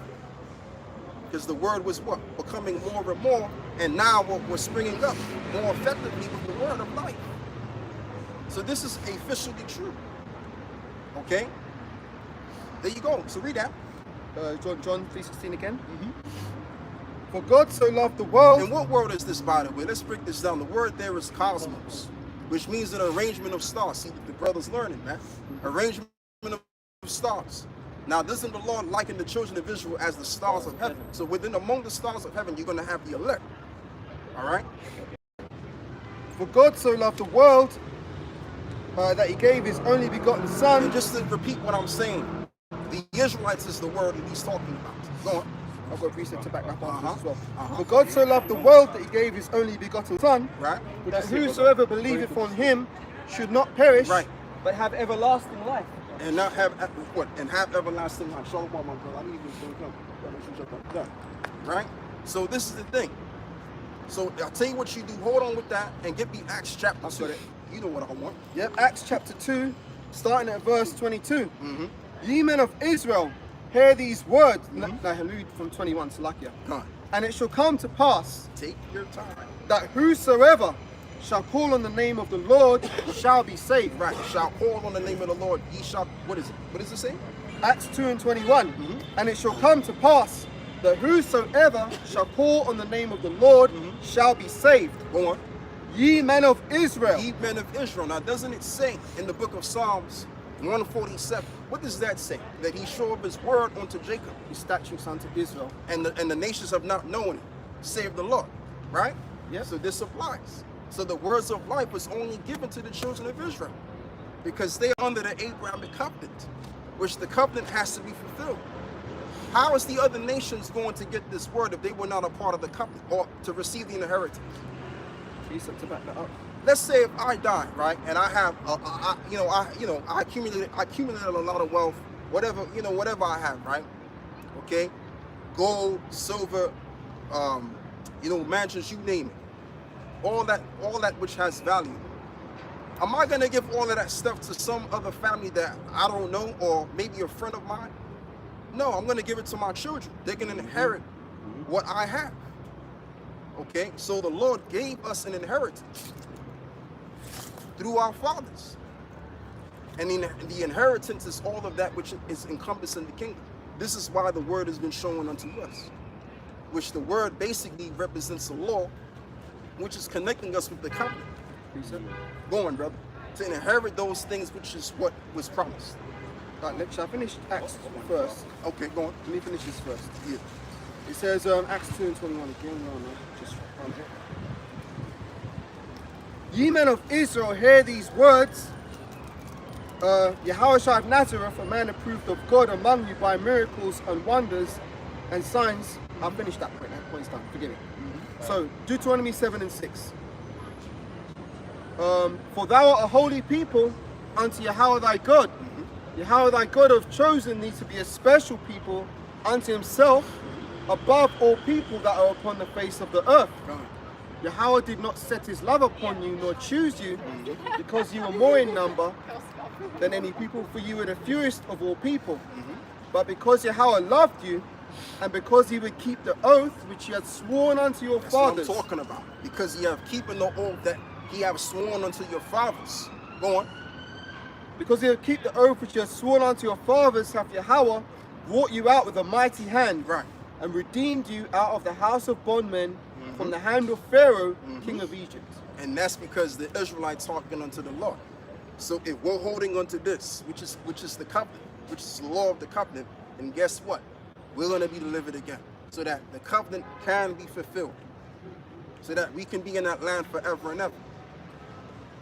That's the whole ordeal. So the Lord is not opening to no other nation. Go on, brother. Amos 3 verse 2. You only have I known Right. of all the families of the earth. Right, you only have I known. So yeah, the Lord created all people, and we all came out of the lineage of Adam. But guess what? He has chosen one people, and he only knows us. Go on. Only you have I known of all the families of the earth. All of the nations around the earth. Go on. Therefore I will punish Uh-huh. you for all your iniquities. Therefore I will punish you because of your iniquities. Yeah. That's why we're at the bottom right now. Economically, I'm saying. They're not in trouble as other men. Exactly. Like Psalm 73 tells you. The reason why we're more in trouble than any other nation right now in these times, because of our iniquity. So what the Lord is doing, the Lord is disciplining his children that he loves. If you love your children as a father, you're going to discipline your child so that your child can become what, a reasonable citizen of society. Yeah. That's the whole goal of why you discipline your child. And you don't want your children to make an embarrassment out of you either, because they're bearing your name. So all of this that we're experiencing, this negativity, is to make us better men. So when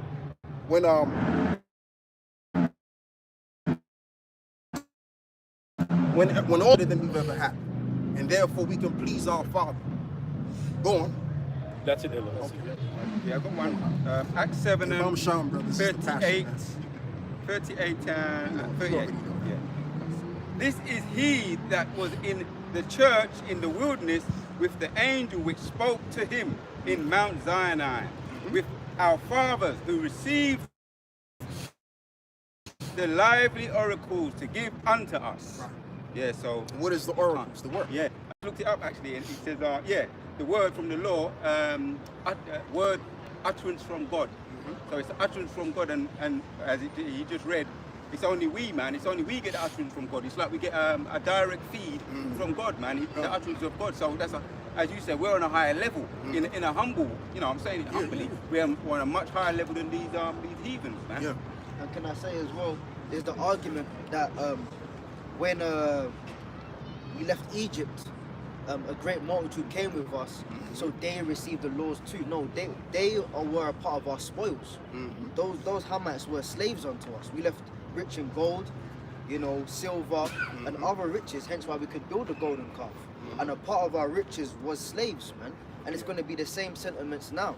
You nations will be in the kingdom, but the covenant is not established with you. The covenant is established with Israel. And so there you have it. So there's no loophole for the Lord to be dealing with any other people. Because what they want to do is they want to continue to perpetuate this vain notion that the Lord opened up to all people. He put aside Israel and now he's living with everybody. That's a vain notion. That doesn't exist. That's something that someone made up. precept. Go on. To get into this thing, to deal with this, go to Romans 9, start at verse 3. For I could wish that myself were accursed from Hamashiach, for my brethren. You mean Romans 9? Yeah, Romans 9:3. Did I say it wrong? So like Romans 9:3.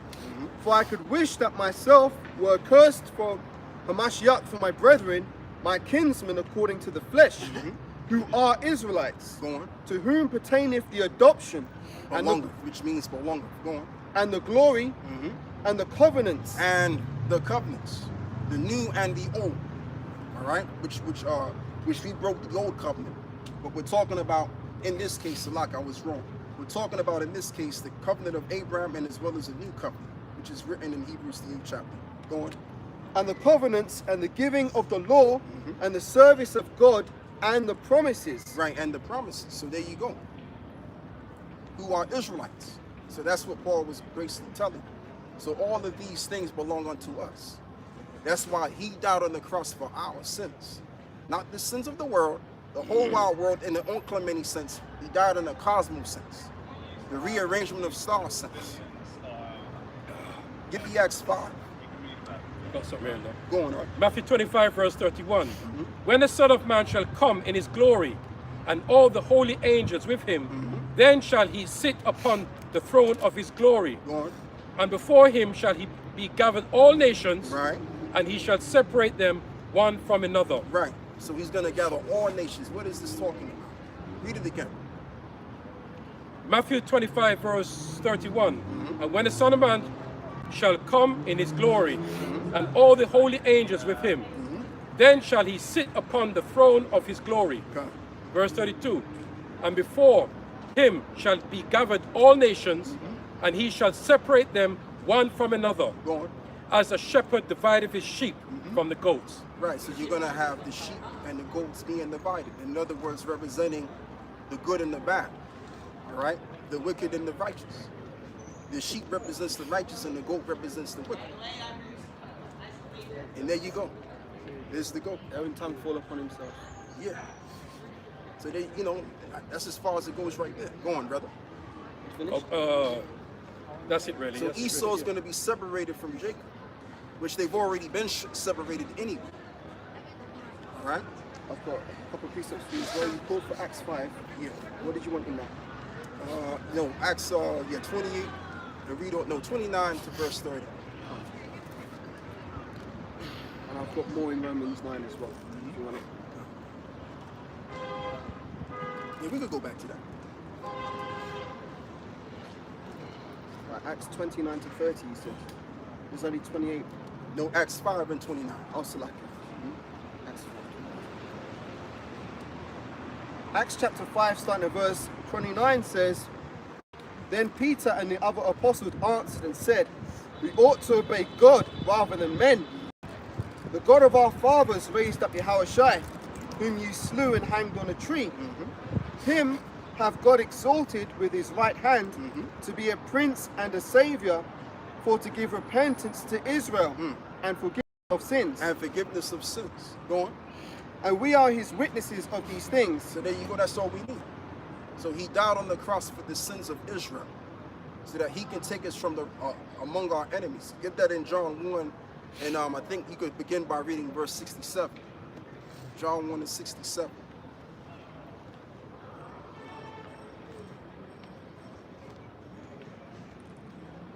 There's no 67 in John 1, only 51.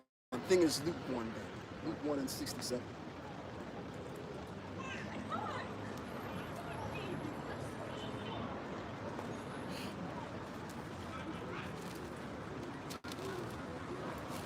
Yeah, Luke 1:67 says, And his father Zacharias was filled with the Holy Ghost and prophesied, saying, Blessed be the Lord God of Israel, for he hath visited and redeemed his people. So it's declared that he is what? The God of Israel. So when he sent his son to die for his people, and as well as to eventually obtain power to what? Redeem his people? Yes, he would. So let's read on. Blessed be the Lord God of Israel, for he hath visited and redeemed his people, and hath raised up a horn of salvation And for raised us. up, and the word horn is synonymous with power. He have raised on the power unto salvation. Go on. He raised up a horn of salvation for us in the house of his servant David. And as he spake by the mouth of his holy prophets, Come on. which have been since the world began. Right, and it was spoken by the words of the holy prophets. That's why it's also written in Psalms 47 that the volume of the whole book is written of him. So there's Old Testament prophets that spoke about Yahweh Shah before he was even on the scene, as well as David. Precept on that. Go on. This is Jude, chapter 1, verse 14. And Enoch also, the seventh from Adam, prophesied of these, saying, Behold, the Lord cometh with 10,000 of his saints, Right. to execute judgment upon all, and to convince all them that are ungodly of their ungodly deeds, Right. which they have ungodly committed. That's the point. Precept Come on. Go on, bro. on the Lord being spoken of before. Job 19:25. For I know that my Redeemer liveth, Go on. and he shall stand at the latter day upon the earth. Yeah, so who's that speaking? Job. Job, right there. Old Testament prophet. Old Testament prophet. So he spoke about his Redeemer before he even came on the scene. So this is what I'm saying, man. Eventually, everything is already written. All we're doing right now, we're just living out the story of life that he wrote, the Lord. That's all it is. So it may seem like, oh man, we ain't gonna make it. Oh yeah, this and that and the third. I'm out, I'm done out here. Listen, no. It's the wicked ones, the counsel of the wicked. They're the ones that's done out here. It ain't us. We've already got the victory. We just don't see it, but it's written. Go on, brother. 1 John verse 29. The next day John seeth Yahushua Hamashiach coming unto him, and saith, Behold, the Lamb of the Lord, which taketh away the sins of the world. Right, the Lamb of the Lord which taketh this, let's get it correct again. The Lamb of the Lord which taketh the sins from who? The world. Which is the Israelites. Because that's the world who he has died for. Remember John 3:16? For God so loved the world. The word is cosmos, which is the arrangement of stars representing the 12 tribes of the nation of Israel. Go on. This is he of whom I said, Right. After me cometh a man, which is preferred before me. Come For he was before me, on. and I knew him not. Right, and I knew him not. Go on. But that he should be manifest to Israel. And that he shall be manifested to Israel. Because the Most High is the power of Israel. So he's going to send his son. And guess what? Somebody give me Deuteronomy 18 and 15. I got that. Oh, you got it? Oh, it's a spirit. See, the spirit is flowing, man. Go on, brother. Deuteronomy chapter 18, verse 15. The Lord thy God will raise up unto thee a prophet from the midst of thee. Right. He will raise up a prophet in the midst of thee. Go on. Of thy brethren, Of thy brethren. Go on. like unto me, unto him ye shall hearken. Unto me and unto him he shall hearken, because he's at one with his father. So that's what's going on right now. The Lord died on the sins. The Lord came on the scene, and Israel was to play what the Father wanted them to play, to heal the sick and the lame, and to fulfill the part of the book, and to die on the cross so that what? We can be redeemed again. All right? So it ain't got nothing to do with all nations partaking. They ain't got nothing to do with this. That's why in Revelations, the 11th chapter, what was told is to, what is it? To measure the court and forget about the outer court, representing the other nations. They're not a part of this. The Bible is referring to us. Yes. Specific. Exactly. It's specific. So the Bible, when you deal with the scriptures, let me use another term. The Bible is fixated on us. It's about us. Yeah, there's other nations that's mentioned, but the scriptures are about us. Go on. And the ironic thing about that scripture is Ishmael and the Muslims try and use that to say he's talking about Muhammad. Yeah. I've got a precept on And what yes, you just in said. their own book, it tells you that, look, if you want to know more about the Lord in Israel, you get it from Muhammad. It tells you that. Yeah. Roughly paraphrasing. They say follow after the people of the book. Who's the people and what's the book? It's the Bible. The Bible. That's it. I've got a precept to back that up. This is Romans 9, starting at verse 7. Neither because they are the seed of Abraham are they all children, Right. but in Isaac shall thy seed be called. That's it right there, because the Lord is dealing with those that are part of that covenant, springing down to Abraham, Isaac, and Jacob. That's why these three are mentioned. It's about the chosen lineage. even Elder, even his name is a foboth, man. Yashamayala, Ishmael, meaning he's heard, like, I hear what you're saying, but sit over there. Yeah. I ain't dealing with you. Come on. That's why he blessed Ishmael. That's why they're kind of rich and stuff. They got a good land, they have oil. Because the Lord gave them like a little toy to play with, whilst he deals with us according to prophecy. Exactly. There's a bit more. That is, they which are the children of the flesh, these are not the children of In God. other words, the sons of men. There are three branches of men. You have the sons of the righteous, the sons of the wicked, and the sons of men. Go on. But the children of the The promise children of the promise, go on, are counted for the seed. are counted for the seed. For this is the word of promise. At this time I will come, and Sarah will have a son. Not only this, but when Rebekah had also conceived by one, even our father Isaac, Right? for the children not yet being born, Right? neither having done any good or evil, Jacob and Esau. that the purpose of God, according to election, might stand. Right, because Jacob became the chosen. The word elect, which means to be what? Chosen. The purpose of God might stand. Go on. Not of works, but of him that calleth. But unto him that calleth. In other words, predestination. Everything's pre-ordered of the Father. So can't no one say anything different. Otherwise, they'll be found a liar. That's why it mentions in Romans 3:3 that the ones that are speaking according to the word, they will be what? Just read it. Go, somebody read that again. Yeah, Because I'm in Romans I'm already. butchering it, man. Romans 3 verse 3 says, for what if some did not believe? Shall their unbelief make the faith of God without effect? Come. God forbid. Yep. Yea, let God be true, but every man a liar. Go on. As it is written, that thou mightest be justified in thy sayings. Right, that thou mightest be justified in thy sayings. So that's the point that I want right there. So if you're saying whatever it is that you're saying, if it's not lining up with this, then it don't really matter what you're saying. You're a liar, and what you're saying is there's no light in it. So therefore, we don't recognize that. The law don't recognize that. Okay. So it's about being justified in your sayings, and we are justified in what we're saying. So now let's go back to the other piece that you have, my brother. Back in Romans 9 again. Salaki, Elder, Salaki, can I just bring this up? This is from the Quran, right? And their things, like their religion cuts themselves. Man. Yep.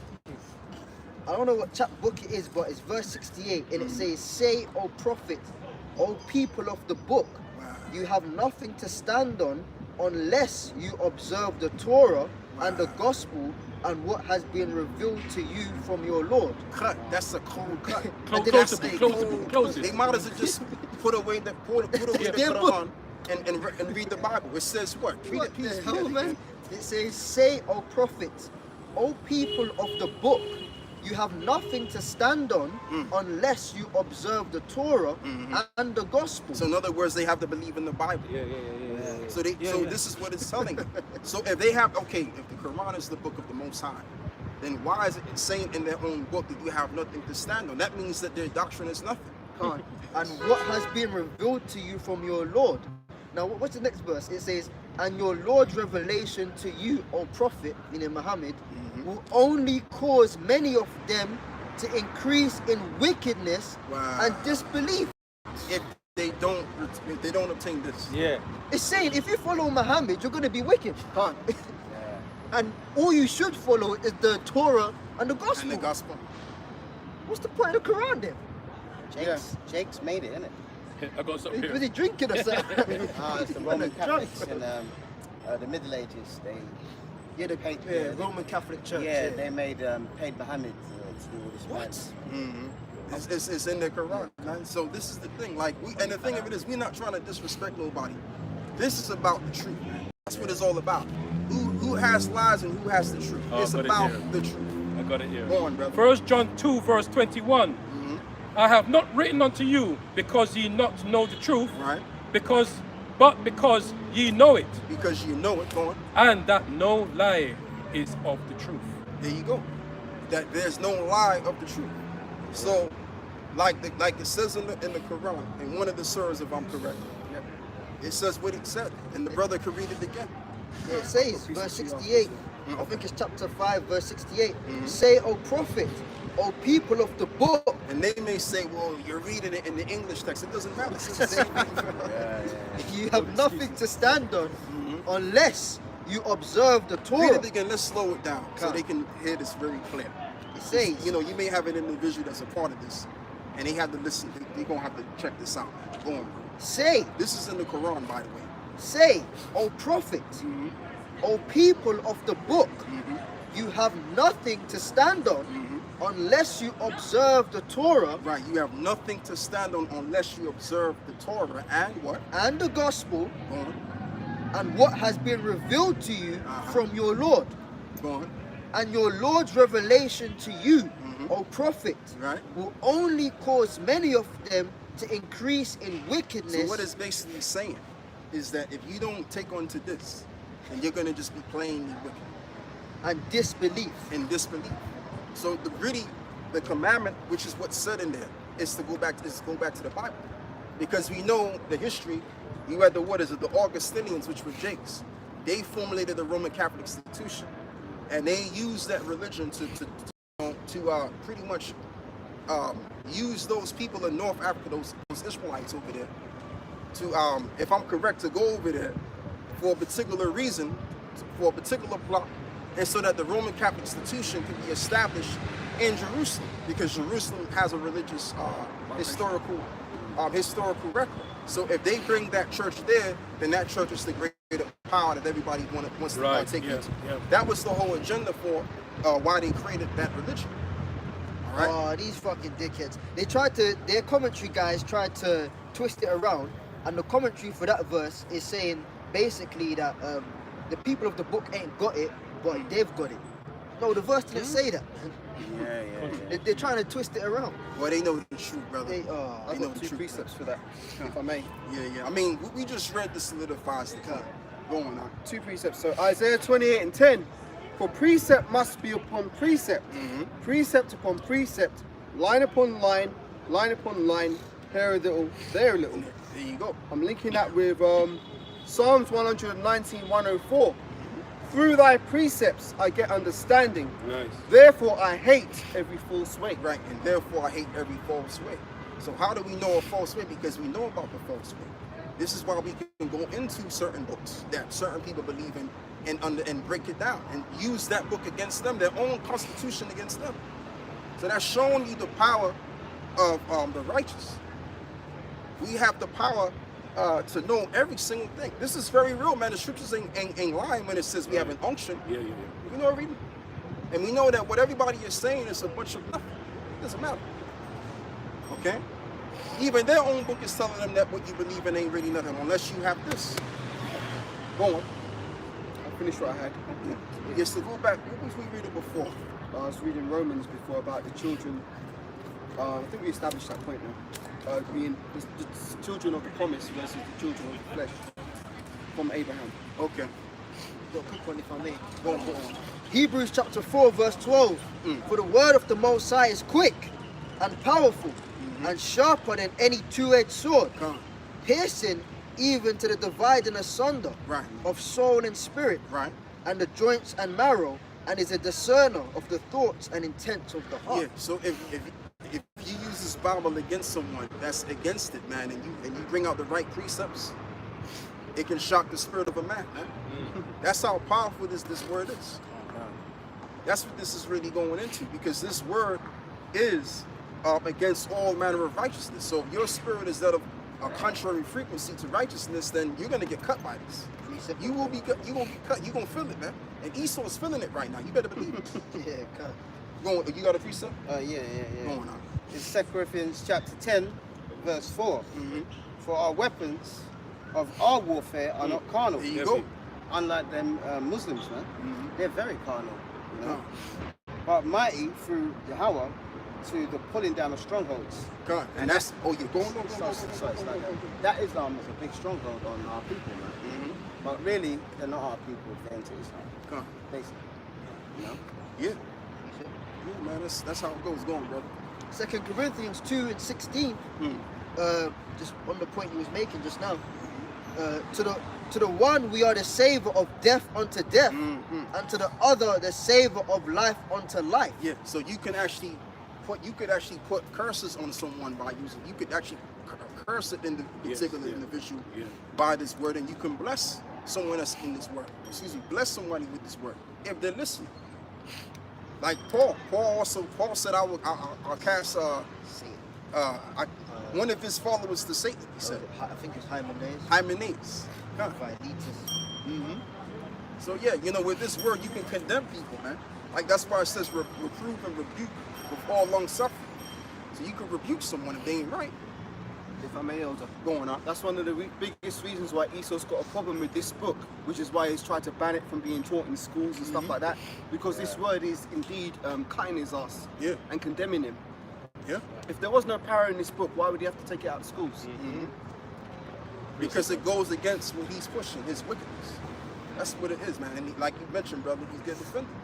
I got a question, Elder. Back in Corinthians again. 1 Corinthians 2 verse 4.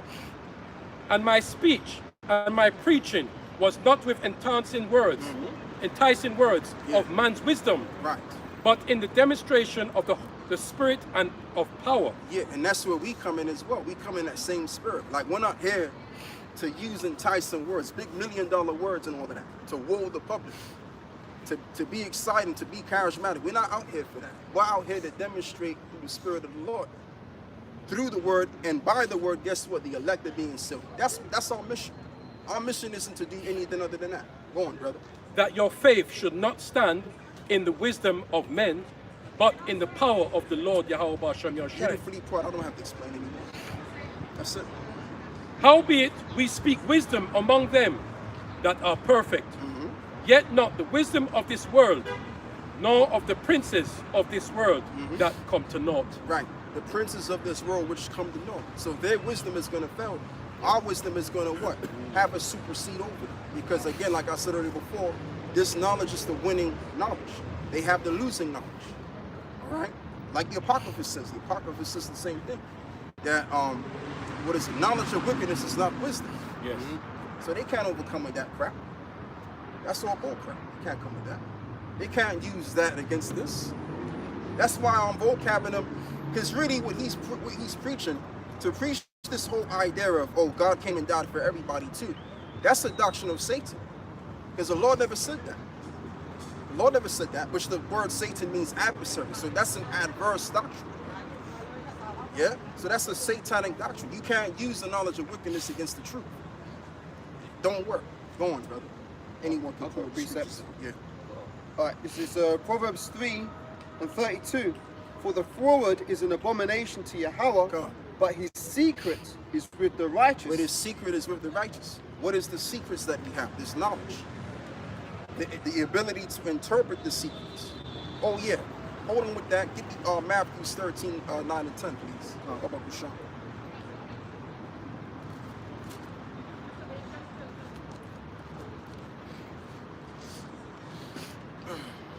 Matthew 13, starting at verse 9 says, Who have ears to hear, let him hear. And the disciples came and said unto him, Why speakest thou unto them in parables?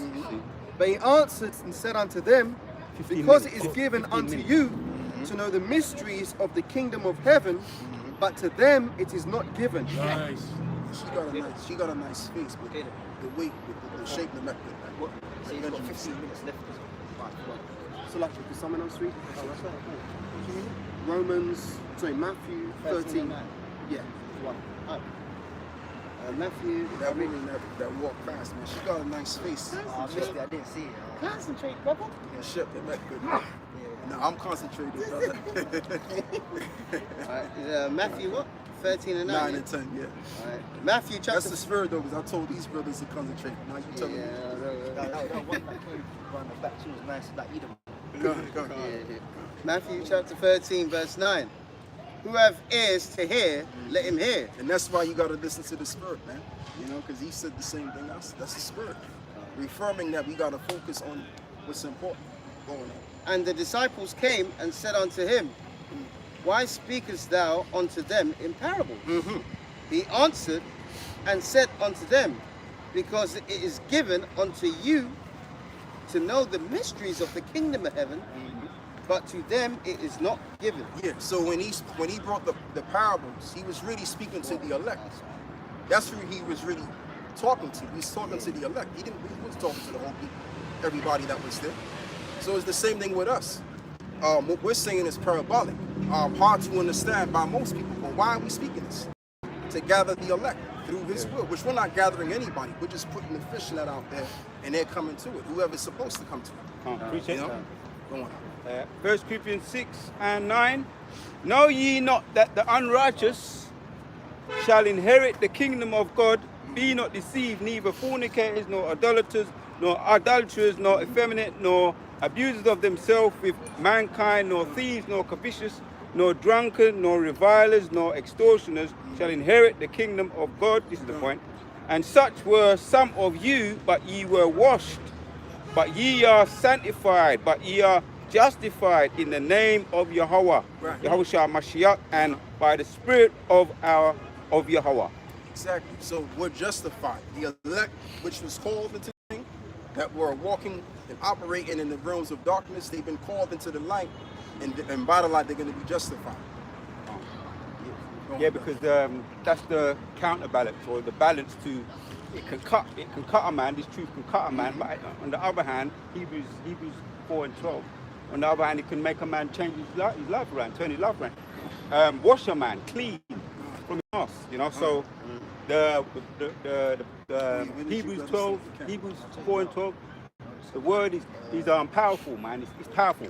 As it says, it divides us, so it goes deep. And men have come out of all sorts of things coming to this truth. And it has a, you know, they're washed clean now.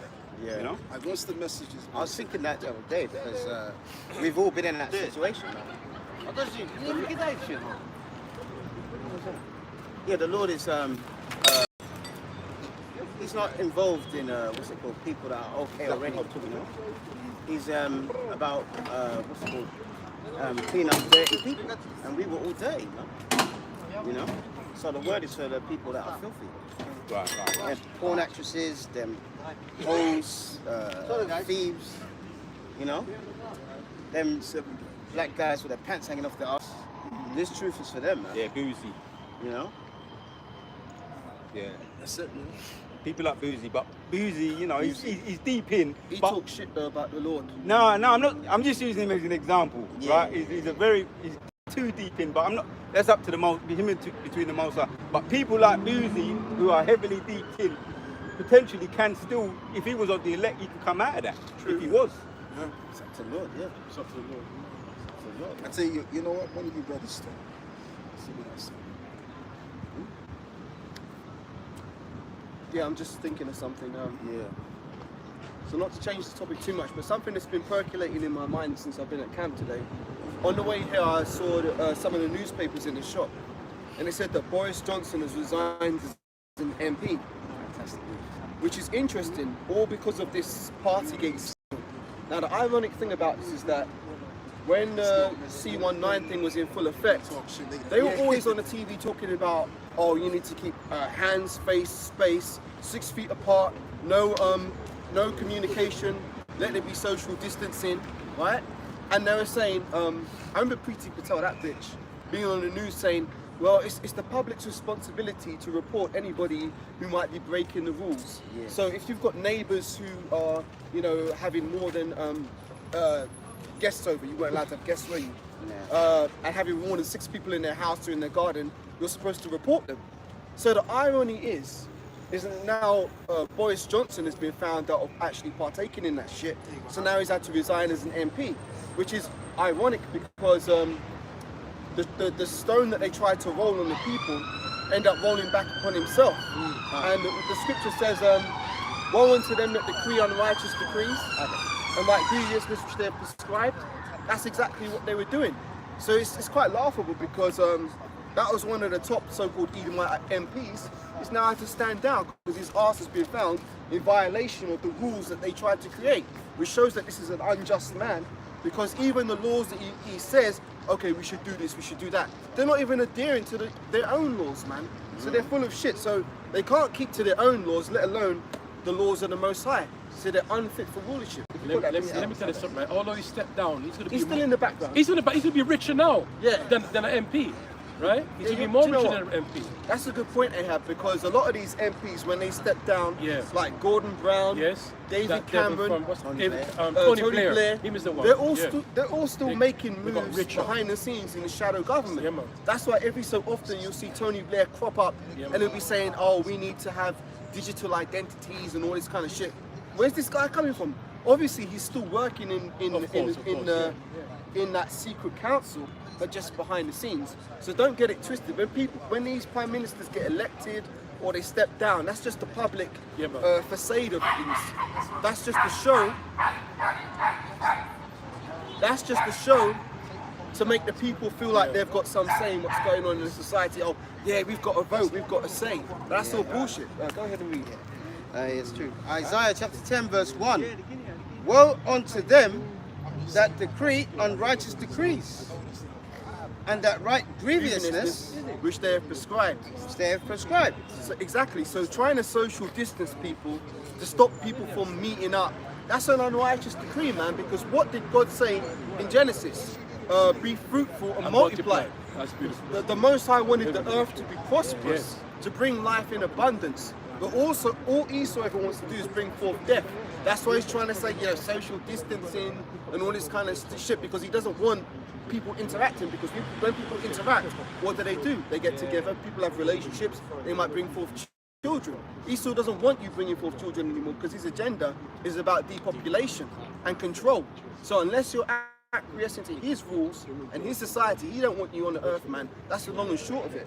Which is why in Revelation 12:12, when he realizes that his shit's really falling apart, he's going to come down with great wrath. And his wrath is going to be greatest against you Jakes. Because that's who he's got the biggest problem with. That's why he's always targeting you with his negative media. Who's all this fucking gangster rap targeted at? It's not targeted at Moab, it's not targeted at Ammon, it's not targeted at Elam, it's towards you Jakes, man. All this fucking Cardi B and Megan Thee Stallion and your Nicki Minaj's and shit, that's all Jake women set up to further influence the young generation of Jake women to be disorderly, to not love their husbands, to go out and be promiscuous and a hoe. What other culture do you see doing that for their women?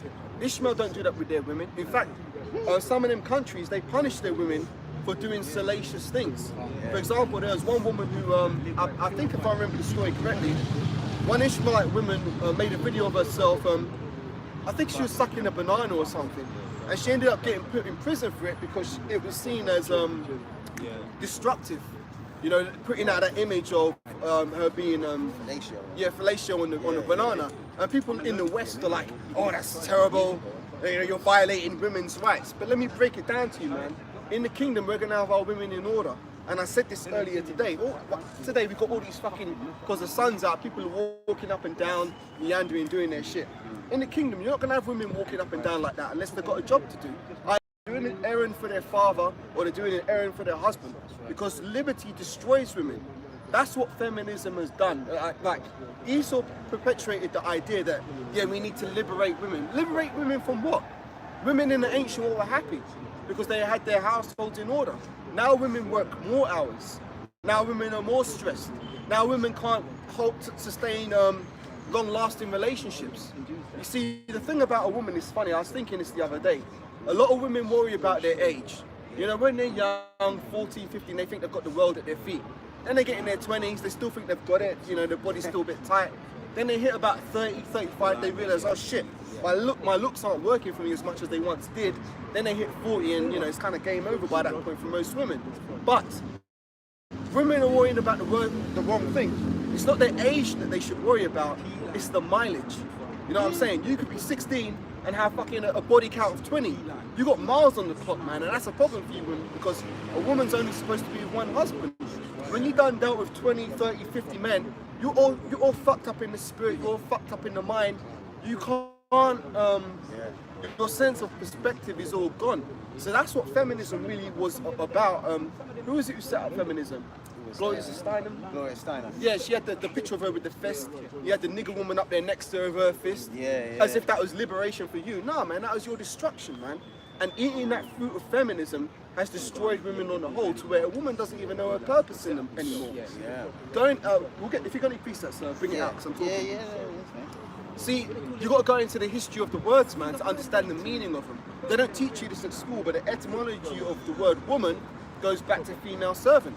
You see, they're not going to teach you that at school because it contradicts the agenda of feminism, which teaches the contrary, that the woman is, as you said earlier, Arya, I believe all women. You know, that women are somehow the fairer sex. Women are somehow, you know, precious and supposed to be put on pedestals. Yeah. But that ain't the case, man. Yeah. Adam was first formed and then Eve. Yeah. Can someone get that bubble to shine? If you got, you can bring it out. Yeah. The water. Can I just finish this Yeah, one? please do. Because I'll just start from the top. Because what the brother said is true. When they brought in feminism, they mainly pushed it, especially towards our women. Because at the time they had the Black Panther Party movement, and that was doing good things. Sickle cell programs, breakfast clubs. They even allowed little cracker kids to go to the breakfast clubs. It was unity, self-defense as well. Yep. Monitoring the police. Well, what did they do to break it up? They got one blonde-haired, blue-eyed woman. Infiltrate. Yeah, to basically push this feminism stuff. Oh, Gloria Steinem, you're talking about her? Yeah, the Glo- spokeswoman. yeah, Gloria Steinem. In the early And- 60s, yeah. And after that law, Yeah. now they can tax the man and the woman. Exactly. Before that, it was only the man that got taxed because the Yep. man's the head of the house. Yep. Most women stayed at home. So Isaiah 10:1, woe unto them that decree unrighteous decrees. That's not unrighteous decree. Allowing the a woman to have so much liberty, man. Exactly. You know, that's why these women, even driving here, man. You know, if you stop a woman and say, "Oh, you look nice," they'll go right into your face and say, "What are you looking at?" Yeah. And they'll call you the N-word, man. That's how brutish they are. You know why? Because this devil has put out a vibration, all right, using whores like Beyonce and Cardi B and Stallion, Yep. whatever her name is, man, to push this vibration of I'm something special. Yep. When you've opened your legs 30 times in a week, man. All right, and not to wash either. Yep. All right. If I may as well, you see, you got to come out of the mindset, when you come into this truth, come out of the mindset of thinking she's better than me. There ain't no woman that's better than the Israelite man in this truth. Let me put it out there for real, because the man is considered to be an elect man of the Lord, is more precious than fine gold. So none of these women, no matter how good they may look on the exterior, they're not better than a man of the Lord. But again, growing up in school, growing up in feminism, you know, I'll use myself as an example. Your mum teaches, you know, be nice to girls. Never hit a woman. Yeah, never hit a woman. Girls are sugar, spice, and all things nice. And you go through your life as basically a simp until you come to this truth and you realize the real deal when it comes to women, because it's the Bible that really exposes the truth about women. You got all these guys who might pop up on social media, like your Kevin Samuels and shit, but he ain't saying nothing that the Bible ain't already done said. And he ain't even coming at it with the right angle. He's coming with a worldly vibe to it. Really, it's the scriptures that will make you wise, because Ephesians, let me just read it quickly. Ephesians 6, we brought it out earlier, but I'll bring it out again.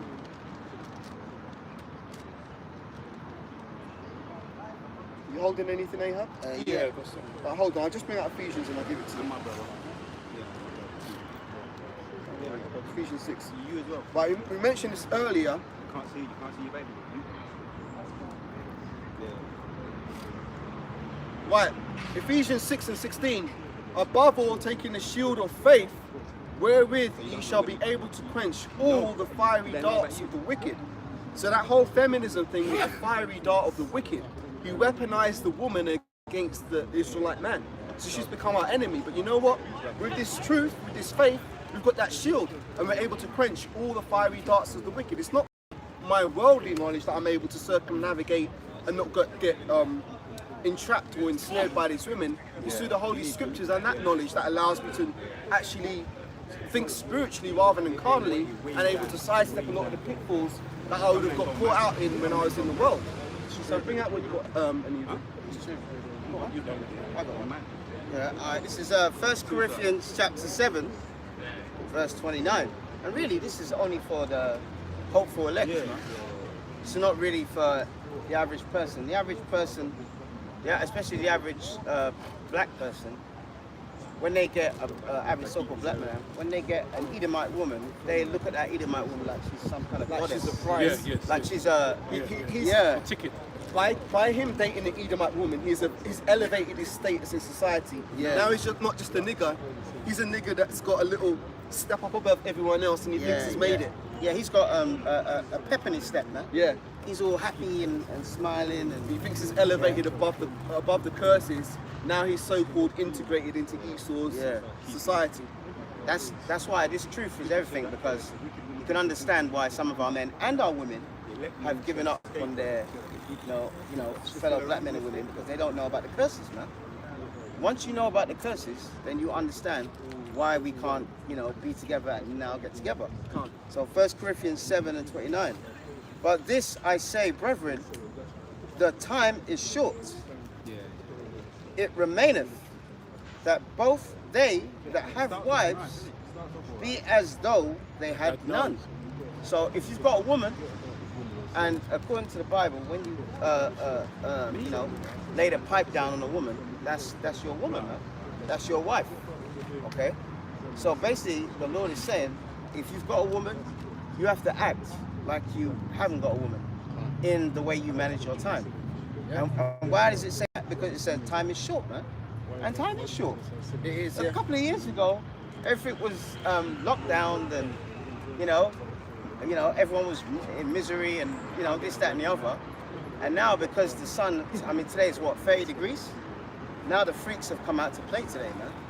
Naked. All right? Naked as ever. Yeah, naked. So for the brothers in this truth, you have a woman, fine, but you have to act and you have to be like you have no woman, man. And how many women are going to actually accept that? Not many, So if brothers ain't got a woman, and we said this a couple of years ago in the car, we did a lesson. Listen, do what you have to do. You can do like what Hosea did. Hosea got, the Lord said to get a woman of whoredoms, man. All right? What do you think a woman of whoredoms is? She's a prostitute. Get her, pop her, get that feeling done, and then go home and do the Lord's work, man. That's right. Keep it moving. All right? Because time is short. All right, peace out. Well said. Go on. Ecclesiasticus 25 verse 21. Stumble not at her beauty of a woman, and desire not her for pleasure. A woman, if she maintain her husband, is full of anger, imprudence, and which reproach. Yep. A wicked woman abideth the courage, maketh her heavy countenance, and a wounded heart. A woman that will not comfort her husband in distress maketh weak hands and feeble knees. That's a great precept, because Esau knows that to a T. He knows that. That's why he's applied it, because that weakens nations. When you destroy, like if you want to get the man, use the woman to snare him up, man. And destroy the woman mentally and spiritually and emotionally, so she then destroys her man. So the men are made weak through the weakness of their women. Women are made strong by the strength of their men. See, Esau knows that. That's why he's put all this shit into play. Right. Now, this is 1 Timothy 5 and verse 6. But she that liveth in pleasure is dead while she liveth. And we were talking earlier about all these people who are not in the truth. They're in the ways of death. Now, it's most women, like if you just to stop women today, so what are you doing? All of them would be seeking pleasure. That's why they're out. Yes. The sun's out, they want to go in the park, have a nice time or whatever. They're all seeking pleasure. They're all dead while they liveth. That's why you got to be spiritually minded and not carnal, because it totally changes your worldview when you start to think like this. Now, there's probably some people who will be like, oh, these guys are so miserable. They don't want anybody to have any fun. No, it's not that, man. But all things need to be done decently and in order. And we're not in the time for, having parties. This is the time of getting prepared for the coming of our Lord. Because as the brother said, the time is short. So this isn't the time to be kicking back and chilling if you're sincere in this thing. And there's a lot that women can do to help the ministry. There's things they can do, which is obviously what we're doing right now, which is coming out here and speaking, but there's ways you can support. Make garments for brothers, make offerings for brothers, Every brother's got to eat. Maybe make something for to help support the ministry. That's what they did back in the ancient days when they were following the Hawashai and the disciples. You didn't have women coming up there professing themselves to be teachers and speakers, and that's another problem with the fucking Christian church, man. They want to give too much space to these women. when women aren't even supposed to be speaking in a church. It's a shame. Paul said that. Yeah. That's why a lot of these women who claim, oh yeah, I believe in the Bible, I believe in God. Well, guess what, man? If you did, if Apostle Paul was to come up to you right now, he'd have a problem with you, and you'd have a problem with him because you ain't in order. That's right. Another thing I was reading earlier today, which I've done a video on, similar topic, is that whatever Pope is called right now, I keep forgetting his name, but the current Pope has basically allowed women to vote in the Roman Catholic Church. Now we know the Roman Catholic Church is off anyway, but this should be a further sign to you that, hey man, something's wrong here, man. Like hashtag going off, man. Like, how are you going to allow women to fucking have a vote? Because that comes into usurping authority. Let me get the precept on that. Yeah, I want that. That was beautiful. If you got anything, bring it out. Yeah, I got one as well.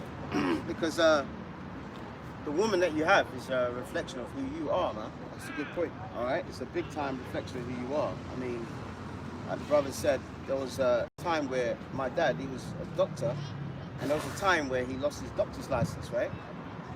So for about 7 years, he couldn't practice as a doctor. So you can't actually go to a job centre and say, listen, I'm a doctor, have you got a job for me, you know? And my mum gave him hell, man. And she did it right in front of us, the children as well, man. She did it in front of aunties, uncles.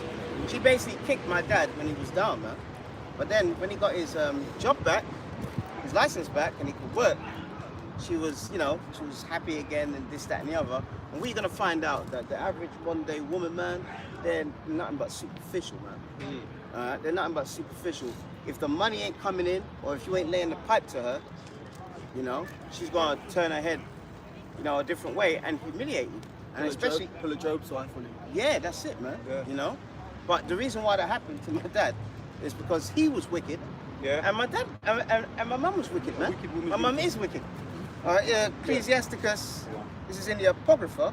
Hey, that's beautiful because the brother's just about to say it a while ago. Yeah, no, no, wicked no. portions give it to a No, wicked it's gonna man. relate. Yeah, Let man. me read it. If your woman is wicked and you're with her, you know they have these stupid songs, two become one.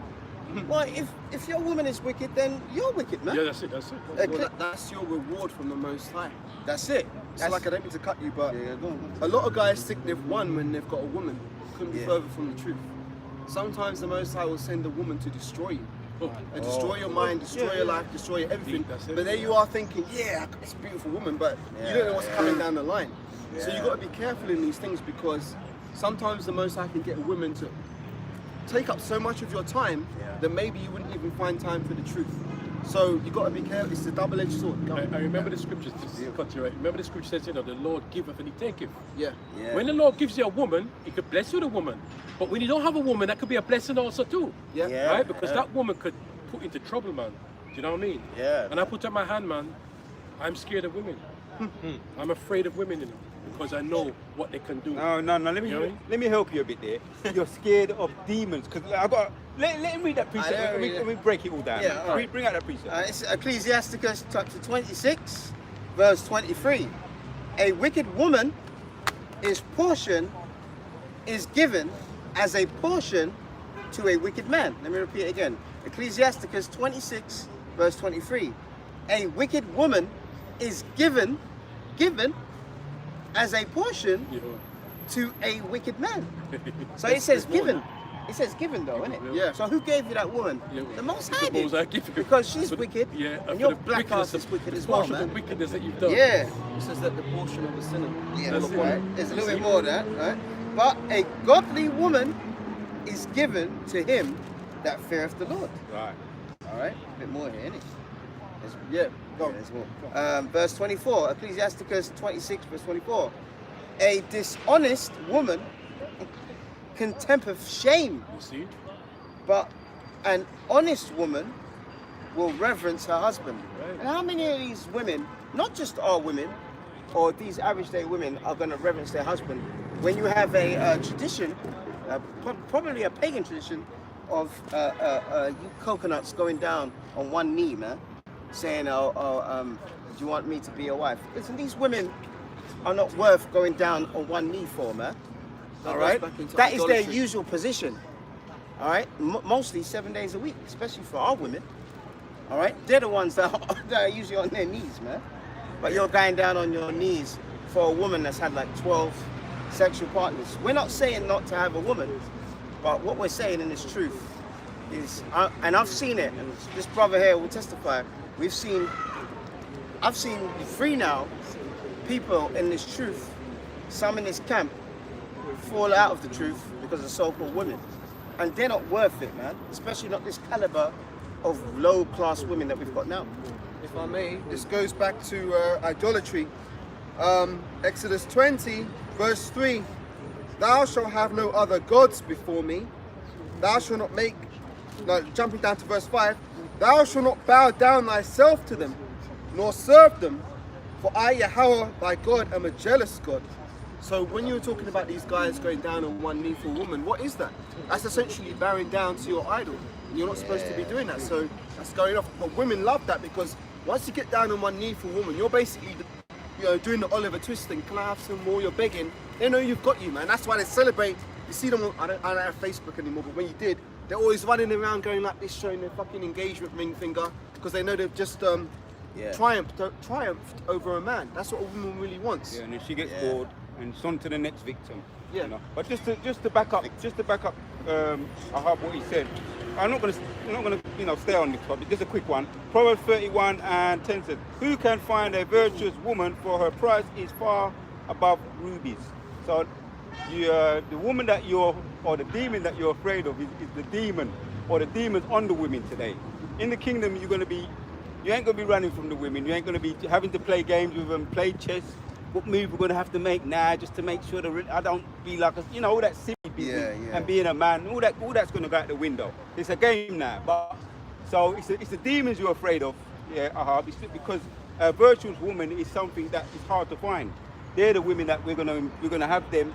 Now they're hard to find. In the kingdom, they're gonna be, our wives, and it's gonna be, we're gonna have to kick back. That's what I'm saying. Yeah, it's gonna be like when you see a lot of our women, and you speak to them and stuff like that, just know that before you, man, she's done everything under the sun. Most of these women, man, this 10, 20 years that have gone by has seriously corrupted our women, man. All right, I live in a mainly Asian area, and them Asian women are in order, man. Even if they're behind closed doors, they might be whores or whatever, but they're covering their head. Now it's hot and sunny. There's no mini skirts around. Do you get what I mean? Yeah. And you know what? I envy that, man. I actually find them women much more attractive than these westernized harlots, man. All right, and that's what the Lord said will happen to our women. Now, this is Got more going. Ecclesiasticus. But we're talking about what's it called? Nicki Minaj and who else? Beyonce and Meg Mallion or whatever her name is. Cardi B. The reason why Esau promotes these women, because when they first come into the industry, they're darker skin, they have a wide nose. As soon as their career kicks off, they get lighter. They turn into little Kim. Yeah, lighter and lighter. Their nose gets thinner, And you know why they do that? Like little Kim. They do that because they want you to be unhappy with the way you look. All right? The Lord designed you that way. Yeah. So Ecclesiasticus 9 and 4 says, use not much the company of a woman that is a singer. Yep. All right? Lest thou be taken with her attempts. So those women that are R&B and soul women, like there's a film about Billie Holiday. She was a junkie, man. Terrible life. She had a terrible life, man. And behind, sorry, go ahead. Sorry, let's say that there was a topical woman going through the news last week. They said that STD is not as high as. Oh yes, yeah. They said that on the news the other day that last week. They said this year STDs are going through the roof in this country. If there was a leaderboard, our women would be like maybe second after the Edomite woman, man.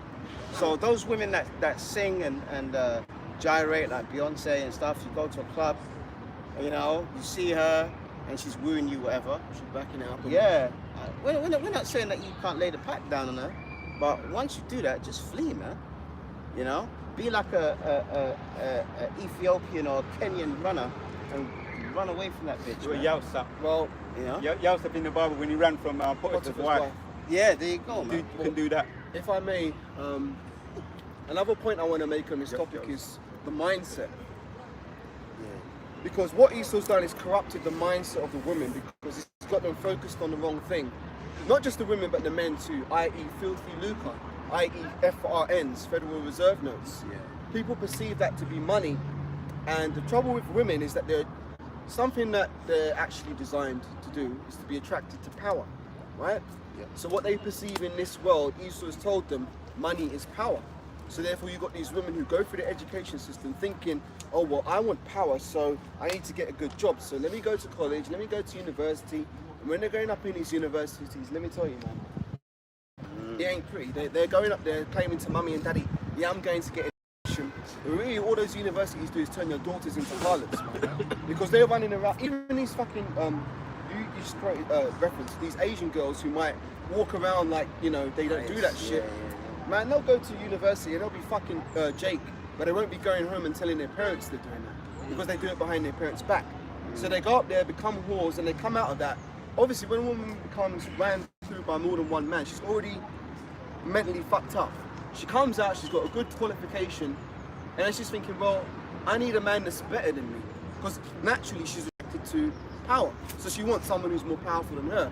But because she's got these qualifications now, she's looking at guys who don't have a university degree as below her. So therefore she's like, well, he's below me, I don't want to deal with him. So it just goes on and on, and it becomes a situation where the women are focused on the wrong thing, but it's destroying the family. Because they're not really thinking, well, you know what, I need to be submissive. They're trying to be dominant. And it doesn't work. You can't have fucking two people driving a car.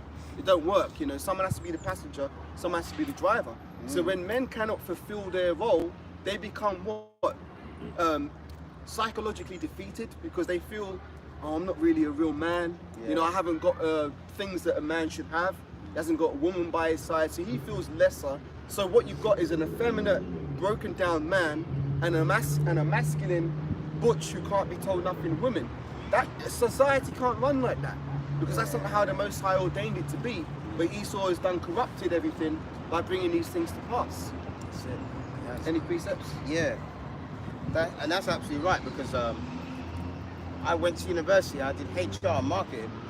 There's only 3 races of people in the UK where women earn more than the men.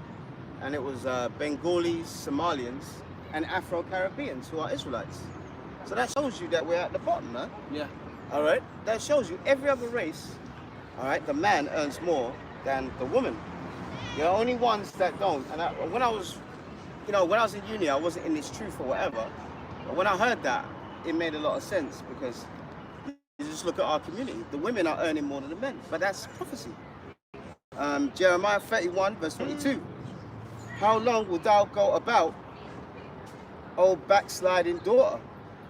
All right? And it says backsliding, meaning to go away from the Lord and his ways, man. Yeah. All right? For the Lord hath created a new thing in the earth, and he uses weapon to do that, his sword.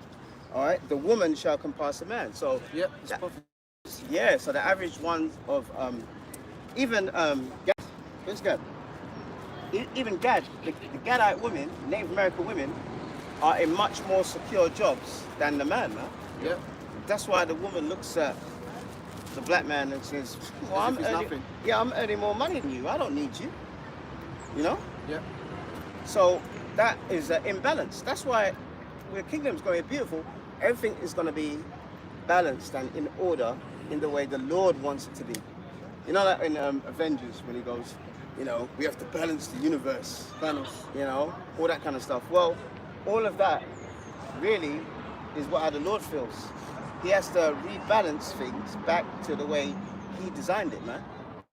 All right, and we're the servants to push out that vibration of his ways, his laws, what he expects, what he wants you to do, what he doesn't want you to do. And we're all going to fall short. But believe me, if you have a woman, and that woman you have to see her every week, you won't be in this truth for much longer, man. Precept, a couple verses. This is 1 Timothy 2 and verse 12, because we were talking about the financial situation, Yeah. that comes into usurping authority, because when a woman has more money or is earning more money, Yeah. she sees herself as superior than a man. So that's going off, right? But I suffer not a woman to teach, Yep. nor to usurp authority over the man, but to be in silence. For Adam was first formed and then Eve. And Adam was not deceived, but the woman being deceived was in the transgression. Now here's the point, because this is the mindset you should adopt. Notwithstanding, she shall be saved in childbearing if they continue in faith and charity with holiness and sobriety.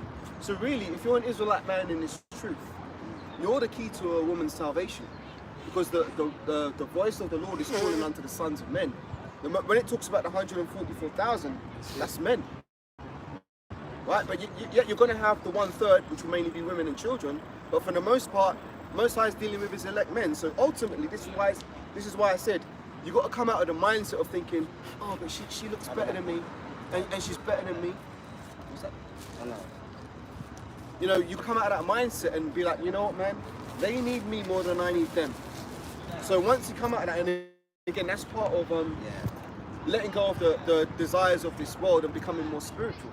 You know, I'm not gonna act like none of us don't have women or anything, but it's like everything needs to be done in its balance. And right now, it's about doing the work of the Lord and working out our salvation with fear and trembling. That's the main focus of things. All these other side plots that you might have going on in your life with whoever you're dealing with, those are just little side stories. This is the main event. This is what really your focus needs to be on. That's well said, man. Because at the end of the day, if you don't want to put the Lord first, then why should He save you, man? Why should? You know what I mean? Why? It's just like when you have a job and you keep going to, you're lazy at the job and you're leaving early and Cutting corners. yeah, you're cutting corners and stuff like that, this, that, and the other. After a while, your manager's going to warn you a couple of times, and then he's going to get rid of you, especially if you're one of us, man. He's going to get rid of your black ass, man, because he's looking for an excuse to do it anyway. Do you get what I mean? So at the end of the day, we have to understand that this is but there is going to be things that, brothers and the few sisters in this truth, things are going to try to get in the way. It might be your health, it might be your, your money, it might be, anything. But at the end of the day, your priority should be this truth. And really, deep down in your heart, you know whether you are making this truth your priority or not, man. You know that, man. And that's why this business of having women, and our women are all over the place anyway. This is, yeah, go on. So like you want to go first? No, you go. Yeah. Matthew 6 verse 33, but seek ye first the kingdom of God Fantastic. and his righteousness, and all these things shall be added unto you. That's it. So having the faith and the patience. See, the word patience goes back to meaning the word to suffer. Having the faith that in the end the kingdom will be granted unto us if we endure unto the end, Lord willing, be of the elect. All these things are going to be added, man. You'll be able to enjoy them in their fullness. You'll be able to live life in its fullness. Even if you did succeed, i.e. have a successful relationship with a woman here, you're still under the curses. You're still in hell. You still have to slave for Esau. You can't really enjoy what you've got because it's all corrupted here. As the elder was saying, we're living in a world that is predominantly filled with death. We're the only things that are actually living because we've got the spirit of this gospel, the spirit of this truth. Everything we see is all death, man. So that's all I got. That's true, man. This is Romans chapter, because the Lord is, if you come to the Lord brings His truth, you change anyway, But when it comes to this woman issue, you have to go along with what the Lord says, man. All right? It can't be no, what's the word? Effeminate, that's it. An effeminate male, man. Even before I came to this truth, I used to be rough with these women, man. I ain't gonna lie to you, man. I used to be rough with her. I told one woman, she was a few years older than me, she was driving her home, and a roundabout, she said, take the second exit, and I missed it, and she shouted at me. I pulled the car over and put the engine off. And I said, who the fuck you talking to, man? Judah. I said, who the fuck you talking to, man? You gonna get out and walk? Yeah, I said, you talk to me like that again, take your arse out and you walk. And she goes, no other man has ever said this to me before. And I said, well, I'm saying it now, man. and then I drove her home, she kissed me on the cheek. That was it, done. I mean, we did speak a Yeah. little bit, but after that, it was done, man. It's too easy for them. It's too easy You know, for them. it was done. And to be honest, I was a bit rough and raw, but I know the reason why the Lord, every Put the time spirit on you. every time I met one of these women, and let me say this, man, a lot of them were very fair-skinned women. And you know, because of the mindset that Jake's got, Jake puts them on a pedestal. Yeah. So they don't like anything like, not all of them, but a lot of them, they don't like being told what to do, especially in the beginning of relationship. But I know the reason why the Lord allowed all that to happen, because he wanted me to be disconnected to them, man. Yeah. Because if I was connected to one in this truth, it won't work. It would not work. So the Lord said what? Romans 12. But just to say, that's the ancient spirit. Just to say that's Yeah, a very ancient spirit. That's the ancient spirit. But because our women ain't got that ancient spirit in them, Yeah. they don't respect that, man. They respect man. That's why they're going out with the Edomite man. You know, because he's a bitch that you can just walk all over, man. And he's got money, man. Yeah, And so you they can- see the and- money as power. Yeah, and by the way, you can have them women, man. We don't care about them, man. All right? Romans 12, verse 2. And be not conformed to this world. But be But, transformed. yeah, going down on one knee for some of these women, man. That always felt off to me. You know? Before the truth, I was thinking now. Yeah, it don't make sense. All right? But be transformed by the renewing of your mind, that ye may prove what is good. So it's not good to go down on one knee for a woman, man. All right? An acceptable and perfect will of God. So it was the Lord's will for me and them women not to actually have a long-lasting relationship. 'Cause I've seen my friends have long relationships and They got grey hair and shit. no, 1 minute they're like, you know, staying over at my house and stuff. The next minute, well, you know what? I got a goal, you know. Just Yeah, like- yeah, and yeah, they're- yeah. You know, It's and they're- money. yeah, and they're rushing like a bitch, man. Oh, Like, yeah. I got to go this day. I got to get it. I said, well, what happened to all that talk of being a male, Yeah. alpha male? But they go jelly. Yeah, weak in the knees. Yeah, they go weak in the knees for these women. So I'm glad, man, that the Lord did that to me. Let me got a precept here, brother. Yeah, go And ahead. this is actually twofold too, you know. 1 Corinthians 13 verse 11. When I was a child, I spake as a child. I understood as a child. And I thought as a child. But when I became a man, and the only time you become a man is when you come into the truth. Like what you're talking about now, you're acknowledging now what you've been, you know, what Yeah. you've done in the past. You know, we all simped a little bit in the past. Yeah. You know what I mean? But when you come to this truth and the realization that, you know, through her we all die and all that kind of stuff. Yeah. Yeah. Death. I thought as a child, but when I became a man, I put away the childish things. Yeah. See? So that's the childish mentality. Childish But mentality. that comes from the world. And again, when you come into this truth, the old man dies. You put off the ways of the world and you become more spiritual. And obviously the Bible is a very, what's the word? Is it patriarchal? It's very masculine. Right. Yeah. Yeah. You know what I mean? that's And it, that's it, what did the that's Most it. High say to Job? Gird up thy loins and show thyself a man. So it makes you more masculine, you know. What does it teach you? Let's go to some basics, right? What's a man supposed to have on his face? A beard. Beard.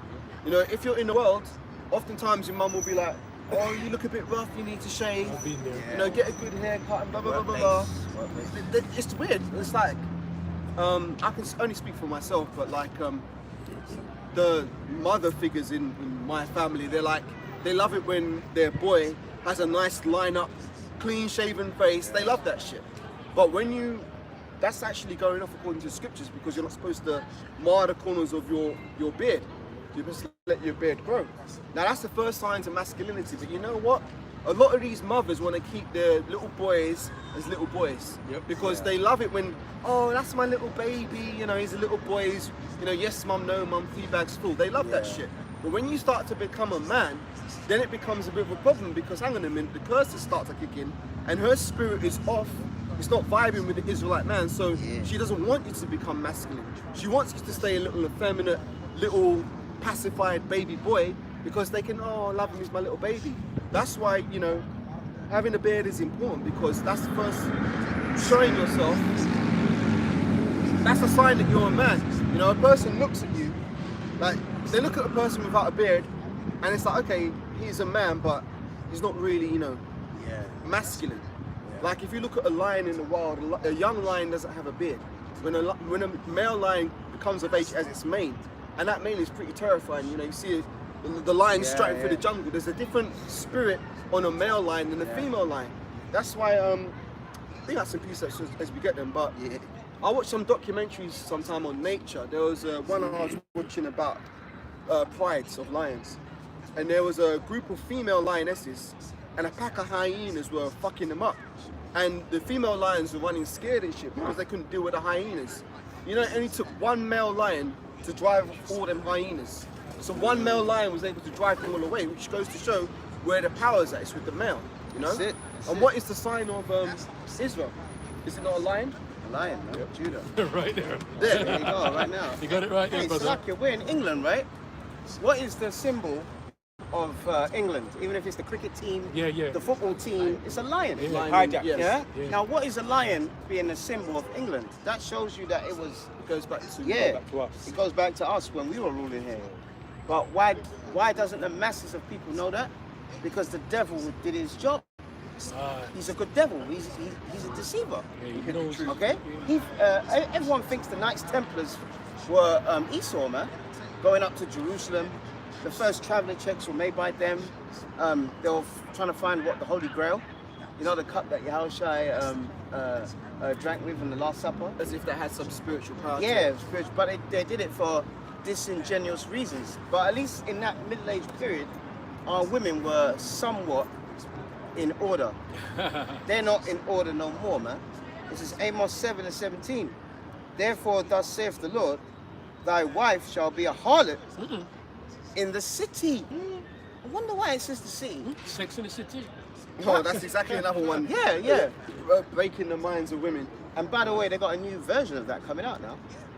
I don't even know. Yeah, That's it's TV. called Sex in the City, something, this, that, and the other. And they're all old, wrinkly, Still running around like Yeah. they're prize material. yeah, cracker women, man. And it says, and thy sons and thy daughters shall fall by the sword. And modern day sword is what? A knife, a gun? That's exactly what's happening right here in the UK. You got Jake Yep. stabbing each other up. Yep.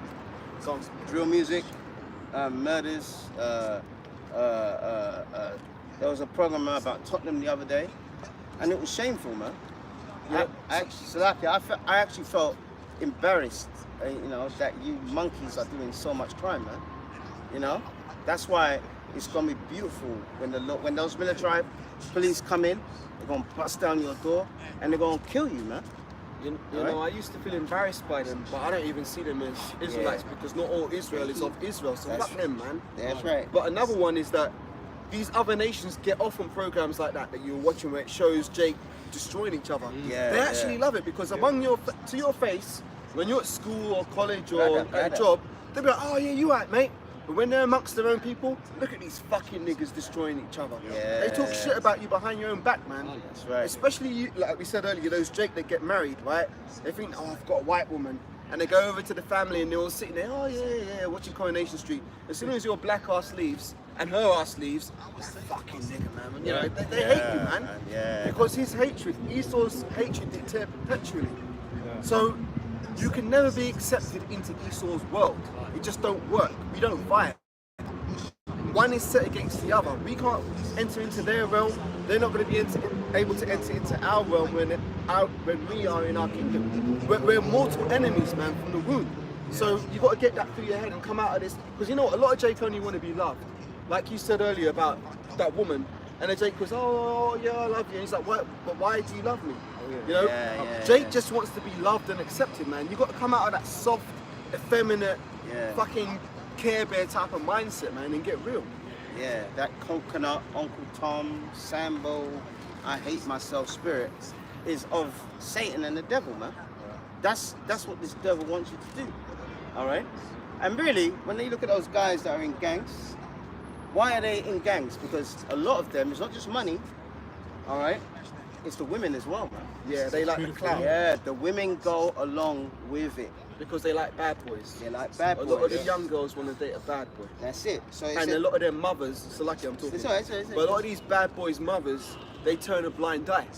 Like they know that like they'll see a Jake come home and he's got a new moped. Oh, where did you get that? Oh, one of my friends gave it to me. Oh, okay. They're willingly ignorant to the fact that, hang on a minute, where's he getting the money to buy this? And he ain't working a job. He ain't on a fucking going down a job centre or anything. Where's he getting this money? So they want to believe that, oh, he was a good boy. I'll tell you, man, when you see these fucking mothers crying on the news, man, and they're like, oh, why is he take my son? He was a good boy. Nah, man. You weren't a good boy, because if he was a good boy, he wouldn't have received that judgment from the Lord. Right. And I can speak, it's kind of like hitting home a bit, because I had that in my family.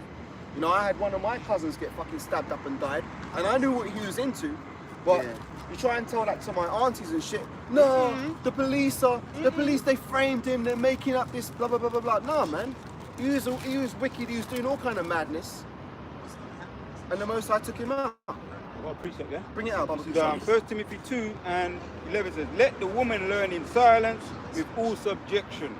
Yeah? 12. But I suffer not a woman to teach nor to assert authority over a man, but to be in silence.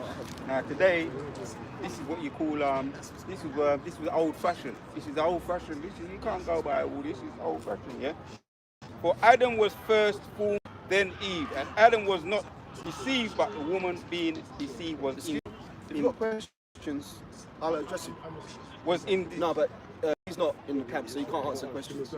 Was in transgression. I read that again. And Adam was not deceived, but the woman being deceived was in transgression. Women are gullible. They're easy to manipulate. As you were saying about, they don't ask questions. Now, if the man come, let me just say this: women, they actually will tell you they like sex and drama. They don't care about the goody two shoes. The goody two shoes ain't bringing that, the drama. So if you get down to the brass knuckles about it, the bad boy is bringing in the money, he's taking her, giving her what she wants. The drama, living on the edge. And I'm a little bit talking from experience. Living on the edge. They don't care. They don't care. They don't care. You know, you got what you got. You can show them a nice time. It's all about today. They don't think of the past, present, and future. A spiritual man is planning and. For a better future. So this is why it's so dangerous. We saw what happened to Kanye West. He bowed down to his woman. He literally, it's on the series. Kim Kardashian. He bowed down to her, married, put on the ring and everything.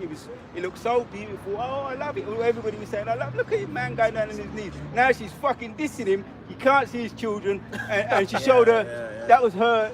That was her plan all along. I've got a brother, I've got family who's going through the same thing as Kanye West. Can't even see his own children. Edomite woman too. But like, can't see she can't miss him with the children. Because you got, you know, they play, it's all about games in this kingdom. So Adam was, let me just read that again. But I suffer not a woman to teach nor to assert authority over a man, but to be in silence. Now if you get that woman there, and she's applying it in order, there's no reason for you to be in fear of her. You understand what I'm saying? There's no reason for you to be hard on her, like how you was. But in this time, if you're going to be a woman and you're a man of the Lord, you're going to have to put your foot down at some point. Because otherwise she's going to be dragging you around the place, man. You know, by hook or by crook, she's going to be dragging you around the place. That's what I'm saying about that. That's a good point. Always, what's it called as well? As for these youths that are in gangs getting murdered, this is Job 4:7. Remember, I pray thee, whoever perisheth, being innocent, or where have the righteous cut off? So when someone dies, especially by the sword, they're not innocent, man. Exactly. They're paying for what they did in their previous life. Just like how we are, whether it is sicknesses or poverty or drama that we're going through, is because of the wickedness we did in our past life. And that's something that brothers should actually cherish to know, man. Because the biggest thing that our people say, especially in West Africa, is why are we suffering? Why me? Why? Well, the Lord has opened our eyes to reveal why. Exactly. Once you know why, then you know the actual, okay, that's the reason why the Lord is doing this to us. Now, what's the solution? Beautiful, man. But that requires a logical thought process, and the Most High didn't bless everybody to have a thought process which can connect dots or think in a logical manner. That's just how it is. A lot of people can't, they can see the information, but they can't connect the dots. So I'll bring out a precept. This is Deuteronomy 28, Verse 15. But it shall come to pass, if thou wilt not hearken unto the voice of Yahweh thy God, to observe to do all of his commandments and his statutes, which I command thee this day, that all of these curses shall come upon thee and overtake thee. So everything we've talked about, our women being out of order, men being effeminate, Jake killing Jake, that's all a result of us not keeping the covenant that was bestowed upon us. So this, right now, we're talking about guys getting murked and stuff, that's judgment on the Lord. Our judgment of the Lord is to be alive at this time and to see all of this madness around us. This, right now, this is the punishment. So, as much as we get on the women, and as much as we complain about 2/3 Jakes, we have to take our share of the responsibility for it, because this is, as we said earlier, hell is the condition. We're actually experiencing hell right now in the hopes that through our faith in Yahweh Shai and through the mercy and grace bestowed upon us by Yahweh Shai's sacrifice, that we might be redeemed by his blood and make it into the kingdom of heaven, wherein we'll be able to enjoy our families in righteousness. We brought it out earlier, we seek a world, it's the 2 Peter 3, let me get it. We seek a world wherein dwelleth righteousness, because you can never be happy here. This is, you can never be happy here. So even if you did get, like, let's say you won £1,000 or something of the lottery, that's not going to last long. The end of mirth is sorrow on this side. You know what I mean? So whatever you get, it's always got a fucking a caveat, some stipulation, something negative attached to it. So the best thing we can hope for is mercy in the kingdom, man. Yeah. You know they have a saying, one door open, one door closed. Yeah. Right? It's the same thing, you know. In this world, when you come up to something good, always expect something after. There's gonna something bad gonna happen. You know what I mean? Yeah. That's how this life is. There's another saying that I remember from the world, and it's true. I'll just say it as it is. What Esau gives you with his right hand, he takes away with the left hand. You know what I mean? So you can never get Can't ahead. win. This is the I was thinking of. This is 2 Peter 3 and verse 13. It says, nevertheless, we according to his promise, look for a new heavens and a new earth wherein dwelleth righteousness. Wow. Righteousness, man. You know? Why? You know, remember that film by Spike Lee, Do the Right Thing? Yeah, I remember that one. Well, in the King, Where the Jake gets killed. yeah, right? with Radio Raheem, innit? You know, or put brothers on the wall, and the guy goes, "Yeah, this is my shop. I can do what I want." You know, but if you look at that film, it says, "Do the right thing." In the kingdom, Lord willing, we make it by that number. We're gonna be programmed to do the right thing always, man. Right? The wicked thoughts that come into your head, They're not going to happen anymore. they're not going to happen anymore. And listen, if we did a series like a round table confessional, what did you think yesterday, this, that, and brothers were honestly, you know, saying what they thoughts that come in their heads, it would be like a horror show, bro. It would. You know what I mean? It would be like a horror show because we're in this flesh, Man. and this flesh is sinful, it's weak, etc. But in the kingdom, we're literally going to do the right thing by Yahweh Shai. Not by him or I'll do right by him or her. No, we're going to do right by the Heavenly Father that's created everything, man. And that's going to be natural. And it's going to be natural. Natural. Yeah, so you know like how a baby comes out of the womb and it's crying? Yes. The reason why a baby comes out of the womb crying, because where's the place of judgment? Yeah, Under the sun, man. And it knows it. Yeah, and it knows it. Like that film, Look Who's Talking, when the baby comes out. Oh, yeah. Yeah, and he goes, oh, put me back in. You know, I don't want to be here. And that was a cracker baby, man. Wow. How much more you, Jakes, man, being down this place. But If I may add to what you're saying, was you going to say something? I remember watching this comedy, I can't remember, it's years ago, right? Oh, this woman, she was an alcoholic. Yeah. And she had a baby. And when the baby came out, the baby says, where the liquor at? Where the liquor at? Where the liquor at?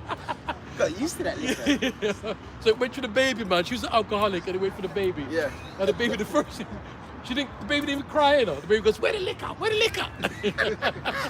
Alcoholic baby. You know, babies, they cry when they come out of the room. But it's funny because if you listen to what they say, they're speaking Hebrew. Abba, Gada. Everybody thinks it's just, you know, Goo Goo Gaga Bab. Yeah, man. Yeah. Rubbish. Yeah. It really goes back to the Hebrew alphabet of Abba, Gada, Yes. and so on and so forth. But there was a point I wanted to make about oh shit, it's gone out of my head. Keep talking. That's It comes all right. back up. It comes All right. back up. Yeah, and I was just going to say that. Remember, we all. We said this a couple years ago. Didn't Oh we? yeah, Salakia. Come on. It just came back to me. We were talking about not sinning in the kingdom. Yeah. What it's going to be like is, imagine you had someone who was sick, and they had like a leg that had a wound that had gone infected. Yeah, infected. And Yeah, it was really bad, like they had gangrene or something, and it's going to infect the rest of the body. They'd be like, you know what, man, we're going to have to amputate your leg, unfortunately, otherwise the sickness could spread. What that's going to be for us, like in the kingdom, is these physical bodies we've got now, they're going to be amputated from our spirit, and we're going to receive new bodies that aren't going to be subject to sin. So it's going to be like cutting off that decaying, rotting part of the body that was causing us sickness. We're going to be completely changed. So it's going to be a completely different. I mean, imagine waking up and actually being able to think straight and not being distracted by an off thought.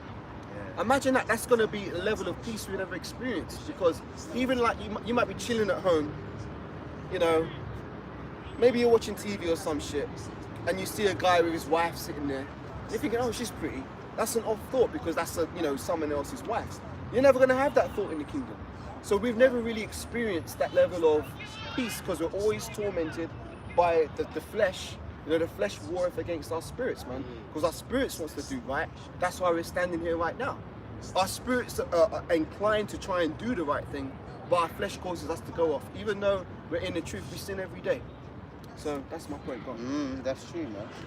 And don't let anyone that says otherwise, they're liars, man. All right? If they're in this truth, they're liars, all right? This is Matthew chapter, came out before, but it's true though. Man. Matthew 6:33. But seek ye the kingdom of God and his righteousness, And all these things shall be added unto you. So healing's gonna be added onto us. Being of a sound mind's gonna be added onto us. We're gonna have women. We're gonna have multiple wives, man. You know what I mean? Their brothers might not be able to get one woman, but we're gonna have loads, man. We're gonna have the other heathen women, all right? And they're gonna be on subjection, and they're gonna worship us like gods, man. damn, All right? damn. We are going to be gods. Yeah, we are gods. Point blank period. Hey, we're gods now, man, but we're dying like men. And rightfully so, because of our sins. So, what we're involved in is mind-blowing, man. Exactly. That's why it scares the shit out of me when I do something wrong, man. And rightfully so. Yeah, and even when the other day I was thinking about old school friend that I did something wrong to her, I said to myself, if I could see her again, I'd apologize face to face, man. You know? That's the kind of spirit that you have to be in this truth, man. And you have to be really scared of the Lord's judgment, because believe me, the Lord, He's zombified our people, man. They don't care about this, man. You know? That's because they've become spiritually dead. Yes. You know, and no amount of what did it say? He that wandereth out the way of understanding shall remain in the congregation of the dead. So that's their lot, unfortunately, because that's just the way the Most High set it up. He's not dealing with everybody right now. Yes, he's dealing with Israel, but he's only dealing with the elect. And unfortunately, the vast majority of Israel has to be destroyed and come back in the kingdom, because the Most High's not set it up for them to be dealt with right now. He set it up for only the elect and the one third of the nation to make it. So that's the game plan. You have to go with it. That's it. So the work we put in now, brothers, you know, and a few sisters watching, because there is women out there. There's more than we think, because they're in order and they're keeping silence. Yeah, so they're not making themselves known. Yeah, that's fantastic, man. You know, and I've noticed in the last 2 years, this brother will testify to it, that on Apostle Tahar's and really the Apostles' channels, a lot of them are women, man. A lot of them are women, and a lot of them are keeping in order, man. Some of them have said to them, look, I'll make you garments, this, that. You know, we had a case where a woman gave brothers money out of the blue, man. You know? So this is Matthew 16, verse 19. So what we do here now, regardless of the things we're going through, all right? Regardless of all the things we're going through, what we do, the energy we put in, that's what we're going to reap what we sow here, we're gonna reap it in the kingdom. And just to add to that, if I may, Yeah. to give credit where it's due, there have been women that have come up and brought us food and Yeah. stuff like that. So may the Most High put blessing Yeah, upon man, bless them. the sincere women who have actually helped brothers, be it at camp or in your everyday lives. You might have some woman who just does something nice to you. Yeah, man. You know, what did the scripture say? Whosoever giveth one of these little ones a cold cup of water to drink, That's right. shall in no wise lose their reward. So That's just it. putting it out there. And that's a, in general, that's a nice thing to do for any person, but to do for men of the Lord, oh my gosh. Yeah. Imagine how many points in your spiritual bank account. Not that you do it for that, Yeah, but it do you adds get what up, I mean? It all adds up. It's Matthew 16 and 19. And I will give unto thee the keys of the kingdom of heaven. And that's why you got to know the Lord's name and his son's name, man. And my friend keeps saying it's Yahuwah. I just said to you know, and he's so stubborn about it. But you know what? I don't go on about it no more. You know why? The Lord's put that spirit on him. Right. And he was the first person to tell us that we're Israelites in uni. And I just ignored him, man. But the Most High put a cap on his understanding. You Yes, let him know that little part, but you prevented him going for any further. Any because, further, yeah. what do the scriptures say? Wisdom will not dwell in a malicious soul, nor enter into a body that's subject unto sin. So there's something about that guy Yeah. that has made him rejected of wisdom. I don't know what it is. Maybe he's done something in his Yeah. past life or whatever, but that's why the cap has been put on him to not go any further in this truth. But maybe he was just set up as a vessel to pique your curiosity in this truth Yeah. and bring you in, because this is the thing. What did Peter talk? Was it Peter or Paul? Talks about lest I should be a castaway. Paul talks about that. Paul. So that guy there, he got a little bit, but was cast away. Yeah, man. Even one point he told me that, Edomites can be saved. As soon as I heard that, I said, this guy's out of his mind, man. Edomites know? can be saved. Where's Yeah. the precept for that? Yeah, where's your backup for that, man? All right. I will give unto thee the keys of the kingdom of heaven, and whatsoever thou shalt bind on earth shall be bound in heaven. Whatsoever thou shalt loose on earth shall be loose in heaven. So the work we put in now is what we're gonna get, and we're gonna get tenfold, man. So it's worth it. Earlier today, I'll tell you, you know when you are sleeping, and you know your sleep gets interrupted because you want to go toilet or whatever. I wanted to go back to sleep, man. I'm saying I've got sleeping problems anyway. I really wanted to go back to sleep, and then I started having pain and that. By the time I got out of pain, then I had to come here. You get what I mean? Yeah. But you know, and Lord, why, why this, that, and the other? But then when I'm here now, it's like what's that thing? You know, where you have like your phone and it's dead. You have to recharge it. Oh, you got Yeah. battery in your back now? Yeah. So I was even driving here, man. I was like monotone, man. You know what I mean? Like, Oh, just zombified. just moving for the motions. just zombified, thinking of all the problems. And now I'm here. I'm just like Good recharge. energy, yeah. You know what I mean? I'm gonna go home and Yeah. do some spiritual boxing, man. But that's true, because this is the fountains of living water. You know, it's like your spirit was probably thirsty, and you're like, when you come here, you get, reinvigorated. I've had that too, man. Yeah. That's why I love being around brothers, man, because people in the world, they have the opposite effect. They just like drain you. They're like emotional vampires. They'll just suck all the life out of you. You come to the truth and start doing the work, precepts start flying, your mind starts getting active again. You start feeling a bit better. That's why it's like this is our little recharge recharge port for the week. It's our docking station. Yeah, docking station. Yeah, this is our docking station, man. We're all plugged in. While these sheep, they're all plugged into the matrix, man. I actually think that this country is going to get out of the recession that it's in. You know what I mean? They don't understand that the next thing to happen is an economic collapse. They don't understand that they're planning blackouts. If you look at around the world, Bangladesh is having blackouts, Argentina is having blackouts, and they're making excuses saying, oh, because of the heat. You know? But they're trying it. They're not. They're trialing it, man. Because a part of that great tribulation, a time never seen before, is we're in the age of electricity and energy. When that goes, oh my God, people are going to go mad, man. People have become too reliant on it. Yeah. That's why the scriptures say consider the ancient ways, man.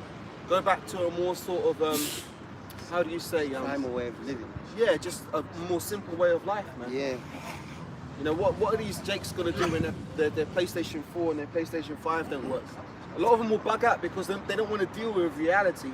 A lot of them are so addicted to these video games that they use that to escape reality. But then when they start having to deal with the real world and they can't escape to their game world, they're gonna go, oh, I can't take it. And a lot of them will want to off themselves. Yeah. When we talk about video games, you've got mobile phones. Exactly. You need power to charge your phone. It's only for a certain. Yeah, you can get something that charges or you wind it up. Yeah. You know, we look at old-fashioned ones, you know, but. And that's going to affect a lot of women too, because a lot of women have become dependent on the fact that I'm just a phone call away from somebody. When you're not a phone call away from somebody, you're actually like, shit, you know, how am I going to find this person or that person? It's going to be a different ball game. Yeah. Different ball game. It's gonna be a wholly different ball game. You got one? No, you go.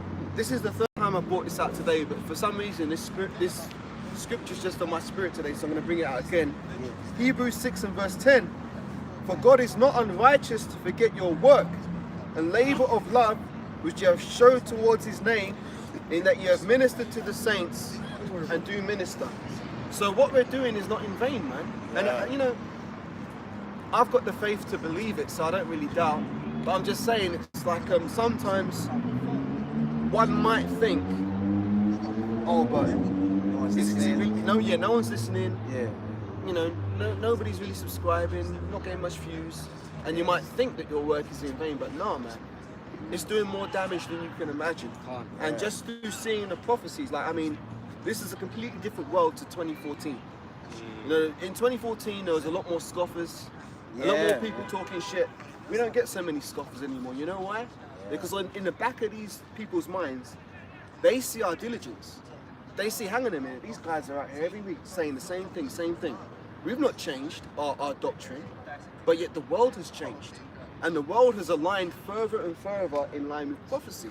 And people are beginning to realize, and hang on a minute, so maybe these guys could be right.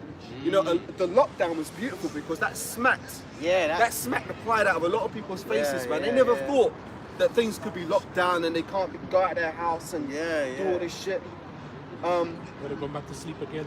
Yeah, but they're not so cocky anymore. So like, you can't listen. You can't say that the majority, yes, but there's a lot of people that are wide awake to what's really going on. These people that are going, say, you know, Fort Park, clubbing, whatever, they have no idea that hell's coming. But there's many people online that are actually, day by day, week by week, bringing out the sinister plans of these governments, man. Well, that's why Esau's going so hard on medical misinformation and censorship on YouTube and Google. If people weren't waking up to these things, they wouldn't have to have fact checkers on social media and be deleting people's videos. Here's a funny one, man. On my old channel, I still get notifications from it, so Dead to This World 1. I must have done a video like years ago, or it must have been during lockdown. And now they're striking that video. I got a notification just a few days ago. Oh, your video has been taken down for medical misinformation. I'm like, motherfucker, that was like 2 years ago or whatever. Why are you so scared? Was it about the pandemic? Yeah, during lockdown, C19, you know, the truth about the pot shot and stuff, things like that. They're still going through them old videos and trying to fucking censor that shit. I'm like, well, hang on a minute. You have your fun with that. The spirit's moved on. We're talking about new stuff, but the fact that they have to go back and try and cover up that truth. Exactly, they're against truth, man. Against truth. So if what we were saying wasn't true, it wouldn't be a threat to them. So even that in itself should boost your faith, because you got to ask yourself, why is Esau taking the Bible out of schools? Well, because in order to bring in these transgender thing, that needed to be off the scene. So the Bible was a threat. So if the Bible's a threat, that's it. There's got to be some validity to it. You know what I'm saying? It only adds up. If this book was like just fairy tales, as some Edomites tried to say, there'd be no need to be trying to suppress the word. And even just on a regular day-to-day thing, you see the spirit in people when you bring out this word to them. Either it cuts them, or they get offended by it. I mean, if this had no power, you wouldn't be seeing them kind of reactions in people.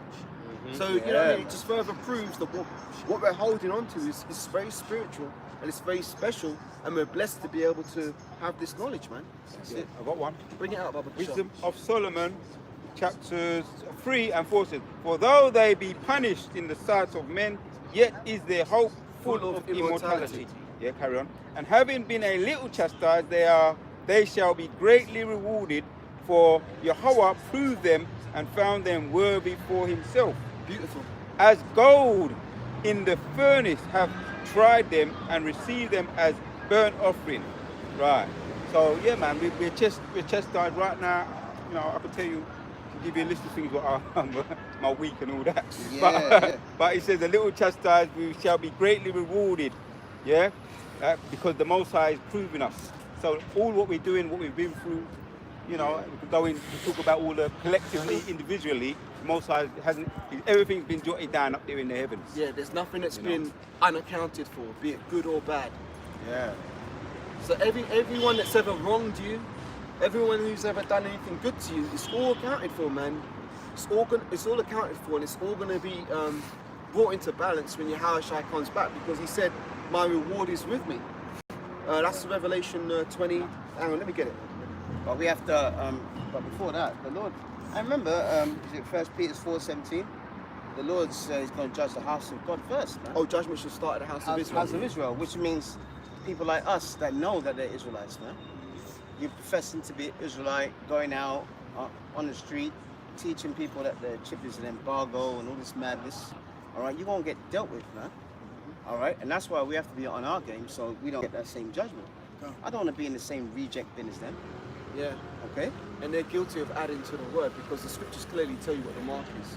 If they're coming with all these other bugged out, see, there's all these other bugged out breakdowns, they create other doctrines which cause people to be further confused. Yeah. But the Lord is not the author of confusion.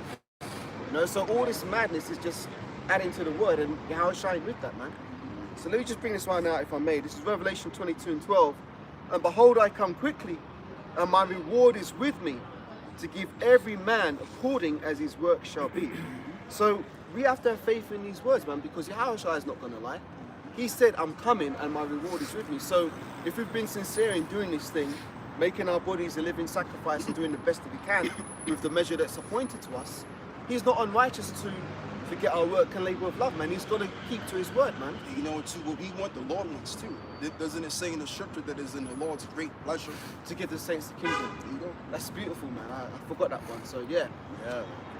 But before that glory, before that peace, hell has to come first, man. Hey, we're already living in hell, but We're overcoming it, brother. We're overcoming it, though. yeah. But this collapse is coming. It's going to be.